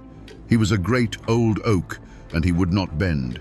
He saw their pleas for caution as a step toward surrender. To him, this was no longer about a single man's still. It was about the soul of the mountains. He told them that if he backed down, the federal men would come for them next. He preached his gospel of defiance, arguing that the only way to meet a threat is to stand taller and look it square in the eye. His pride had now transformed into a righteous cause. The ultimate act of defiance was his next 4th of July celebration. Where others saw a reason for caution, Amos saw a stage. He sent out word. The party on Cherry Mountain would be bigger than ever before. It became a public spectacle, an open challenge broadcast across the state. He wasn't just inviting his friends and customers. He was taunting the Bureau of Internal Revenue. He was turning his defiance into a beacon, daring them to try and extinguish it in front of thousands of his supporters. With every warning he ignored, every plea for moderation he dismissed, the path forward narrowed until there was only one way it could go. He had become a symbol, a living embodiment of the mountain spirit, and the government could not allow such a symbol to stand. He was isolating himself on a peak of his own making, a king so confident in his fortress that he could no longer see the army gathering at its gates. A violent outcome was no longer a risk. It was a certainty he himself was inviting. The day before the 4th of July dawned clear and bright over Cherry Mountain. The air was already electric with anticipation. Wagons were being moved into place. Barrels of cherry bounce were rolled out from the cellar, and the sound of hammers echoed as a stage was built for the fiddlers. This was to be Amos Owens' masterpiece of defiance, the grandest celebration he had ever hosted. But as the sun reached its zenith, a lone rider was seen making his way steadily up the mountain path. It wasn't a posse. It was the familiar, weary face of an old federal marshal, a man who had arrested Amos more than once in the bygone days of their gentleman's feud. He didn't come with warrants or weapons. He dismounted, met Amos near the Great Log Hall, and spoke not as a lawman, but as one man to another. He explained that the world had changed. The new men in charge in Raleigh and Washington saw Amos not as a local character, but as the leader of an insurrection. They were coming, he warned, not for a token arrest, but to crush him completely. "They're just waiting for this party, Amos," the marshal said, his voice low. "They'll use the crowd as an excuse. They'll say it was a riot. Men are going to get hurt." Then came the final, clear off-ramp, the last chance for peace. "Cancel it," the marshal pleaded, "just for this year. Send everyone home. Show them you're not looking for a fight. If you do this, I can go back and tell them the threat is over. We can go back to the way things were. It's your last chance to put the genie back in the bottle." It was a surprisingly fair offer. It was a path away from the cliff's edge. All he had to do was swallow his pride. For a long moment, Amos Owens was silent. You can just imagine him, standing there on his mountain, the smell of his life's work all around him. He likely looked at his home, at the preparations for the festival, at the faces of his kin. He had to have felt the weight of the choice before him, the safety of his family versus the defiant code that had defined his entire life. The marshal's offer was reasonable. It was wise. But to Amos, it sounded like the clatter of chains. He finally turned his gaze from his home and met the marshal's eyes. The internal struggle was over. "A man doesn't send his guests home," Amos said, his voice as firm as the mountain beneath his feet, "just because an uninvited stranger is threatening to kick down the door. The party goes on." With that, the last bridge to peace was burned. He had been offered a truce and had chosen war. The old marshal simply nodded, a look of profound sadness on his face, and rode away, leaving the cherry-bounce king alone on his throne, waiting for the inevitable storm he had personally summoned. The 4th of July on Cherry Mountain was a roaring sea of humanity.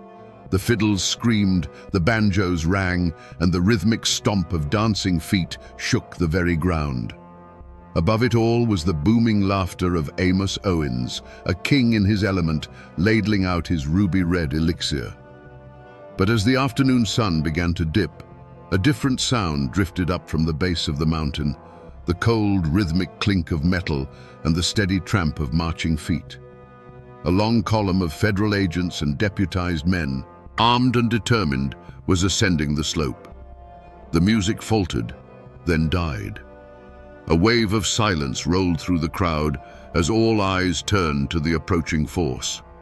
The world for Amos Owens narrowed to the sight of those grim-faced men, their polished badges glinting in the sun.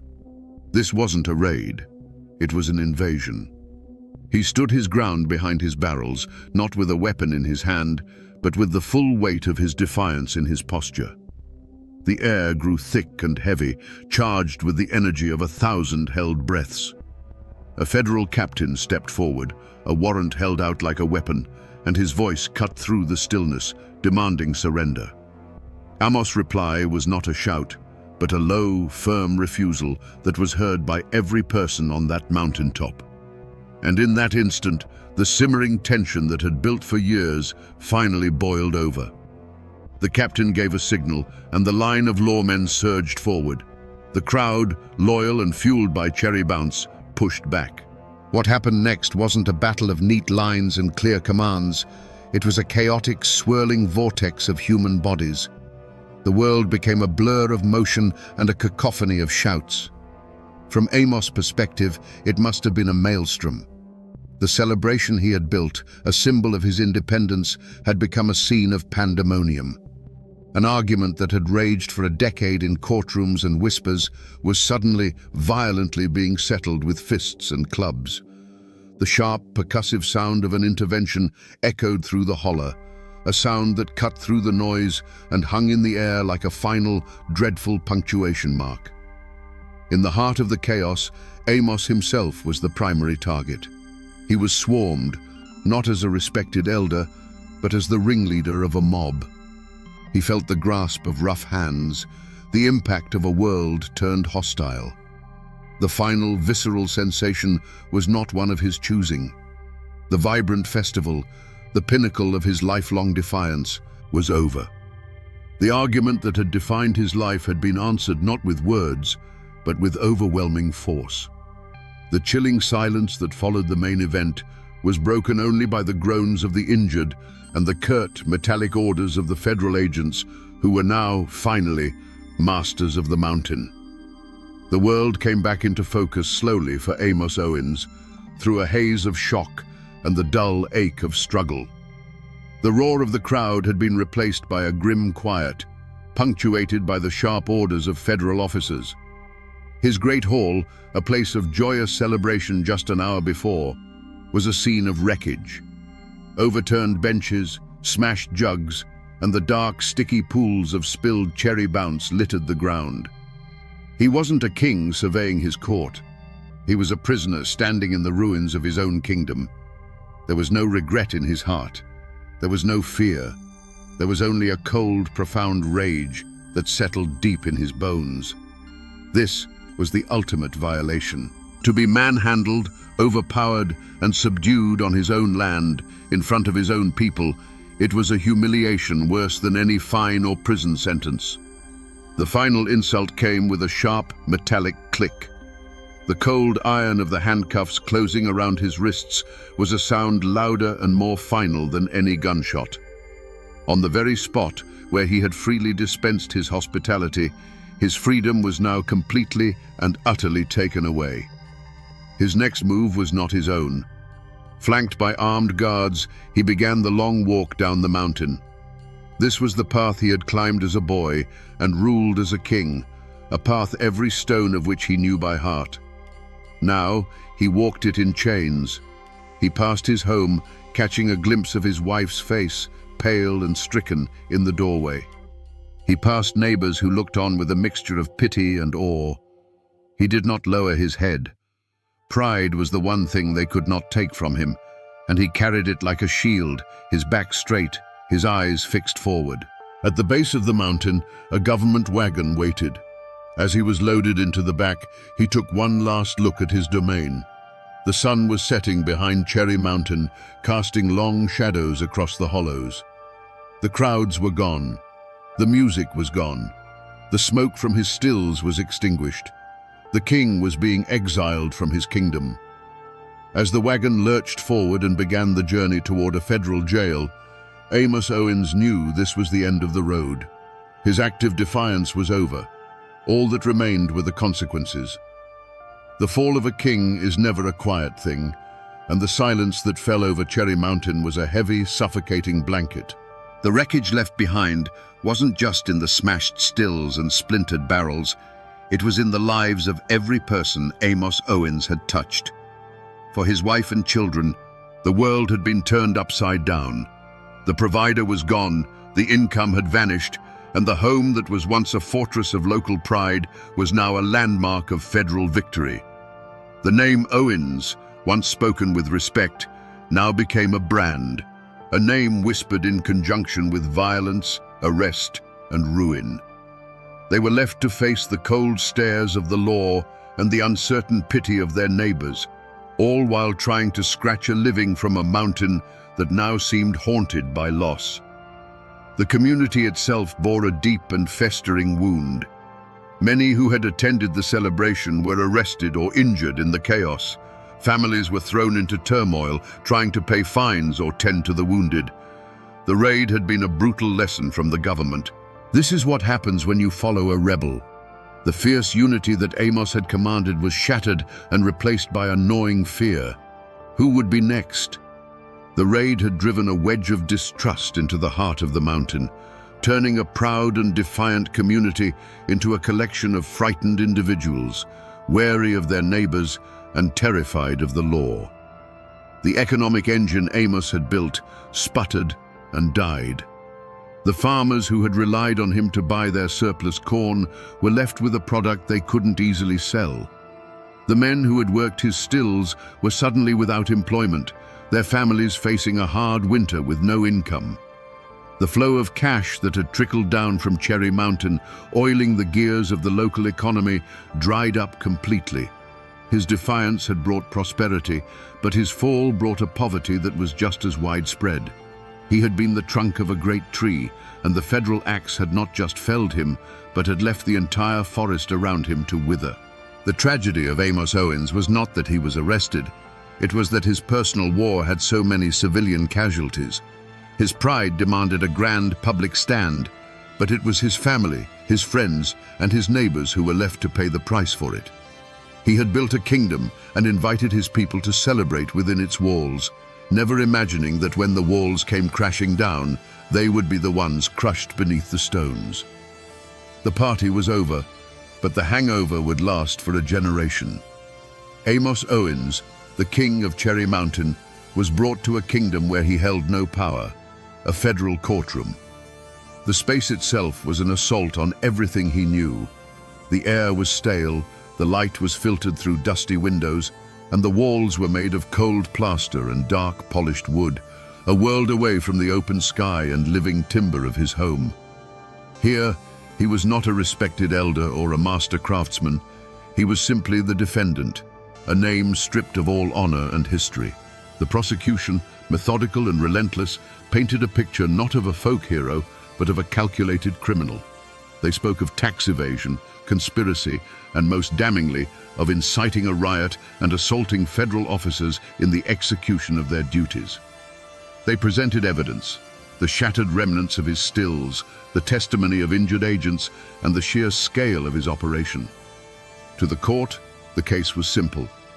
Here was a man who had grown wealthy by openly flouting the laws of the United States and had met the consequences with violence. His defense, when it came, was not a denial, but a declaration. Amos and his lawyer didn't argue the facts. They argued a whole different kind of truth. They spoke of a man's right to his own land and the fruits of his own labor. They spoke of a tradition older than the federal government itself. When asked to account for his actions, Amos' logic was baffling to the court and perfectly clear to his people. It was his corn. It was his mountain. It was his craft. He wasn't breaking the law. He was living by a different one, a code of self-sufficiency and honor that the men in their starched collars could never comprehend. It was a clash of two Americas in a single room. Back in the mountains, the trial was seen as a foregone conclusion, a piece of political theater. They saw Amos not as a criminal, but as a martyr. He was their champion, captured and put on display by an invading army that called itself the law. His guilt was irrelevant to them. His cause was everything. They knew the court would never understand that the real crime in their eyes had been the government's intrusion, the desecration of his craft, and the violent end to a peaceful celebration. The verdict, when it came, was swift and certain. In the eyes of federal law, there was no ambiguity. Amos Owens was guilty on all counts. The judge, determined to make an example of the so-called cherry bounce king, delivered a sentence meant to echo through every hidden hollow in Appalachia. A long, sobering term in a federal penitentiary. And so, the law had its judgment. A man who broke the statutes was punished according to the letter of those statutes. But was it justice? For the people of Cherry Mountain, the answer was a bitter no. A system that could not distinguish between a craftsman and a criminal, that could not understand the difference between profit and survival, was not a system of justice. It was just a system of power. The gavel had fallen, but the verdict only deepened the divide between the mountains and the flatlands, leaving a scar of resentment that would not heal for a very long time. And what of the men who brought the king down? What of the federal agents, the new breed of lawmen who had turned a gentleman's game into a brutal war? You might expect a story like this to end with them meeting some form of mountain justice, a karmic balancing of the scales. But the world, especially the world of government and law, rarely works like a folk ballad. The men who led the raid on Cherry Mountain didn't face consequences. They received commendations. From their perspective, and from the perspective of their superiors in Washington, the operation was a resounding success. They had targeted the most famous, most defiant moonshiner in the state, and had dismantled his empire in a single afternoon. They had enforced federal law, quelled a riot, and sent a clear, unambiguous message to every distiller operating in the shadows. In their reports, Amos Owens was a criminal mastermind, and they were the brave heroes who had restored order. They were rewarded with promotions, with praise, and with the satisfaction of a job well done. They were gears in a vast, impersonal machine, and that machine had just proven its power. Their victory, however, was a sterile one. They had won the battle, but in doing so, they had salted the earth of the battlefield. They didn't end moonshining in the mountains, they just made it quieter, more secretive, and more deeply entangled with a culture of resentment. They had created a martyr. For every large public still they smashed, a dozen smaller hidden ones were built in its place, their operators now working with a grim determination born of hatred for the law. The government had proven it could crush one man, but it had also proven that it had no understanding of the people it was trying to govern. The fate of the antagonist, the system, was to grow larger and more powerful, yet more alienated than ever from the heart of the nation it claimed to serve. And that, in its own way, is a kind of failure that no commendation can erase. Years passed, as they do in the mountains, smoothing the sharp edges of memory like water over stone. Amos Owens eventually walked out of the federal penitentiary, a free man, but no longer a king. He was an old man now, the fire that had once burned so brightly banked to a low, quiet coal. He returned to Cherry Mountain, but the kingdom was gone. He lived out the rest of his days quietly, a living ghost of his former self, surrounded by the silence of a legacy that was too grand and too painful to speak of aloud. The name Owens became a kind of mountain ghost itself, a name that carried the weight of both glory and ruin. His descendants were left to navigate a world that saw them as the children of a legend, and legends cast long, cold shadows. Some moved away, hoping to build lives free from the constant echo of their famous ancestors' rise and fall. Those who stayed lived quieter lives, becoming farmers and laborers, their hands in the soil instead of in the corn mash. The grand dynasty of the Cherry Bounce King ended with him. The recipe was lost to time, and the art died with the artisan. The community healed, but like any deep wound, it left a permanent scar. The great roaring celebrations on Cherry Mountain were never spoken of loudly again. They passed into the realm of myth, a story old men would tell their grandsons with a sad shake of their heads, a cautionary tale about a time when giants walked the earth and were struck down by lightning from a distant government. The open, proud defiance that Amos had championed was buried under a heavy blanket of silence. Moonshining continued, of course, but it was driven deeper into the darkest hollows, a grim business of survival, not a craft of celebration. In the vacuum left by Amos' fall, the power dynamics of the region shifted.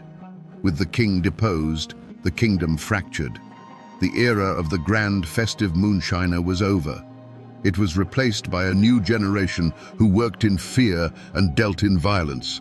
Men who didn't command the respect of their community and saw the law not as a rival, but as an enemy to be met with deadly force. The government, in its attempt to stamp out a folk hero, had inadvertently created a landscape ripe for common criminals.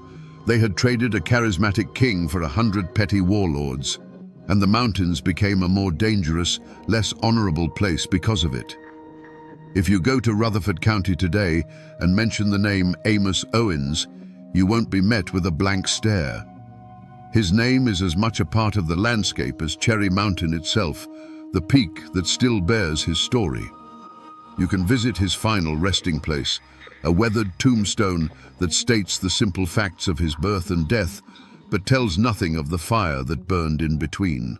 Some old-timers claim that if you know just where to look, deep in the woods on the mountain slope, you can find the faint outline of a foundation, the scattered stones that were once the hearth of a king. But what people really search for on that mountain isn't stone, it's treasure. The most enduring myth of Amos Owens is that he never trusted banks. The considerable profits from his 60-year career, the story goes, were packed into mason jars and iron pots and buried in secret caches all over the mountain. To this day, the legend of the Cherry Bounce King's fortune persists. Treasure hunters, armed with metal detectors and old maps, still comb those slopes, digging in the red clay, hoping to unearth a piece of the outlaw's legacy. More enduring than any buried treasure, though, are the stories. In the telling, the hard edges of the man have been worn smooth by time. He is remembered not as the tax evader who sparked a riot, but as the generous king who held a feast for his people. He's become a Robin Hood of the Blue Ridge, a symbol of defiance against an unjust system. His story is told as a cautionary tale to children about the dangers of pride, but it's told with a wink and a smile, a clear undercurrent of admiration for the man who dared to stand his ground. And that is why his ghost still walks these mountains. It's not the spirit of a man, but the spirit of an idea. The name Amos Owens has become an echo of that old, unbending mountain code of independence. To speak his name is to speak of a time when a man could declare his own land a sovereign nation and rule it with generosity and an iron will.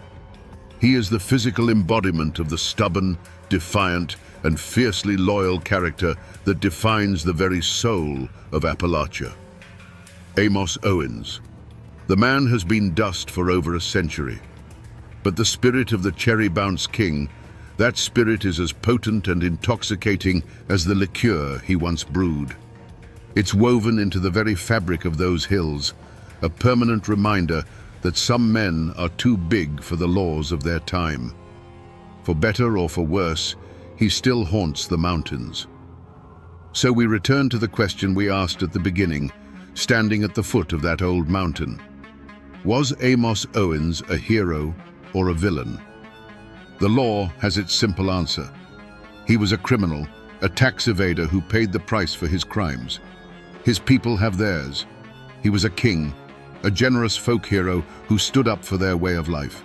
But the truth, as always, is far more complicated and far more human. Amos Owens wasn't a hero or a villain.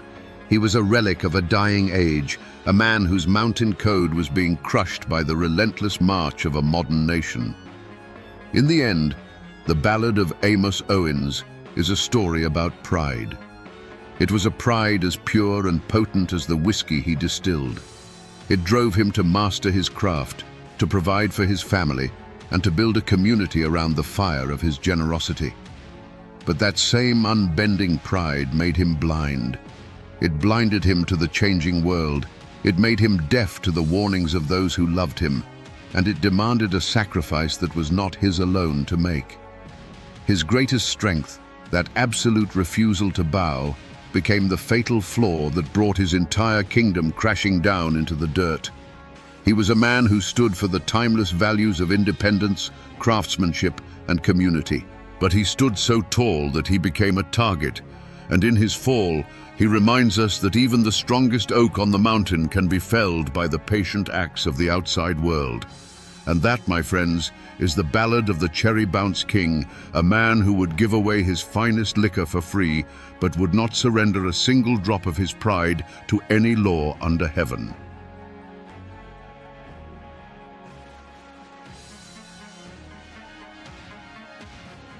They say that on the day of her trial, the air in the Russellville courthouse was thick with hate. The good people of Kentucky wanted a hanging. They saw Sally Rice Harper not as a woman, but as a demon's consort, the bride of a monster whose bloody deeds had terrorized the frontier. Yet when she spoke, frail and broken, her testimony of the horrors she'd endured was so chilling it swayed a jury sworn to convict her. She walked free, a survivor who looked a devil in the eye and lived. But the question that haunted the courtroom that day still echoes through the hollows. Was she the ultimate victim or the ultimate performer? To understand the woman in that courtroom, you have to travel back, before the blood and the fear, to the hard-packed dirt floor of a minister's cabin in Knox County, Tennessee. This was Sally Rice's world, a tiny island of order carved out of a vast, chaotic wilderness. Her father, John Rice, was a Methodist minister, a man who fought the frontier's savagery not with a long rifle, but with the Holy Bible. He built her a life fenced in by scripture and piety, where the days were measured by chores and prayer, and a woman's virtue was her most precious possession.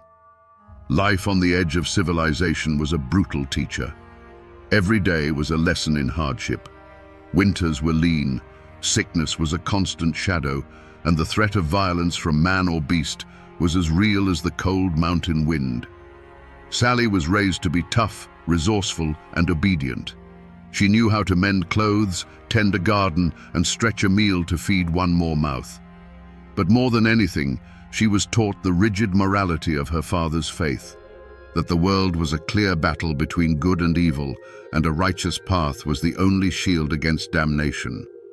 But a fence, no matter how strong, can't stop the sounds from the world outside. Through the cracks in her father's rigid world, Sally would have glimpsed another life. She saw the rough-hewn hunters and trappers who passed through, men who lived by their own code, their eyes holding a freedom and a danger she couldn't comprehend. She heard the whispers of tavern brawls, of land disputes settled with a knife, of fortunes made and lost on the turn of a card. These were glimpses of a world that didn't fit neatly into her father's sermons, a world painted in shades of grey. The code her father preached was one of forgiveness, community, and the rule of law. But the mountains had an older, harsher code. It was a code of absolute self-reliance, where an insult to your honor was a debt that could only be paid in blood. It was a code where family was paramount and survival was the only true law. Sally stood with a foot in both worlds. She was her father's daughter, raised in the light, but she was also a child of the frontier, surrounded by an encroaching darkness she was taught to fear, but must have also been secretly curious about. We don't have a record of one single event that defined her youth, but you can imagine a moment that planted a seed of restlessness in her soul. Perhaps it was a traveling merchant, his saddlebags full of colorful cloth and even more colorful stories of cities like Charleston or New Orleans. As he spoke, he might have painted a picture of a world so vast and vibrant that her father's small congregation seemed like a cage. In that moment, the righteous path might have started to feel less like a shield and more like a tether. And so, Sally Rice was a paradox long before the Harps ever laid eyes on her. She was a woman of God, taught to be meek and obedient, yet possessed the quiet resilience that only the frontier can forge. She was steeped in a morality of black and white, but lived on the border of a lawless land where the only color that mattered was the deep red of blood. This internal conflict was the fault line running through her soul, and when the Harper brothers arrived, they were the earthquake that would finally tear her world apart. History doesn't give us a diary from Sally Rice, no collection of letters detailing her hopes and dreams. But we can piece together the life she must have lived, the world that was stolen from her. In the years before the storm, she wasn't a legend or a ghost. She was simply a daughter, a neighbor, and a cornerstone of her father's small, devout community. Her life was one of quiet, relentless purpose. Her hands were rarely still, whether kneading dough for the Sunday communion bread, stitching a quilt for a neighbor's newborn, or tending to the sick with a poultice of herbs her mother had taught her to find. In the eyes of her community, Sally was the very picture of respectable frontier womanhood, pious, diligent, and modest. Young men, clearing their own patches of land and dreaming of starting a family, would have looked upon her with a deep and sober respect. She was the kind of woman you could build a life with, one who would stand by you through harsh winters and uncertain harvests. She was a promise of stability in a world that offered very little of it. Her relationships were woven into the very fabric of this small settlement. There was the deep, if perhaps demanding, love for her father, a man whose approval was her guiding star. There was the easy camaraderie with the other women, a bond forged over shared labors at the washing creek and whispered conversations by the hearth. This wasn't just a place she lived, it was an identity. She was John Rice's daughter, a good Christian woman, a future wife and mother. Her name was clean, her path was clear, and her future seemed as solid as the Appalachian mountains themselves. This was the world at stake. Not a great fortune or a vast tract of land, but something far more precious. A good name, a place in her community, and a future unburdened by shame. It was a simple, fragile world, built on faith and mutual reliance, where the sound of hymns on a Sunday morning could, for a little while, drown out the howl of a wolf in the woods. This was the life Sally Rice knew, a world of simple decency and hard-won peace. And it was about to be burned to the ground. But in every fortress, there is a weak point, and in every soul, a hidden crack. For all her piety and obedience, Sally Rice harbored a fatal flaw, one common to so many people trapped in a life they did not choose, a deep and restless curiosity. It was a yearning for a world larger than the one she could see from her father's doorstep, a hunger for a story that wasn't already written for her in the pages of a hymn book. She was a good daughter, but a part of her spirit chafed under the bit of rigid righteousness. There's a story, a piece of local law that never made it into the official records, that speaks to this hidden side of Sally. They say that sometimes, when she was supposed to be gathering firewood or checking rabbit snares, she would instead climb the highest ridge behind her family's cabin. Up there, clinging to the rocky outcrop, with the wind whipping her hair, she could see the world unfold. Valley after valley, painted in shades of blue and green, stretching out to a horizon that seemed to promise everything and nothing all at once. It was a small, secret act of defiance, a moment of tasting a freedom her father would have called a sin. This hunger for the horizon was a double-edged sword. On the one hand, it gave her a resilience, an inner strength to endure the monotony and hardship of her daily life. But on the other, it made her dangerously naive. She craved experience so badly that she lacked the wisdom to judge its character. She could see the allure of the unknown, but she was utterly blind to its perils. Her father had built a wall of faith around her to protect her from the world's evils, but in doing so, he had left her with no weapons to fight them should they ever breach the walls. And so the crack in her armor was not malice or wickedness, but a deep and dangerous yearning. She was a bird in a well-made cage who spent her days dreaming of the sky, never once considering that the sky was also home to hawks. When the Harp brothers eventually rode into her life, they were not just men. They were the embodiment of that wild, untamed horizon she had only ever glimpsed from the top of a mountain. And her flaw, her desperate curiosity, would prevent her from seeing the shadow of the hawk until its talons were already sunk deep into her flesh. They didn't arrive like a storm, but like a low, unsettling rumble on the horizon. Two men emerging from the deep woods on horseback, their figures dark against the tree line. They approached the rice cabin not with the caution of strangers, but with an unnerving ownership, as if the entire frontier belonged to them. The smaller man, Wiley, was wiry and watchful, but it was the giant Micajah Harp who seemed to suck the very air from the clearing. He was a mountain of a man, his face a mask of hardened leather and dark scowls, and he carried himself with the predatory grace of a bear. Minister John Rice, bound by the sacred frontier code of hospitality, met them at the door. He offered them water and a place to rest their horses, his voice steady with the authority of a man of God. But Big Harp's gaze passed right over him. His eyes, dark and possessing, settled on Sally. And in that moment, the unforgivable affront occurred. It wasn't a shouted threat or a drawn weapon. It was in the way Harp looked at her, not as a person, but as a prize, a piece of property he had just discovered and intended to claim.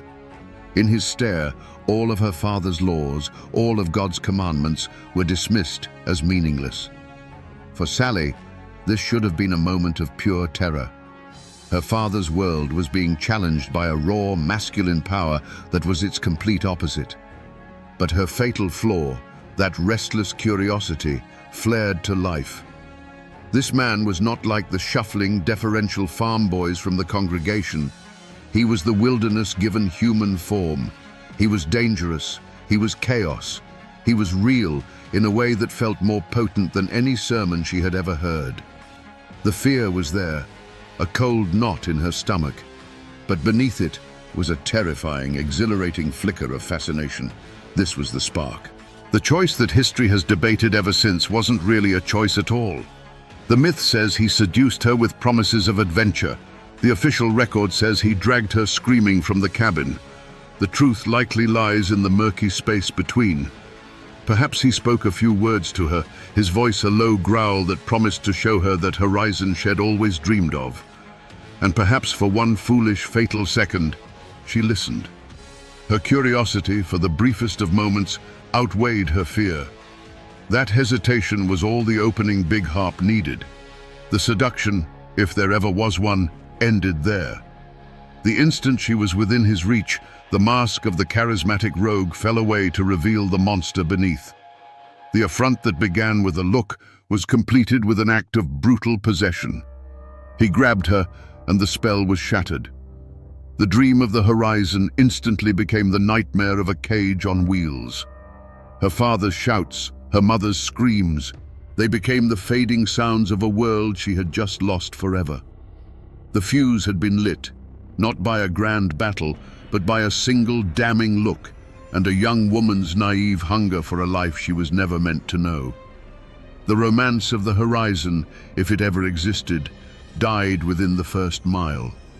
Sally Rice's new world was the sweaty flank of a horse, the hard ground at night, and the constant suffocating presence of Big Harp. The warnings were not whispered words from concerned friends, they were actions, each one a brutal lesson in the nature of the beasts who now owned her. The first time Big Harp backhanded her for being too slow to make camp, the shock of it was a deafening bell toll, signaling the end of her old life. This was not an escape. It was a new and more terrible cage. The first door to a life she might have salvaged slammed shut on the banks of a Kentucky river. They had fallen in with a traveler, a man named Langford, who shared his meager rations with them. For a few hours, the conversation was almost normal, a fleeting reminder of common decency. Sally might have felt a flicker of hope. Then, without a word of warning, little Harp's tomahawk came down. The sound, a wet, sickening crack, echoed in the sudden silence.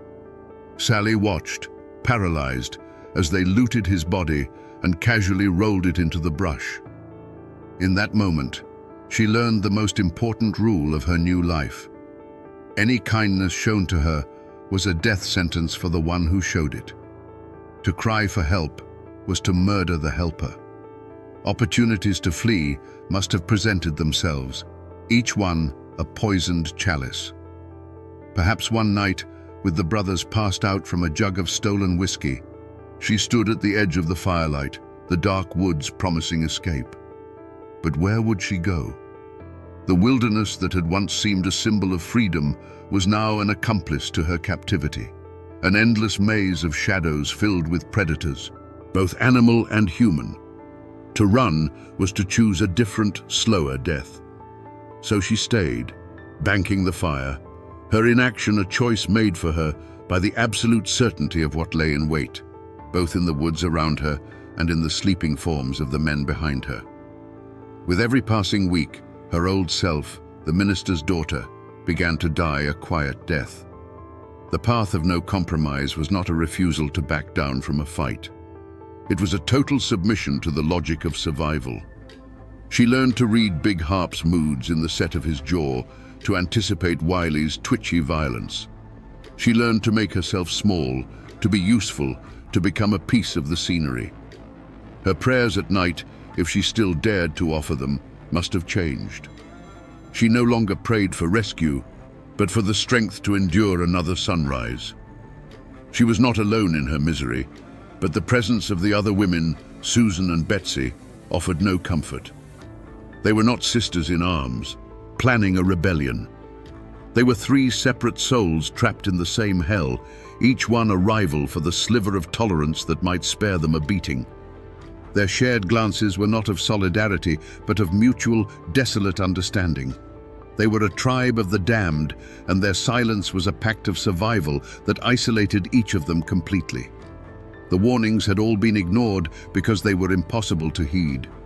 Each murder she witnessed, each body filled with stones and sunk in a cold river, was another chain binding her to the gang.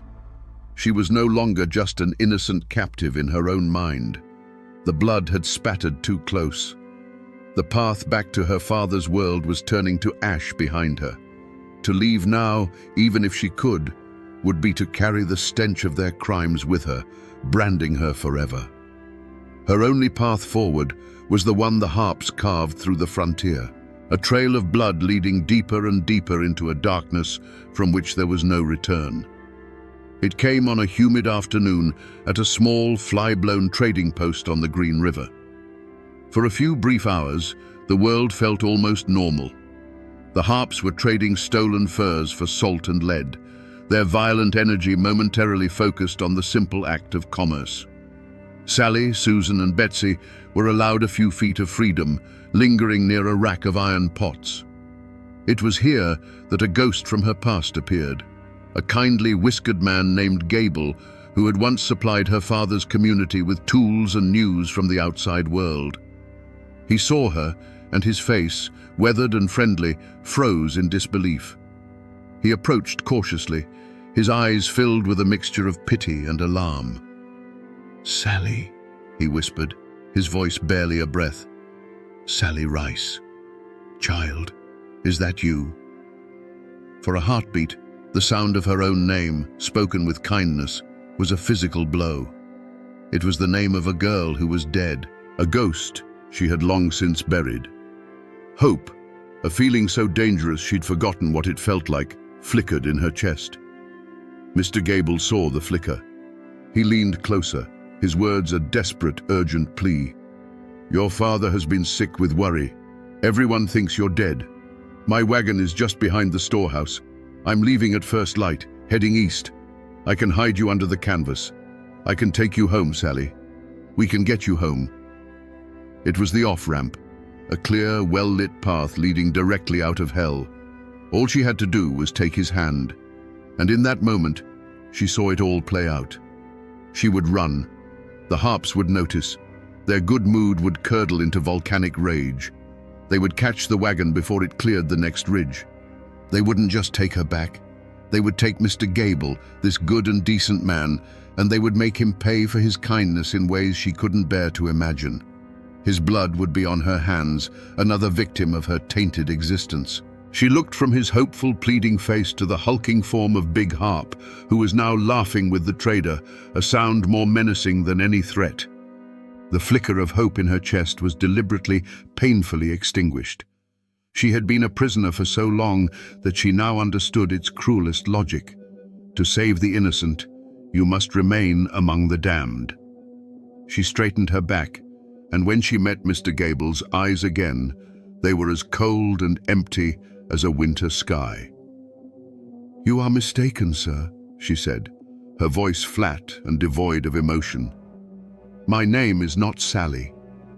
She turned her back on him, on her name, on the last chance she would ever have for salvation, and walked calmly back to the monsters she now called her own. The crossroads had been presented, and she had chosen her path. The reckoning came not in a hail of gunfire or a clash of knives, but in a miserable, rain-soaked camp on a cold night. The world had shrunk to the size of a weak, sputtering fire, casting dancing shadows that looked like grasping claws. The only sound, other than the miserable drizzle, was the thin, relentless wail of a newborn. It was Susan Wood's infant daughter, a child born into a life of flight and fear, and her crying was like a needle, stitching itself directly into the frayed nerves of Big Harp. He sat staring into the flames, his massive shoulders hunched. He wasn't enraged, not in the way a normal man would be. It was something colder, a deep and profound irritation, the annoyance of a god swatting at a fly. Susan, her face pale and gaunt in the firelight, rocked the child, whispering useless reassurances, her every movement radiating a desperate animal terror. She knew, and they all knew, that in this world, any sound of weakness was an invitation to violence. Then he rose. He moved with a terrifying economy of motion, a hulking shadow detaching itself from the others. He walked over to Susan, not looking at her, but at the source of the noise. Sally's breath caught in her throat, a cold stone lodging itself in her chest. The world seemed to slow down, every detail sharpening into painful focus. The glint of firelight on his wet hair, the dead expression in his eyes, the way Susan flinched, trying to make herself and her child invisible. He reached down. A shot of motion, too quick to comprehend, cut through the night. The crying, which had been the constant pulse of the camp's misery, stopped. It didn't fade. It was just gone. It was replaced by a single sickening sound that the rain almost swallowed. And then, an absolute, profound silence that was 1,000 times louder than the baby's wail had ever been. In that silence, the world had fundamentally and irrevocably changed.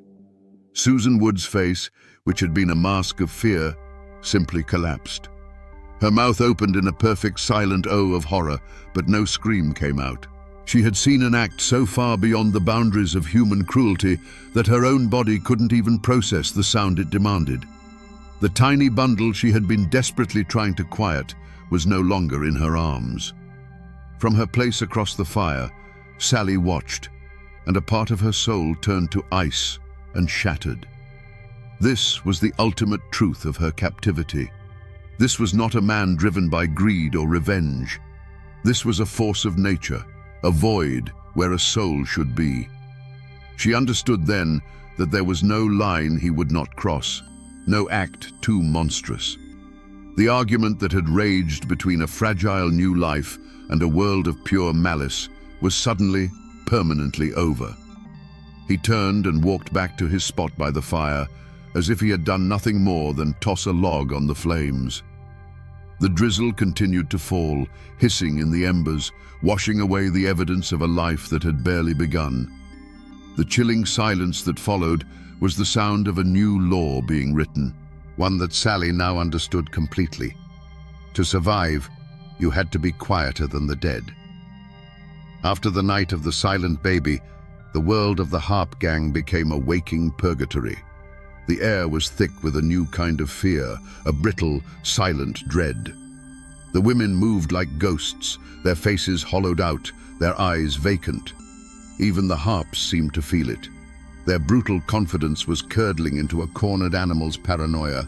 They were no longer hunters, they were prey. The entire frontier had become a vast posse, and every rustle of leaves, every distant dog's bark, was the sound of the world closing in. For Sally, the terror was no longer about what Big Harp might do to her, but about the violent end she now knew was coming for all of them. The final chase was a grim, exhausted flight through the dense canebrakes of western Kentucky. They were running not to escape, but just to delay the inevitable. Then, one hot August morning, the inevitable arrived. It came as a shout from the woods, followed by the thunder of hoofbeats and the crack of long rifles. The posse, led by the vengeful Moses Stegel, descended upon their camp like a righteous flood. Chaos erupted. Sally and the other women scrambled for cover, becoming spectators to the final bloody act of the drama they'd been forced to star in. She saw Big Harp try to make a stand, saw him leveled by a shot that shattered his spine. He fell not like a giant, but like a puppet with its strings cut.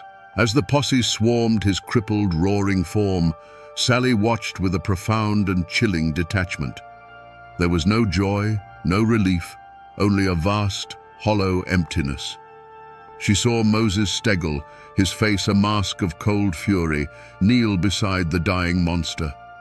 She watched the slow, deliberate work of the knife. And when Stegel raised Harp's head by its matted hair, a gruesome trophy against the morning sky, Sally felt no horror. She had already witnessed the murder of an innocent. This, by comparison, was just the slaughter of a beast. Her state of mind in that moment was not triumph or regret. It was a complete and total exhaustion of the soul. The nightmare was over, but she was not awake. She simply stood by a sycamore tree, dirt-streaked and numb, as the men of the posse, their bloodlust sated, finally turned their attention to the women. A hand, rough but not brutal, took her by the arm. It wasn't the possessive, violent grip of Big Harp. It was the cold, impersonal grip of the law. And in that moment, her life on the run was officially over. She didn't fight. She didn't speak. She simply allowed herself to be led away. For 2 years, she had lived under the absolute tyranny of one man's will. Now, she was a prisoner of another system, one with courthouses and judges instead of campfires and tomahawks. The end of the road had come, but she knew, with a certainty that chilled her to the bone, that a new and perhaps even more difficult journey was just beginning. While Sally Rice Harper was being led away in chains, the news of her survival began its slow, cruel journey back to her father's cabin in Tennessee. The message was a paradox of relief and damnation. Your daughter is alive, but she is the devil's wife. For Minister John Rice, the man who had built his life on the bedrock of piety and reputation, this was a blow from which he would never recover. The shame was a physical presence in his home, a stain on the family name that no amount of prayer could wash out. His congregation looked at him with pity, but also with suspicion. How could such evil have sprung from the house of God? The wreck of Big Harp's life was not his alone. It had washed up on his doorstep and poisoned the well of his life's work.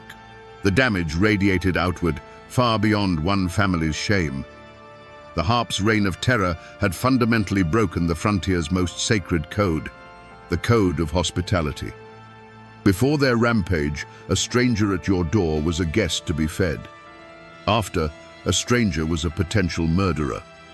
The trust that held these isolated communities together was shattered. Families who had once shared tools and salt now barred their doors at night, their long rifles kept closer at hand. The Wilderness Road, once a symbol of hope and a pathway to a new life, became a 2-year-long funeral procession, and its reputation was now one of ambush and unmarked graves.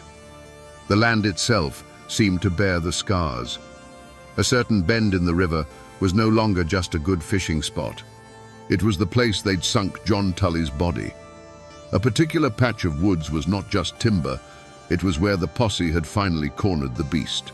And for years to come, a lonely crossroads in Kentucky would be known only for the grotesque, rotting head of Micajah Harp impaled on a pike, a landmark of frontier justice that served as a permanent reminder of the horror that had passed through.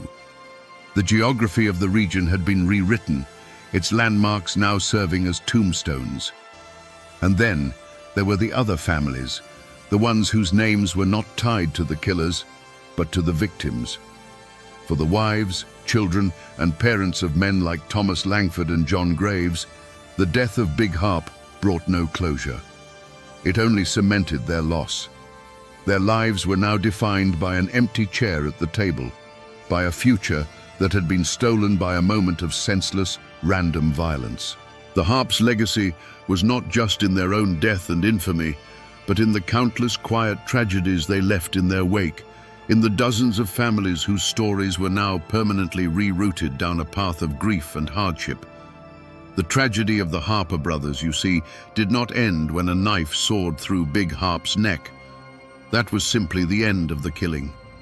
The true wreckage was in the survivors, in the communities paralyzed by fear, and in the shadow of suspicion that would fall over Sally Rice's family for a generation.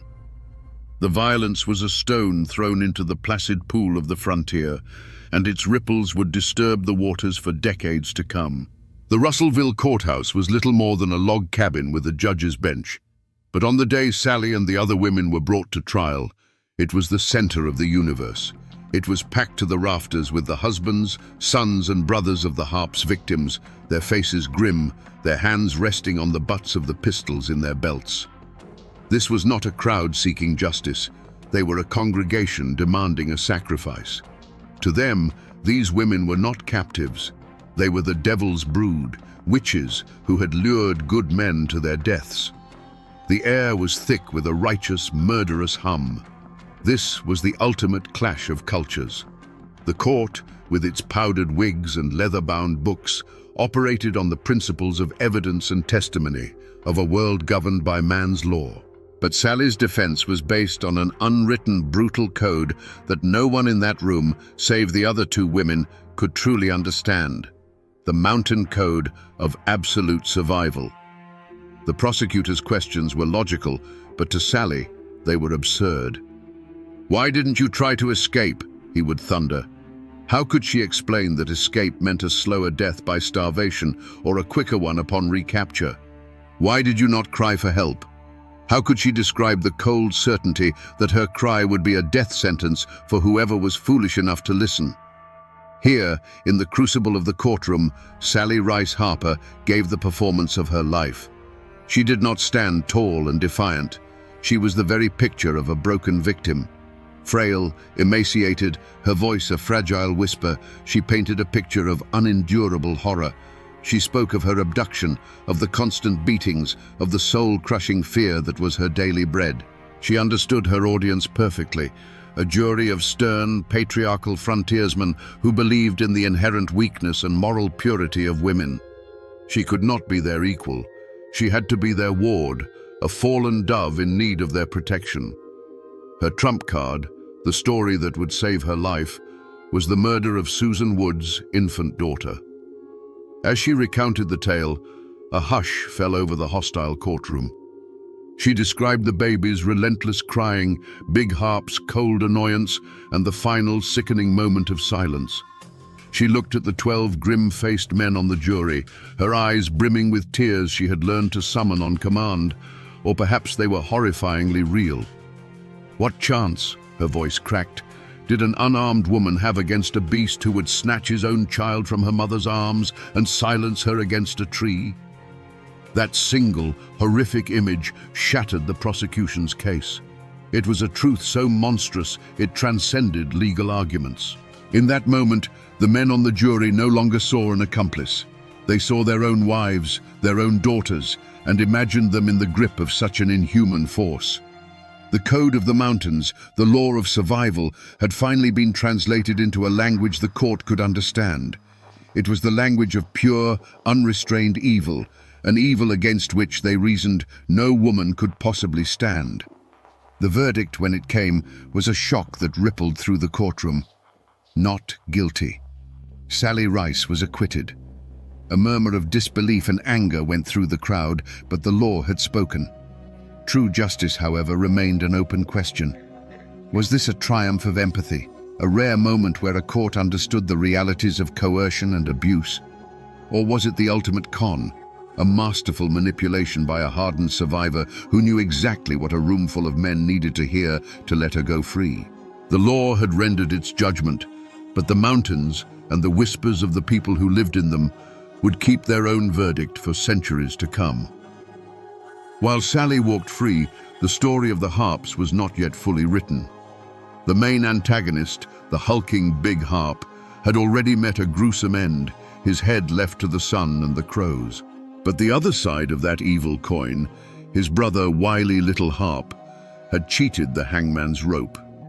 Before he could be tried and executed, he and Betsy Roberts managed to escape the flimsy Russellville jail, slipping through the bars like a shadow and vanishing back into the wilderness that had spawned them. The law had failed. The monster was not dead. It had merely shed its skin. For a time, Little Harp prospered in the only way he knew how. He changed his name, calling himself John Seton, and fell in with another notorious gang of river pirates led by Samuel Mason. He went right back to a life of robbery and murder along the Natchez Trace, proving that the evil was not just in his brother, but was a deep and shared corruption. He found a new pack to run with, and for a while it seemed as if he might just get away with it all, a ghost of the frontier's greatest nightmare, still preying on the innocent. But the story of Wily Harp ends with a final bitter twist of irony. It wasn't a lawman's rifle or a judge's gavel that ended his story. It was greed. A large bounty was placed on the head of his new leader, Samuel Mason. Seeing an opportunity, Harp and another outlaw conspired to murder Mason and claim the reward money. They brought Mason's severed head to the authorities in Mississippi, expecting a hero's welcome and a heavy purse. But a witness there recognized them, not as heroes, but as wanted outlaws in their own right. Wily Harp had come to claim the bounty on another man's head, only to have the price put on his own. He was captured, tried, and finally sentenced to hang. His end came in January of 1804. After the execution, in a grim echo of his brother's fate, his own head was cut off and impaled on a pike along the Natchez Trace as a warning to other outlaws. There was no simple victory of good over evil here. Little Harp was brought down by his own boundless avarice, a victim of the same brutal, self-serving code he had lived by. The scales of justice were balanced not by a noble hand, but by the weight of a bag of silver, proving that in the violent garden of the frontier, sometimes the only thing that could kill a snake was another, hungrier snake. For Sally Rice, freedom was not a celebration, it was a disappearing act. She walked out of that courthouse and straight into the arms of a man named John Davis, a farmer who, for reasons lost to history, was willing to take a chance on a woman with a past as dark as a Kentucky cave. She became Mrs. Davis, a name as plain and sturdy as a split-rail fence, and settled in Logan County. She had more children, raised them, and worked her fingers to the bone, trying to build a wall of ordinary days high enough to block the view of the horrors she had seen. But you can't outrun your own shadow. She could change her name, but she couldn't change her face. For the rest of her life, she must have lived with the sideways glances at the market, the conversations that stopped when she entered a room. Every new friendship was a risk, every question about her past a carefully navigated minefield. Her life was a performance of normalcy, an endless effort to prove she was just a farmer's wife, not the woman who had shared a campfire with monsters. Her descendants, the Davises, grew up under the weight of a story that was never fully told, a quiet, unspoken tension in their family's foundation. The most haunting legacy, however, was a ghost. During her time with the Harps, Sally had given birth to a daughter, a child fathered by one of the brothers. What became of this baby, this innocent soul born of such a demonic union? History offers no answer. Did she die on the trail, another forgotten victim? Did Sally, in an act of desperate love, give the child away to a stranger to grant her a life free of the Harp name? Or did she raise the child in secret, constantly looking for the father's darkness in her daughter's eyes? This lost child is the true, aching heart of Sally's tragedy, a life that began and ended in a question mark. The community, too, sought to heal itself through a deep and profound silence. The Harp affair was not something to be discussed in polite company. The facts were too sharp, too painful, so they were smoothed down into a scary story to frighten children into behaving. People rebuilt, they planted crops, they raised families, but the memory of the Harpers became a part of the landscape, a permanent scar hidden just beneath the surface. They didn't heal by confronting the past, they healed by burying it alive, hoping its ghost would not find its way back to the surface. But of course, it always does. Time has a way of smoothing the sharpest edges of history. In Webster County, Kentucky, there is a quiet country lane called Harp's Head Road. Today, it's just a stretch of asphalt where people drive to work and kids ride their bikes. But the name is a deep and permanent scar on the map, a physical reminder of the monster who was brought to justice nearby. His evil was so profound it literally branded the land. His name is a shout, an eternal warning. But if you go looking for a monument to Sally Rice Harper, you won't find one. There is no Sally's Ridge or Rice's Run. She is buried somewhere in Logan County under a simple weathered tombstone that likely bears the name Davis, a name that was not her curse, but her shield. Her greatest monument is her own successful disappearance, her deliberate fading into the background of history. She ran from her own name, and in a way, she succeeded. Yet her story never truly died. It didn't become a heroic ballad sung by firelight. It became something darker, a piece of grim local folklore, a cautionary tale told to young women about the charismatic danger that can hide behind a handsome face, or the terrifying speed at which a life can come undone. She became a ghost in the machine of the Harp legend, the most haunting and ambiguous figure in a story filled with simple, brutal men. And so, her spirit haunts those mountains in a way that is far more subtle and unsettling than that of the Harps. Their evil is a known quantity, a black hole of violence. Her ghost is the question that lingers in the quiet places. When you stand on a high ridge overlooking those old hills, you can almost feel it. While Big Harp's name is a shout of infamy, Sally's is a whisper in the pines, the ghost of a choice, a question that the wind still asks in the high, lonely places. Was she the innocent dove or the clever serpent? So we return to the question that hung in the air of that Russellville courthouse. Was Sally Rice Harper the ultimate victim or the ultimate performer? The truth, as it so often does in these old mountains, refuses to be so simple. She was undeniably a victim, a young woman stolen from her world and subjected to 2 years of unimaginable horror. But to survive the judgment of men after surviving the cruelty of monsters, she had to become a performer. She took the most traumatic event of her life, the murder of an innocent baby, and fashioned it into a key to unlock her own cage. Her performance was not a lie, it was the horrifying truth, weaponized. In the end, this is a story about the terrible, soul-altering cost of survival. It's a lesson in what happens when an ordinary person is thrown into a world of absolute evil and is forced to learn its brutal logic to see another sunrise. To live, Sally had to bury a part of herself so deep it might never have returned.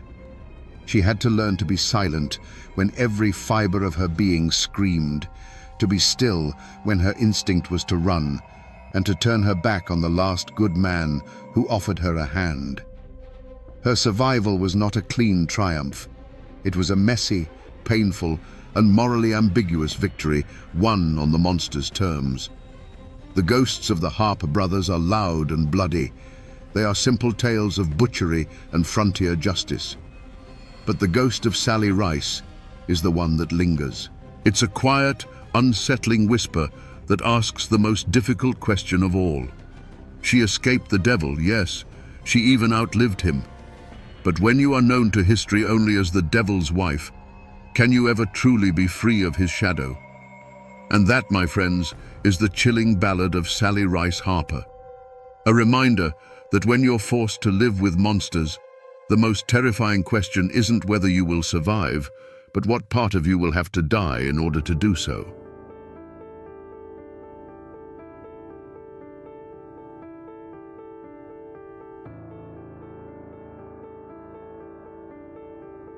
There are no neutrals in Harlan County. You'll either be a Union man or a thug for J.H. Blair. These words weren't just a song lyric.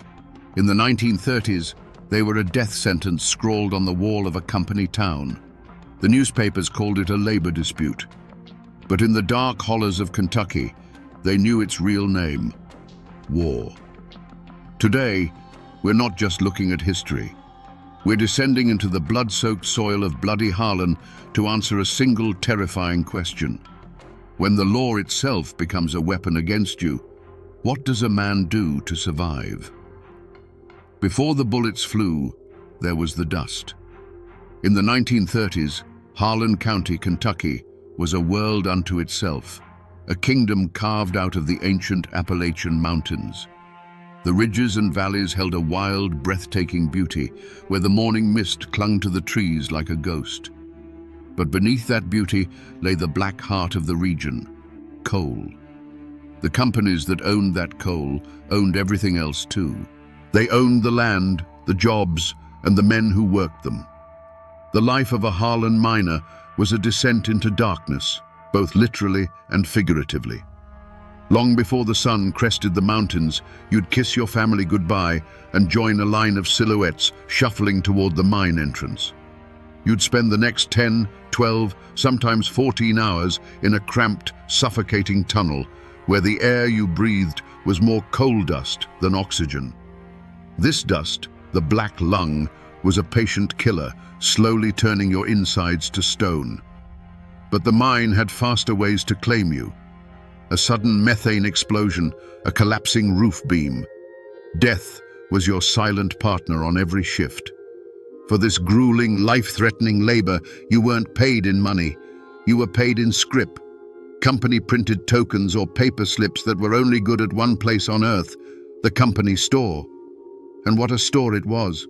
Prices for flour, beans, and work boots were set so high that by the end of the week, your entire paycheck went right back into the company's pocket. It was a perfect, inescapable cycle of debt, a form of modern-day serfdom. This control was absolute. You lived in a clapboard house owned by the company, and if you couldn't work, you and your family were thrown out onto the dirt road. If you got sick, you saw a company doctor who was paid to get you back into the mine as fast as possible. If you died, you were buried in a cemetery on company land. From the moment you were born to the day you were lowered into the ground, you were little more than an asset on a corporate ledger, an entry in a book owned by faceless barons in New York and Philadelphia. Then came the Great Depression. As the rest of America tightened its belt, the coal companies in Harlan saw a chance to squeeze even harder. They announced another 10% wage cut. For men already on the ragged edge of starvation, this was not just an insult. It was a declaration that their lives had no value at all. The breaking point had been reached. In the darkness of the mines and the quiet of their company shacks, a forbidden word began to be whispered: Union, the United Mine Workers of America. It was a dangerous prayer, a name that promised a sliver of hope, a chance to fight back. But everyone in Harlan knew that hope had a price, and in a county run by company guns, That price was measured in blood. The decision to call in the United Mine Workers of America was like lighting a match in a room filled with gas. When union organizers arrived, they were greeted not as outsiders, but as saviors. Secret meetings were held in the woods under the cover of darkness. By flickering lantern light, men whose faces were permanently stained with coal dust signed union cards, their hands trembling with a mixture of hope and fear. For the first time, they felt they weren't just helpless cogs in a machine. They were brothers in a cause. They demanded fair pay, an 8-hour day, and the right to be paid in real American dollars, not company scrip. They went on strike. The coal barons' response was swift and merciless. Their local enforcer was a man named John Henry Blair, the High Sheriff of Harlan County. But J.H. Blair didn't serve the people. He served the coal operators.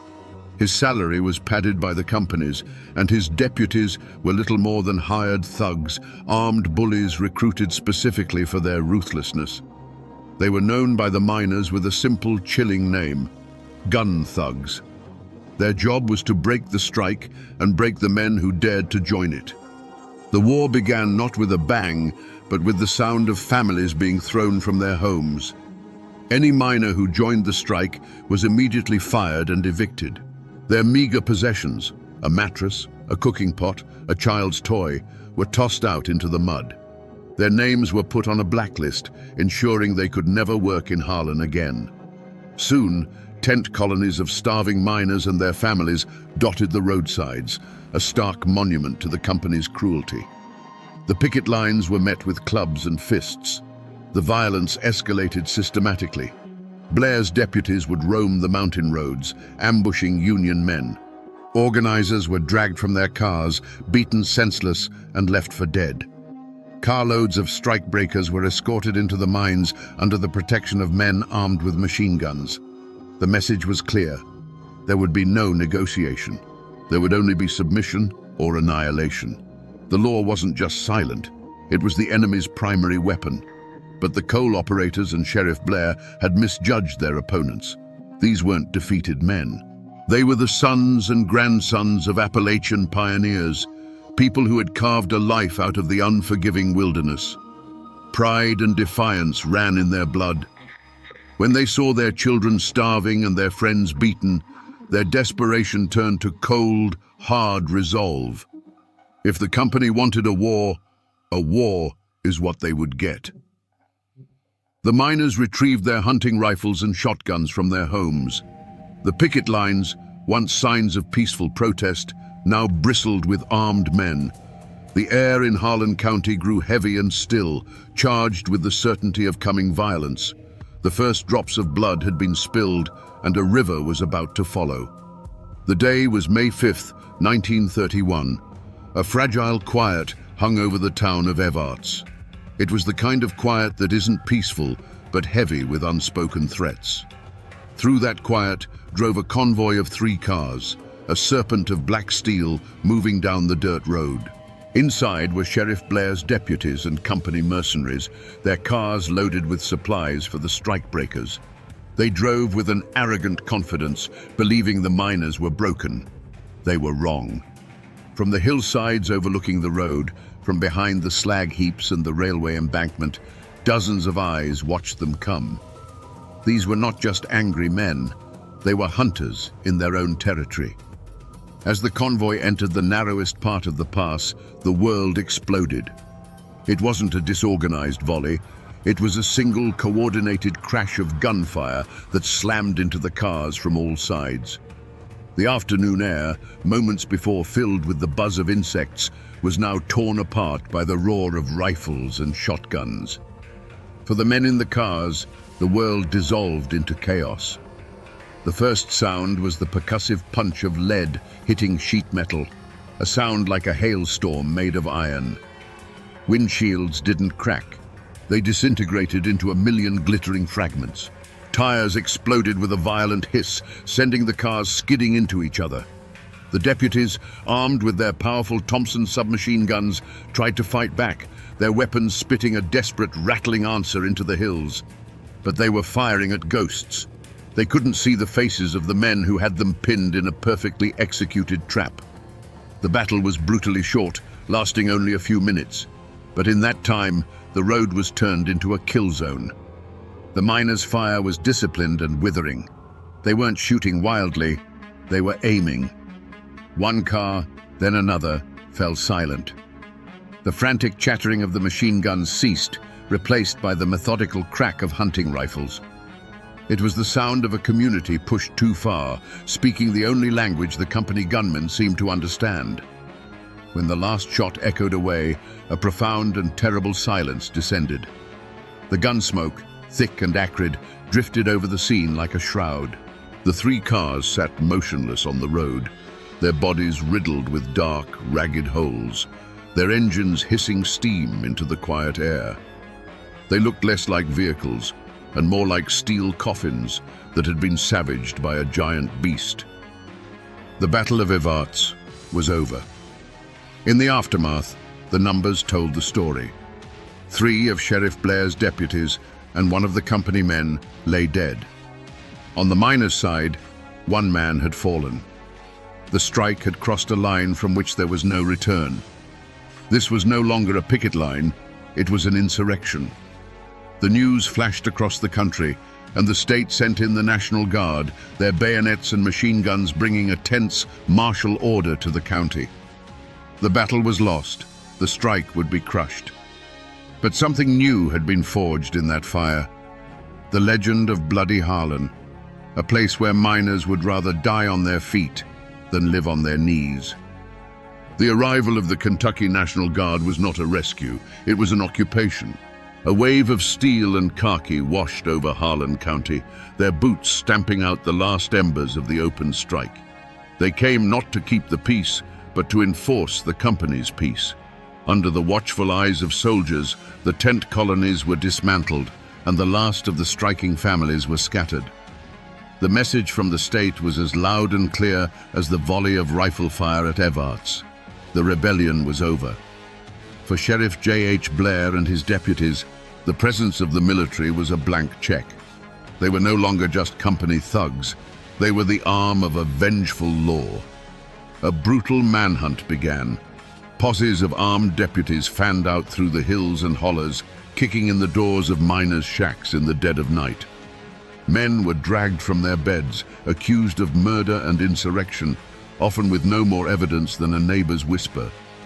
The jails filled to overflowing with anyone suspected of holding a Union card or standing on that fateful picket line. The men who had actually fought in the battle vanished. They melted back into the mountains they knew so well, becoming ghosts in their own homeland. They slept in caves and abandoned cabins, relying on a secret network of sympathizers who would leave food and supplies in prearranged dead drops. Every snapped twig, every barking dog sent a jolt of fear through them. They were fugitives, hunted in the very forests where they had once hunted for food. The Battle of Evarts marked the beginning of what the miners would call the Decade of Terror. The open war of the strike was replaced by a shadowy, brutal guerrilla conflict. Union organizers who dared to enter the county would be found weeks later, their cars pushed into ravines, their bodies telling a silent story of a final, violent confrontation on a lonely mountain road. Houses of suspected Union men would suddenly explode in the night, a deafening roar of dynamite serving as a warning to everyone else. The night was no longer a time for rest, but a time for listening, for waiting for the sound of an approaching car or a shotgun blast in the darkness. A chilling rumor began to circulate, a story told only in hushed tones. They said the coal operators had created a secret fund, a pool of money used to pay bonuses to Blair and his men for every Union man they eliminated. Was it true? There was never a ledger, never a document to prove it. But as the bodies of organizers piled up, the miners didn't need proof. They believed it with every fiber of their being. In their world, it was not just possible, it was logical. Their lives were worth less than a lump of coal, and now there was a price on their heads. The strike was broken, the picket lines gone. But the fight for Harlan County was not over. It had just gone underground. The union became a secret faith, a dangerous idea passed between trusted friends in the darkness of the mines. The company had retaken the land, but it had lost the hearts of the people forever. And they had created an army of martyrs whose memory would fuel the fight for years to come. The trials that followed the Battle of Evarts were not a search for truth. They were a performance, a grim theater of the absurd, staged to sanctify the company's power. Imagine the scene: a stuffy Kentucky courtroom in the dead of summer, packed to the rafters. On one side sat the miners who had been captured, men with coal dust still ground into the lines on their hands, their faces etched with a weary defiance. They looked out of place in the polished wood of the witness stand, like creatures of the earth dragged into a cage. On the other side, Sheriff Blair and his surviving deputies, preening in their uniforms, presented as heroes who had faced down a mob of communist agitators. The air was thick with tension and hostility. Armed guards lined the walls, their presence a constant reminder of who held the real power here. The coal companies had brought in their best lawyers, slick men from out of state in expensive suits, whose words twisted the miners' desperate fight for survival into a murderous conspiracy against law and order. They painted a picture of anarchy, of armed thugs trying to destroy the very fabric of American enterprise. They called the miners terrorists. The defense was outmatched and outgunned from the start. They tried to tell the real story. The story of starvation wages, of families thrown into the street, of beatings on the picket lines, of a community pushed to the brink by a ruthless corporation and its private army. They argued that the Battle of Evarts wasn't murder, it was self-defense. It was the inevitable explosion after months of pressure and abuse. But their words felt hollow in that room, lost against the well-oiled machine of injustice they were facing. The jury, made up of men who understood the unspoken rules of Harlan County, listened in silence. The defendants themselves reacted in different ways. Some sat in stony silence, their pride a shield against the legalistic lies being spun about them. Others showed flashes of the same fire that had led them to the barricades, their voices rising with anger as they were questioned. But most just seemed tired, worn down by a system that was designed from the ground up to crush them. They knew, as everyone in that courtroom knew, that the verdict had been written long before the trial began.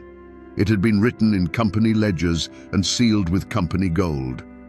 When the verdict finally came, it was no surprise. 44 miners and 3 of their wives were indicted. 8 men were ultimately convicted on charges ranging from conspiracy to murder. The sentences were long, years to be spent behind the grey walls of a state penitentiary far from the mountains they had fought for. The gavel fell with a sharp crack, the sound of the state ratifying the company's victory. Sheriff J.H. Blair and his gun thugs, the men who had terrorized the county for months, faced no charges. They walked free. The law had spoken. But was it justice? In the eyes of the state, a crime had been punished. But in the hollows and coal camps of Harlan, the convicted men were not criminals. They were prisoners of war. The law of men had sent them to prison, but the justice of the mountains had already declared them heroes. The trial only proved what the miners knew all along. There were 2 sets of laws in Harlan County, and one was for the rich and the other was for the poor. They drove Florence Reese and her family out of Harlan County. Sheriff Blair's thugs made it impossible for them to stay, hunting her husband Sam like an animal. They lost their home, their community, their piece of the world. But they couldn't silence her. That song, scratched onto a calendar page in a moment of terror and defiance, took on a life of its own. It escaped the confines of Harlan, passed from miner to miner, and was eventually carried out of the mountains by folk singers. It became an anthem for the civil rights movement, for anti-war protesters, for struggling workers all over the globe. The coal barons won the battle for the mines, but a miner's wife won the war for the soul of the struggle. And what of the villain of our story, Sheriff J.H. Blair? He was never held accountable in a court of law for the terror he unleashed, But in 1933, the people of Harlan County delivered their own verdict. When he ran for re-election, they voted him out of office. It was a small victory, a quiet one, but in a place where justice was so rare, it was a victory nonetheless. The community, through the simple act of casting a ballot, finally took back the law he had stolen from them. If you drive through the town of Evarts today, you won't see any grand monuments to the battle. It's a quiet mountain town, like so many others. The road where the convoy was ambushed has long been paved over, but the hills are still there. The railway embankment is still there. If you stand in that spot and shut your eyes, you can almost hear it. The sudden, deafening roar of gunfire that shattered the peace of a May afternoon. The physical traces are faint, but the land itself is a witness. The mountains remember. And the war, it never really ended. The echo of the 1930s came roaring back in the 1970s, when the Brookside mine erupted in another bitter, violent strike. Once again, there were picket lines, company gunmen, and a community fighting for its life. The struggle was so raw and powerful, it was captured in an Oscar-winning documentary, Harlan County, USA. The faces were different, the cars were newer, but the question was exactly the same. The song Florence Reese had written 40 years earlier was sung with the same desperate passion. Which side are you on? So we come back to that terrifying question we asked at the start of our journey. When the law itself becomes a weapon against you, what does a man do to survive? The story of Bloody Harlan gives us the answer, and it is not a comforting one. You fight, you bleed, you bury your dead, and you sing a song of defiance so powerful it outlives the men with the guns. The miners of Harlan didn't win their war in 1931. They were beaten, starved, and jailed. But they did not break. They proved that survival is about more than just drawing breath. It's about holding on to your dignity, even if it costs you everything else. This story is not just a chapter in a dusty history book. It is a warning, etched in blood and coal dust. It's a raw look at what happens when corporate greed goes unchecked and when the people sworn to protect citizens instead become their jailers. But more than that, it's a monument to the indomitable spirit of ordinary people pushed to the absolute edge. It's a testament to the simple, unbreakable truth that you can own a man's labor, you can own the house he lives in, but you can never, ever own his soul. The names of the men who fought and died in the Battle of Evarts have mostly faded from memory. The company stores are gone, and many of the mines that once scarred these mountains are now sealed and silent. But the question that Florence Reese scratched onto a calendar page in a moment of pure rage and courage is eternal. It echoes through time, a challenge to every generation, in every struggle for justice. Which side are you on? In the autumn of 1806, a stunning proclamation from President Thomas Jefferson sent a shockwave across the young United States. It warned of a conspiracy, a secret expedition of armed men forming on the western rivers with a purpose unfriendly to the peace of the Union. It called for the immediate arrest of the plot's ringleader, a man whose name was known in every household from the drawing rooms of Philadelphia to the log cabins of the frontier, former Vice President Aaron Burr. The news was unthinkable. This was a man who had stood just one heartbeat from the presidency, a hero of the revolution, a founder of the nation. Now he was a fugitive, accused of the ultimate crime, treason. What had happened? What dark ambition could drive a man of such stature to raise a private army in the Appalachian wilderness? Was he a patriot preparing for a secret war against Spain, or a would-be emperor plotting to shatter the fragile American Republic and carve out his own kingdom in the West? Today, we will become detectives of the past, sifting through the forgotten clues of this grand and shadowy plot to finally answer the question, who was the real Aaron Burr? To understand the tragedy that unfolded, you first have to understand the world that was at risk. Not just the lives of a few men, but the very soul of a young nation. In 1805, the United States was less a single unified country and more a fragile alliance between the settled, powerful East and the wild, restless West. The Appalachian Mountains were the great dividing line, and the people who lived in their shadow felt like a nation unto themselves. They were veterans paid in land they had to fight for, Scots-Irish settlers who bowed to no authority but their own, and pioneers who saw the federal government not as a protector, but as a distant collection of politicians who neither understood nor cared about their struggles. Their lifeline, the mighty Mississippi River, was choked off at its mouth by the Spanish, who held New Orleans. To them, the Union felt like a promise broken. At the heart of this volatile frontier, there was a literal paradise, a place that symbolized everything that stood to be lost. On an island in the Ohio River, a wealthy Irish aristocrat named Harmon Blennerhassett had built a dream. Fleeing scandal in Europe, he and his brilliant wife, Margaret, had constructed a stunning white mansion, a beacon of European culture in the American wilderness. It was filled with telescopes, lavish libraries, and fine art. From its portico, one could hear music and scientific debate instead of the cry of the panther. Blennerhassett was a dreamer, a romantic, a man more at home with a chemistry experiment than a rifle. He sought a life of refined intellectual peace, far from the intrigues of the old world. His wife, Margaret, was his equal in every way, a poet, an accomplished horsewoman, and a gracious host who made their island a legendary oasis of hospitality. They had 2 young sons and a fortune they believed was secure. Their world was one of beauty, science, and domestic tranquility, an idyllic existence carved right out of the rugged frontier. They were not the only ones with a stake in the future. All along the river valleys, thousands of families had gambled everything on this new land. They had cleared the forests, fought off disease, and planted their hopes in the rich, dark soil.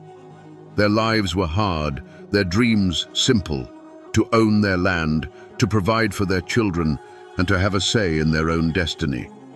They were a proud, tough, and deeply dissatisfied people, their hearts filled with a simmering resentment against the East and a burning hunger for the opportunities they believed lay just beyond the horizon.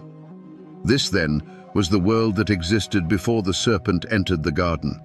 A fragile nation, a perfect island paradise, and a populace of hardy frontiersmen, all vulnerable in their own ways. They were a collection of dreamers, idealists, and fighters, unknowingly waiting for a charismatic leader to ignite their passions and lead them toward a new destiny or toward their own destruction. The crime, in this case, was not discovered with a single gunshot or a body in a ravine. It was discovered in pieces, a slow dawning horror that spread through the Appalachian territories like a fever. The crime scene was the entire Ohio River Valley, and the clues were not stains of blood, but the sounds of hammers and the whispers of restless men. The epicenter of it all was Harmon Blennerhassett's idyllic island. The once peaceful estate had been transformed. The music and philosophical debates were replaced by the ring of blacksmiths' anvils and the thud of axes. Locals paddling past the island in their skiffs saw things that made no sense. A fleet of 15 massive keelboats was being constructed, far more than any group of simple settlers would need. Harmon Blennerhassett, the gentle scholar, had turned the grand halls of his mansion into a workshop, using his fireplaces to kiln dry the wood for the boats. Huge quantities of supplies were being stockpiled: barrels of pork, sacks of flour, and casks of whiskey, enough to sustain an army, not a handful of families heading to a new farm. The most unsettling clues were the men themselves. Young, rootless, and ambitious men from Pennsylvania, Ohio, and Kentucky began to gather on the island. They weren't farmers. They carried new rifles and spoke not of planting seasons, but of adventure and glory. When questioned, they were evasive, offering a sly grin and a vague promise of riches to be won in the South. The story changed depending on who was telling it. Some said they were off to settle the Bastrop Tract, a massive land grant in Texas. Others winked and spoke of a secret government mission to fight the Spanish. The scene spoke of a grand conspiracy unfolding in plain sight, yet its true purpose remained maddeningly obscure. Was this an elaborate land speculation, as Burr publicly claimed? Or was it the secret mobilization of a patriot army waiting for the president's signal to march on Spanish territory? Or was it something far darker, the birth of a rebel force preparing to turn its guns on its own country? The wilderness offered no easy answers, only a multitude of unsettling questions that grew louder with every plank nailed into place. At the center of this storm of rumor and preparation stood one man, the obvious and immediate suspect, Aaron Burr. This was not some backwoods rabble-rouser. This was a political giant, a fallen angel of the Republic. By 1805, Burr was a political ghost, a man whose career had been immolated in the fires of scandal. As vice president, he had been sidelined and distrusted by Thomas Jefferson. Then came the final, fatal blow, his duel with Alexander Hamilton. By killing his great rival, Burr had made himself a pariah in the East, a man reviled in the very halls of power he had once commanded. His motive, whispered from the taverns of Pittsburgh to the halls of Congress, was not simple greed, but something far more potent, a burning desire for revenge. This entire Western enterprise was seen as a grand and audacious act of personal vengeance against the nation and the man who had cast him out. Burr felt betrayed by the American political system, and his ambition was to build a new empire in the West, so powerful and glorious that it would dwarf the United States. He would show Jefferson, he would show all of them, what a mistake they had made. To the people in the East, his actions weren't about settling land. They were about settling a score. The initial evidence was Burr himself, and the godlike manner in which he traveled through the wilderness. He journeyed down the Ohio not in a humble canoe, but on a magnificent 60-foot barge, a floating mansion complete with a dining hall and wine cellar. Imagine the spectacle, this vessel of Eastern luxury gliding past the rough log cabins of the frontier. It was a statement of power and intent, the procession of a king, not the humble transport of a pioneer.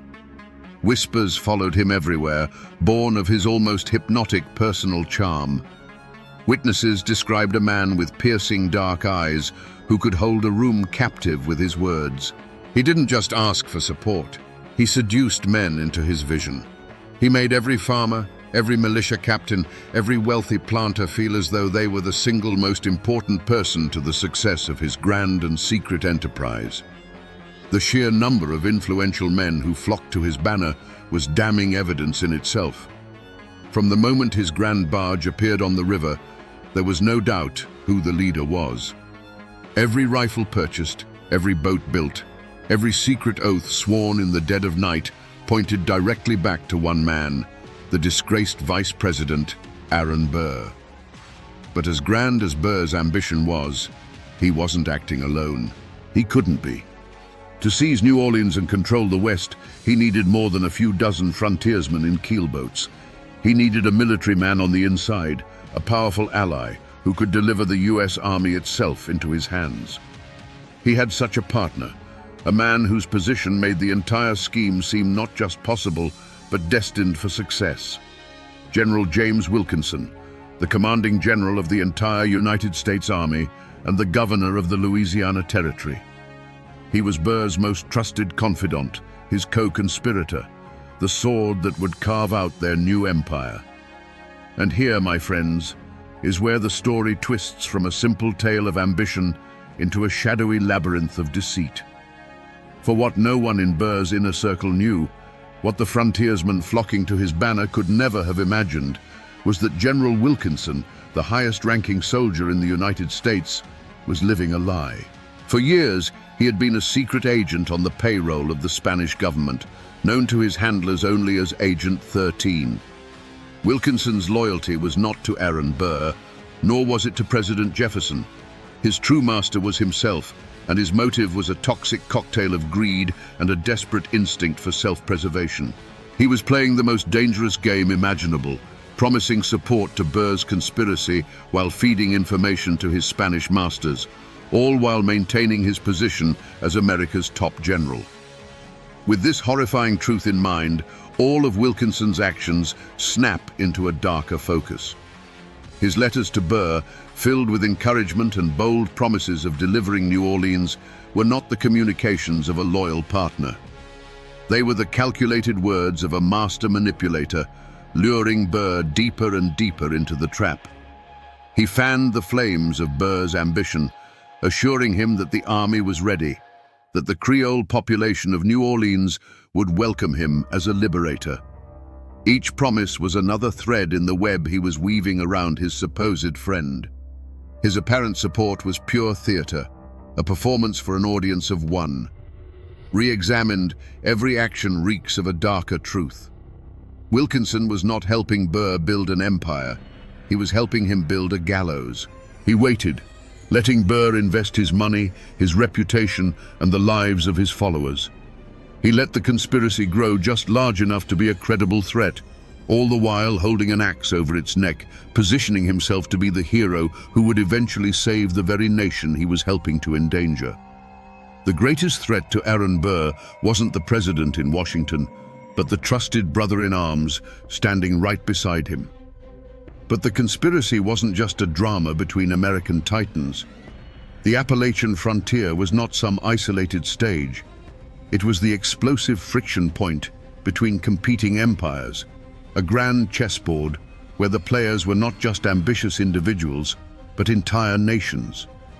Beyond the personal vendettas and internal betrayals, there was a third looming force at play, the shadowy hand of foreign powers, particularly Great Britain and Spain. They were the external threat, the silent partners whose interests stood to be served by chaos on the American frontier. Their motives were as cold and impersonal as they were powerful. Great Britain, still stinging from its defeat in the Revolution, saw in Burr's plan a golden opportunity to fracture and weaken its upstart rival. A new, independent Western Republic, hostile to the United States and friendly to the Crown, would be a strategic masterstroke. It would halt American expansion and give Britain effective control over the Mississippi River and the heart of the continent. The British minister in Washington, Anthony Merry, listened with great interest to Burr's proposals, seeing a chance to undo the results of the war. Spain, on the other hand, was a crumbling empire motivated by pure fear. They looked at the aggressive, land-hungry American frontiersmen pouring over the Appalachians and saw an existential threat to their most valuable colonial possession, silver-rich Mexico. For the Spanish, Burr's plot was both a terrifying danger and a potential solution. A successful invasion would be a catastrophe, but a civil war that turned Americans against each other could keep them occupied for decades, protecting the Spanish border through mutual destruction. This foreign meddling created a poisonous paranoia that seeped into every settlement along the river. Who could be trusted? Locals spoke of well-dressed strangers with European accents appearing in frontier taverns, men with heavy coin purses and too many questions.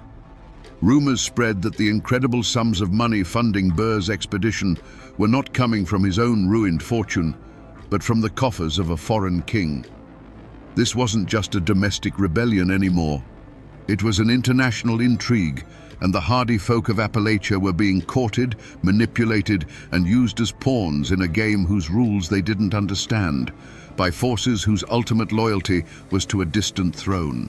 The initial pursuit of Aaron Burr was not a chase through the mountains, but a maddening hunt through a wilderness of lies. Burr, a master of political intrigue, had constructed a labyrinth of false trails and red herrings so brilliant that it paralyzed his enemies and confused his friends. The investigation, led from a distance by a deeply worried President Jefferson, repeatedly crashed against the wall of Burr's plausible deniability. The most powerful of these false trails was the public and seemingly legitimate one, the settlement of the Bastrop Tract. Burr had purchased a massive disputed land claim on the Ouachita River in what is now Louisiana. To the world, he was simply the leader of a land company, gathering brave pioneers to build a new life in the West. It was the perfect cover. Every boat built, every barrel of flour purchased, every man recruited could be explained away as a necessary preparation for this grand, legal settlement. When local officials came snooping, they were shown land deeds and contracts. Burr would greet them with the disarming charm of a respectable businessman, asking, "Gentlemen, is it now a crime in this republic to seek one's fortune?" The lead would go cold. For those who weren't satisfied by the simple story of a land venture, Burr had a more intoxicating bait: the patriot's cloak. He would take a man like Andrew Jackson aside and, in a low, confidential tone, hint that this entire expedition was a secret plan, tacitly approved by the administration in Washington. War with Spain was imminent, he'd suggest, and his force of hardy frontiersmen was meant to be the vanguard of the American army, ready to seize Texas or even Mexico the moment hostilities began. This masterstroke of misdirection turned potential accusers into enthusiastic allies. How could you arrest a man who was carrying out the president's secret orders? Back in Washington, Thomas Jefferson was wrestling with shadows. The reports that reached him were a maddening torrent of contradictions. One letter would paint Burr as a traitorous madman, the next as a misunderstood patriot. The vastness of the Appalachian frontier swallowed the truth. Messengers took weeks to travel, and by the time Jefferson could act on a piece of intelligence, the situation on the ground had already changed. He dispatched agents to the Ohio, but they too became lost in the fog of rumor. The investigation was dying a death of 1,000 dead ends. The posse would gather, ready to act on a damning rumor, only to find Burr had already sailed downriver, leaving behind a camp of men who swore they were just simple farmers. Promising leads evaporated in the Appalachian mist. This growing frustration in Washington and the rising confusion on the frontier was exactly what Burr intended. His campaign of misdirection was his greatest weapon, allowing his conspiracy to grow in plain sight, shielded by a brilliant wilderness of lies. President Jefferson's agents quickly discovered they were not just fighting against Aaron Burr, they were fighting against the entire culture of the Appalachian frontier. When they arrived in the bustling river towns and isolated homesteads to ask questions, they were met with a wall of silence, as thick and impenetrable as the mountain laurel. Doors were politely shut in their faces. Men in taverns would suddenly fall quiet, turning to stare into their mugs of ale. Neighbors who saw everything suddenly saw nothing. Those who heard the feverish preparations heard only the wind in the trees. You see, this was not the silence of simple ignorance. It was a deliberate collective act of defiance born from a deep and abiding distrust of the federal government. To these people, the men from Washington were the outsiders, the tax collectors, the agents of Eastern bankers who held their land titles. Aaron Burr, by contrast, was one of them. He was a war hero, a man of action, an enemy of the very Eastern elite they despised. Asking a Kentucky farmer to betray Aaron Burr to a federal agent was like asking him to side with the fox against his own hounds. It went against the grain of his very soul. This silence was also rooted in a shared dream. Burr wasn't just selling a conspiracy, he was selling hope. His vision of a Western empire, of conquering the riches of Mexico, became their vision. Their sons and brothers were the young men signing up for the expedition. Their crops were feeding the recruits, their whiskey filling the barrels on the boats. The entire region was complicit, bound together by a web of kinship, commerce, and a mutual gamble on a glorious future. To speak against Burr was to speak against their own community, against their own aspirations, and against the prospect of a better life that felt, for the first time, within their grasp. The psychological toll on anyone who considered breaking the code was immense. A man who voiced his doubts about Burr at the local store might find himself ostracized, his credit suddenly no good. A ferryman who reported the movement of armed men might find his boat mysteriously cut adrift in the night. There was no need for overt threats. The fear of retribution was a cold, unspoken understanding. In a land where a man's survival depended on his neighbors, isolation was a death sentence. And so, the people saw nothing, heard nothing, and said nothing, creating a perfect, silent incubator where treason could grow in the open air. For months, the conspiracy had been protected by Burr's masterful deceptions and the frontier's code of silence. But the turning point, the clue that finally broke the case wide open, did not come from a dusty attic or a deathbed confession. It came in a sealed dispatch, carried by military courier across hundreds of miles of wilderness, penned by the hand of the conspiracy's most important architect. The clue was a letter, and the man who wrote it was General James Wilkinson. Stationed in Louisiana, far from the prying eyes of the East, Wilkinson played his double game as long as he could. But by the late autumn of 1806, he realized the plot was faltering.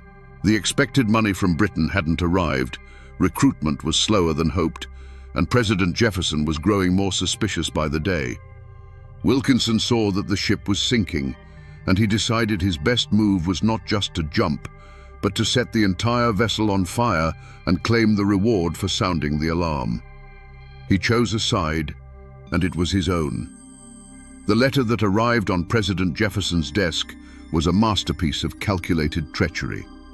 To save himself, Wilkinson had to portray Burr as the greatest villain the Republic had ever known, and himself as the loyal soldier who had uncovered the plot. He laid out the conspiracy in the most terrifying terms imaginable. He spoke of a plan to seize New Orleans, rob the banks, incite a civil war, and create a Western empire with Burr on the throne. He painted Burr not as a mere adventurer, but as an American Napoleon, a devil whose ambition threatened the very existence of the United States. This letter was the forgotten clue that had been hiding in plain sight all along, the word of a traitor. For Jefferson, it was the moment of horrifying clarity. The fog of rumor was instantly burned away. The contradictory reports, the whispers, the vague warnings, they were all replaced by this one damning account from the highest-ranking general in the army. The labyrinth of lies that Burr had so carefully constructed collapsed in an instant. The letter changed everything. There was no more room for doubt, no more need for cautious investigation. The threat was real, it was imminent, and its full, treasonous scope was finally laid bare. A renewed and terrible urgency seized the capital. The time for waiting was over. The time for action was now. The moment Jefferson broke the seal on that letter, the game was over, and the manhunt was about to begin. With Wilkinson's damning letter in hand, President Thomas Jefferson acted. He issued a presidential proclamation that swept down the Ohio and Mississippi rivers like a flood, a single sheet of paper that tore away the web of lies and unmasked Aaron Burr before the entire nation. The proclamation ordered all civil and military officers to seize the illegal expedition, its boats, its supplies, and its leader. There was no more ambiguity, no more talk of secret government plans or peaceful settlement. The President of the United States had officially branded Aaron Burr a traitor. The news shattered the conspiracy. For the young men gathered on Blennerhassett Island and in camps along the river, the unmasking was a moment of brutal awakening. The dream of Mexican silver and grand adventure evaporated, replaced by the cold, stark reality of treason. They weren't patriots in waiting. They were outlaws, fugitives in their own country. The cause they had pledged their lives to was revealed as a criminal enterprise. And what was the true plot? The one hidden beneath all the layers of deceit. The forgotten clues, the letters between the conspirators, and Wilkinson's own self-serving confession finally revealed the chilling truth. Burr's plan was a masterpiece of flexible ambition.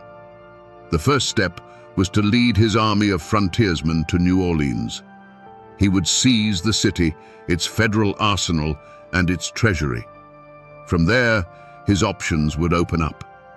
If the moment was right, He would persuade the western states, Kentucky, Tennessee, Ohio, to secede from the Union and form a new Western empire with himself as its head. If secession proved difficult, he would use the captured funds and weapons to launch his own private invasion of Spanish Mexico, conquering its silver mines and crowning himself Emperor Aaron I. His motive was a volcanic mixture of personal revenge and grandiose destiny. Scorned by the nation he had helped to build, he sought to create a new one in his own image, a vigorous, martial empire free from the constraints of Jeffersonian democracy. He saw himself not as a traitor, but as a new Napoleon, a man of action destined to forge a continent. But as Burr was unmasked as a traitor to his country, a second, more profound unmasking was taking place in the shadows of history. The man who brought him down, General James Wilkinson, was revealed to be a traitor of a different order. He was a man who betrayed everyone. He betrayed Spain by plotting with Burr. He betrayed Burr by exposing him to Jefferson. And he betrayed the United States by serving as a paid foreign agent while commanding its armies. The Great Burr Conspiracy was not ultimately foiled by loyal patriots. It was cannibalized from within, brought down by the successful treachery of its second-in-command, a man whose only motive was his own survival and profit. This was the final, ugly truth. The plot to create a new empire was destroyed by an even deeper, more personal betrayal. The president's words fell upon the frontier not like rain, but like shards of ice. The proclamation, spreading from rider to rider, shattered the grand conspiracy in 1,000 pieces. On Blennerhassett Island, the heart of the enterprise, the dream died in a single night of chaos. The Virginia militia descended not upon a disciplined military camp, but upon a confused and terrified group of men who now understood they had been betrayed. With Burr and Blennerhassett already downriver, the abandoned recruits, their hopes of glory and riches turned to ash, unleashed their fury on the paradise that had lured them in. Through the eyes of Margaret Blennerhassett, who had been left behind, paradise was lost in a symphony of destruction. She didn't see a battle, she heard the end of a world. She heard the splintering crash of fine cherrywood as elegant furniture was broken apart. The air filled with the sharp, sickening sound of shattering Venetian glass and the reek of whiskey spilled on priceless Persian rugs. She heard the drunken shouts of men she had once fed at her own table, their voices no longer filled with hope, but with a bitter, aimless rage. In the main hall, dark, ragged holes began to appear in the fine linen draperies, the silent witnesses of a dream being shot to pieces. Forced to flee with her children into the freezing December night, her only transport was an open riverboat. As it was pushed out into the icy current, she looked back at her magnificent home, its windows blazing with light, not from a joyous party, but from the fires set within by the rampaging men. The world had turned into a hell of screams, followed by a ringing silence as her home, her dream, and her future were consumed by the darkness. Miles downriver, Aaron Burr himself heard the news of Wilkinson's betrayal and Jefferson's proclamation. The unmasking was absolute. In an instant, his grand design crumbled. The man who dreamed of an emperor's throne was now forced into the disguise of a common boatman, hoping to slip through the net that was closing around him. He became a fugitive, his flight a desperate scramble toward the Spanish territory in Florida. The end came not in a blaze of glory on a battlefield, but in a muddy swamp in the backwoods of what is now Alabama. He was not cornered in a heroic last stand. He was simply recognized by his aristocratic bearing and his fine, elegant boots, mired in the filth. The would-be emperor was captured without a single shot being fired. The grand Western army was no more.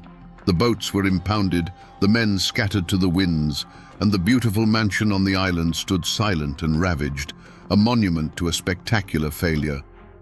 The conspiracy was over, ending not with a bang, but with the hollow echo of a dream breaking. Aaron Burr was brought to Richmond, Virginia, to stand trial for treason, and what followed was not merely a legal proceeding, but a political war waged in a courtroom. It was a spectacle that gripped the entire nation. In one corner stood President Thomas Jefferson, consumed with a burning, almost personal need to see his old rival hanged. In the other corner sat the judge, the formidable Chief Justice John Marshall, a man who was not only Jefferson's political enemy, but also his cousin. And at the center of it all was Aaron Burr, who, far from being a broken-down prisoner, acted as his own lead counsel, his brilliant legal mind as sharp and dangerous as ever. The atmosphere in Richmond was electric. The city swelled with crowds, a chaotic mix of statesmen, lawyers, frontiersmen who had come to testify, and curious onlookers eager for a glimpse of the great traitor. The prosecution, backed by the full power of the presidency, presented a mountain of evidence detailing Burr's grand ambitions and military preparations. Jefferson himself from Washington attempted to micromanage the case, convinced that the very survival of the Republic depended on a guilty verdict. But Chief Justice Marshall saw the trial through a different lens. He saw the danger not just from Burr's ambition, but from a president willing to bend the law to destroy a political foe. Marshall stood firm on a strict, narrow definition of treason as laid out in the Constitution itself. He instructed the jury that to be guilty of treason, a person must commit an overt act of war against the United States. Simply plotting to do so, gathering men, or speaking of empire was not enough. The prosecution had to prove that Burr's army had actually levied war, which of course it never had. There had been no battle, no shots fired at American troops. The president's fury was immense, but the Chief Justice would not yield. Trapped by this strict constitutional standard, the prosecution's case collapsed. They could prove intent, they could prove conspiracy, but they could not prove an overt act of war. After all the drama, all the testimony, and all the political maneuvering, the jury returned its verdict. Not guilty. Aaron Burr, the man who dreamed of empire and set the entire West ablaze, walked out of the courtroom a free man. The verdict was a stunning legal victory, but a profound moral failure in the eyes of many. Jefferson was enraged, the public was bewildered, and the frontiersmen who had followed Burr were left ruined and betrayed. While legally innocent of treason, Burr was found guilty in the court of public opinion. He was a free man, but his name was forever destroyed, his honor gone. The verdict, a landmark in American law, remains controversial to this day. A verdict that still sparks arguments in these hills about whether justice was truly served, or if the greatest traitor of them all simply got away with it. The storm of the Burr conspiracy had passed, but the wreckage was strewn across a generation. Though acquitted, Aaron Burr was a ruined man. He became a living ghost, a specter of his former self, ostracized from the country he had once helped to lead. He spent years in self-imposed exile in Europe, still scheming, still trying to find a foreign monarch to back his imperial dreams, but he was a man without a country and without credibility. He eventually returned to America and spent his final decades as an obscure lawyer in New York City, haunted by the shadows of what might have been. The man who dreamed of an emperor's throne died in relative poverty, his name forever synonymous not with founder, but with traitor. For Harmon and Margaret Blennerhassett, the dream had become a permanent nightmare. Their island paradise was a memory, their mansion a looted shell, their fortune gone. Harmon was arrested and spent months in a Richmond prison before the charges were dropped in the wake of Burr's acquittal. But his freedom was a hollow victory. Hounded by debt and disgrace, the couple wandered for years, from Mississippi to Canada to the Caribbean, trying to rebuild their lives, but they never recovered. Harmon died in poverty, and Margaret's final years were spent petitioning a Congress that had long forgotten her for some compensation for their ruined home. The idyllic life they had built in the wilderness was the first and most tragic casualty of Burr's ambition.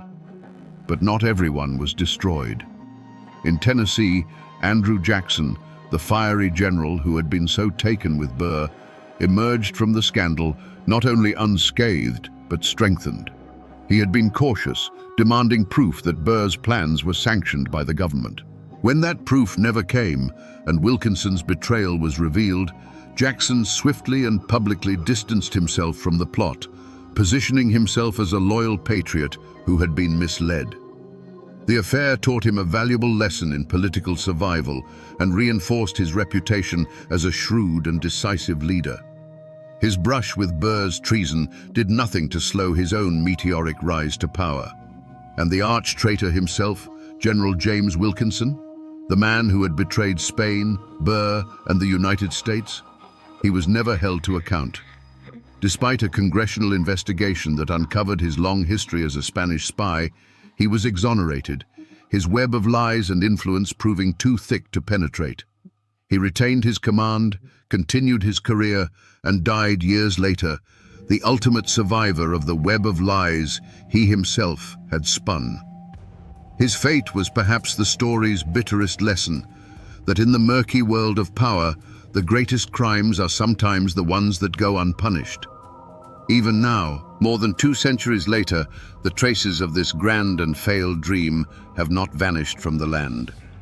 The conspiracy is not just a story in a history book, it is a scar left on the map of Appalachia, a memory etched into the landscape itself. If you travel today to a small island in the Ohio River near Parkersburg, West Virginia, you can step right into the heart of the story. Blennerhassett Island is now a state park. The magnificent Palladian mansion, destroyed by fire and the passage of time, has been meticulously reconstructed, its white columns rising once more from the wilderness.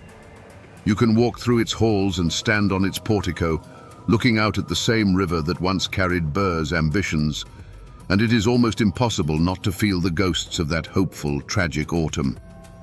But the island is not the only place the memory lives on. It lingers in the old stories, in the local folklore of the river valley. For generations after Burr fled, treasure hunters would search the caves and hollows along the Ohio. They were looking for Burr's lost treasure, chests of Spanish silver and gold that legend says he was forced to bury when he became a fugitive. No great treasure was ever found, of course, but the myth itself is a powerful echo of the original promise that lured men to his banner. The dream of unimaginable wealth, a shortcut to a better life, buried just beneath the Appalachian soil. The land itself has not forgotten. The Ohio River, the great artery of the conspiracy, still flows past the same towns, Marietta, Parkersburg, Cincinnati, that once buzzed with whispers of the coming expedition. Standing on its banks today, watching the slow-moving barges, it is easy to imagine the sight of Burr's keelboats filled with armed men slipping past in the pre-dawn mist on their way toward a destiny they could not yet see. The river remembers. It was the silent witness to the entire affair, from the first nail hammered into a boat to the final desperate flight of its leader. And so, the story endures, passed down not in textbooks, but in the heart of the region itself. It has become a part of the Appalachian identity, a cautionary tale about a man of great ambition who tried to harness the restless spirit of the frontier for his own glory. The world might forget the details of the Burr conspiracy, but the mountains, the rivers, and the people who live in their shadow hold on to these memories. They remember the charismatic devil who came down the river, the paradise that was lost, and the grand dream of a Western empire that almost tore the nation apart before it was ever truly whole. And so, we come back to the question that started our journey into the shadows of the past. Was Aaron Burr a misunderstood patriot, or was he a would-be emperor? The truth, as is so often the case in these mountains, is far more complicated. Burr was a mirror. To men like Andrew Jackson, he reflected their own patriotic desire to fight the Spanish. To the dreamer Harmon Blennerhassett, he reflected a vision of an enlightened new society. And to the restless young men of the frontier, he reflected their own hunger for glory and wealth. The terrible genius of Aaron Burr was his ability to be all of these things at once, a man whose true plan was so cloaked in ambiguity that it allowed everyone to see in it the fulfillment of their own deepest desires. But this is a story not just of one man's ambition. It is a timeless lesson on the fragility of a nation. The Burr conspiracy laid bare the deep and dangerous cracks in the foundation of the young American Republic. It showed how easily the souls of a proud and forgotten people can be stirred by a charismatic leader who speaks to their grievances. The resentments of the Appalachian settlers were real, their feeling of abandonment was justified, and their discontent created a powder keg that Burr, for a moment, held the match to. This story serves as a stark and chilling warning that a union is not held together by laws and documents alone, but by a shared sense of purpose and trust. When that trust is broken, when a part of the nation feels its voice is not heard, the door is opened for men like Aaron Burr. It is a tale of how personal vendetta can masquerade as political destiny, and how the dream of a more perfect union can so nearly be shattered by the dream of a private empire. And now, my friends, you know the story of the phantom empire that rose and fell on these western waters, or at least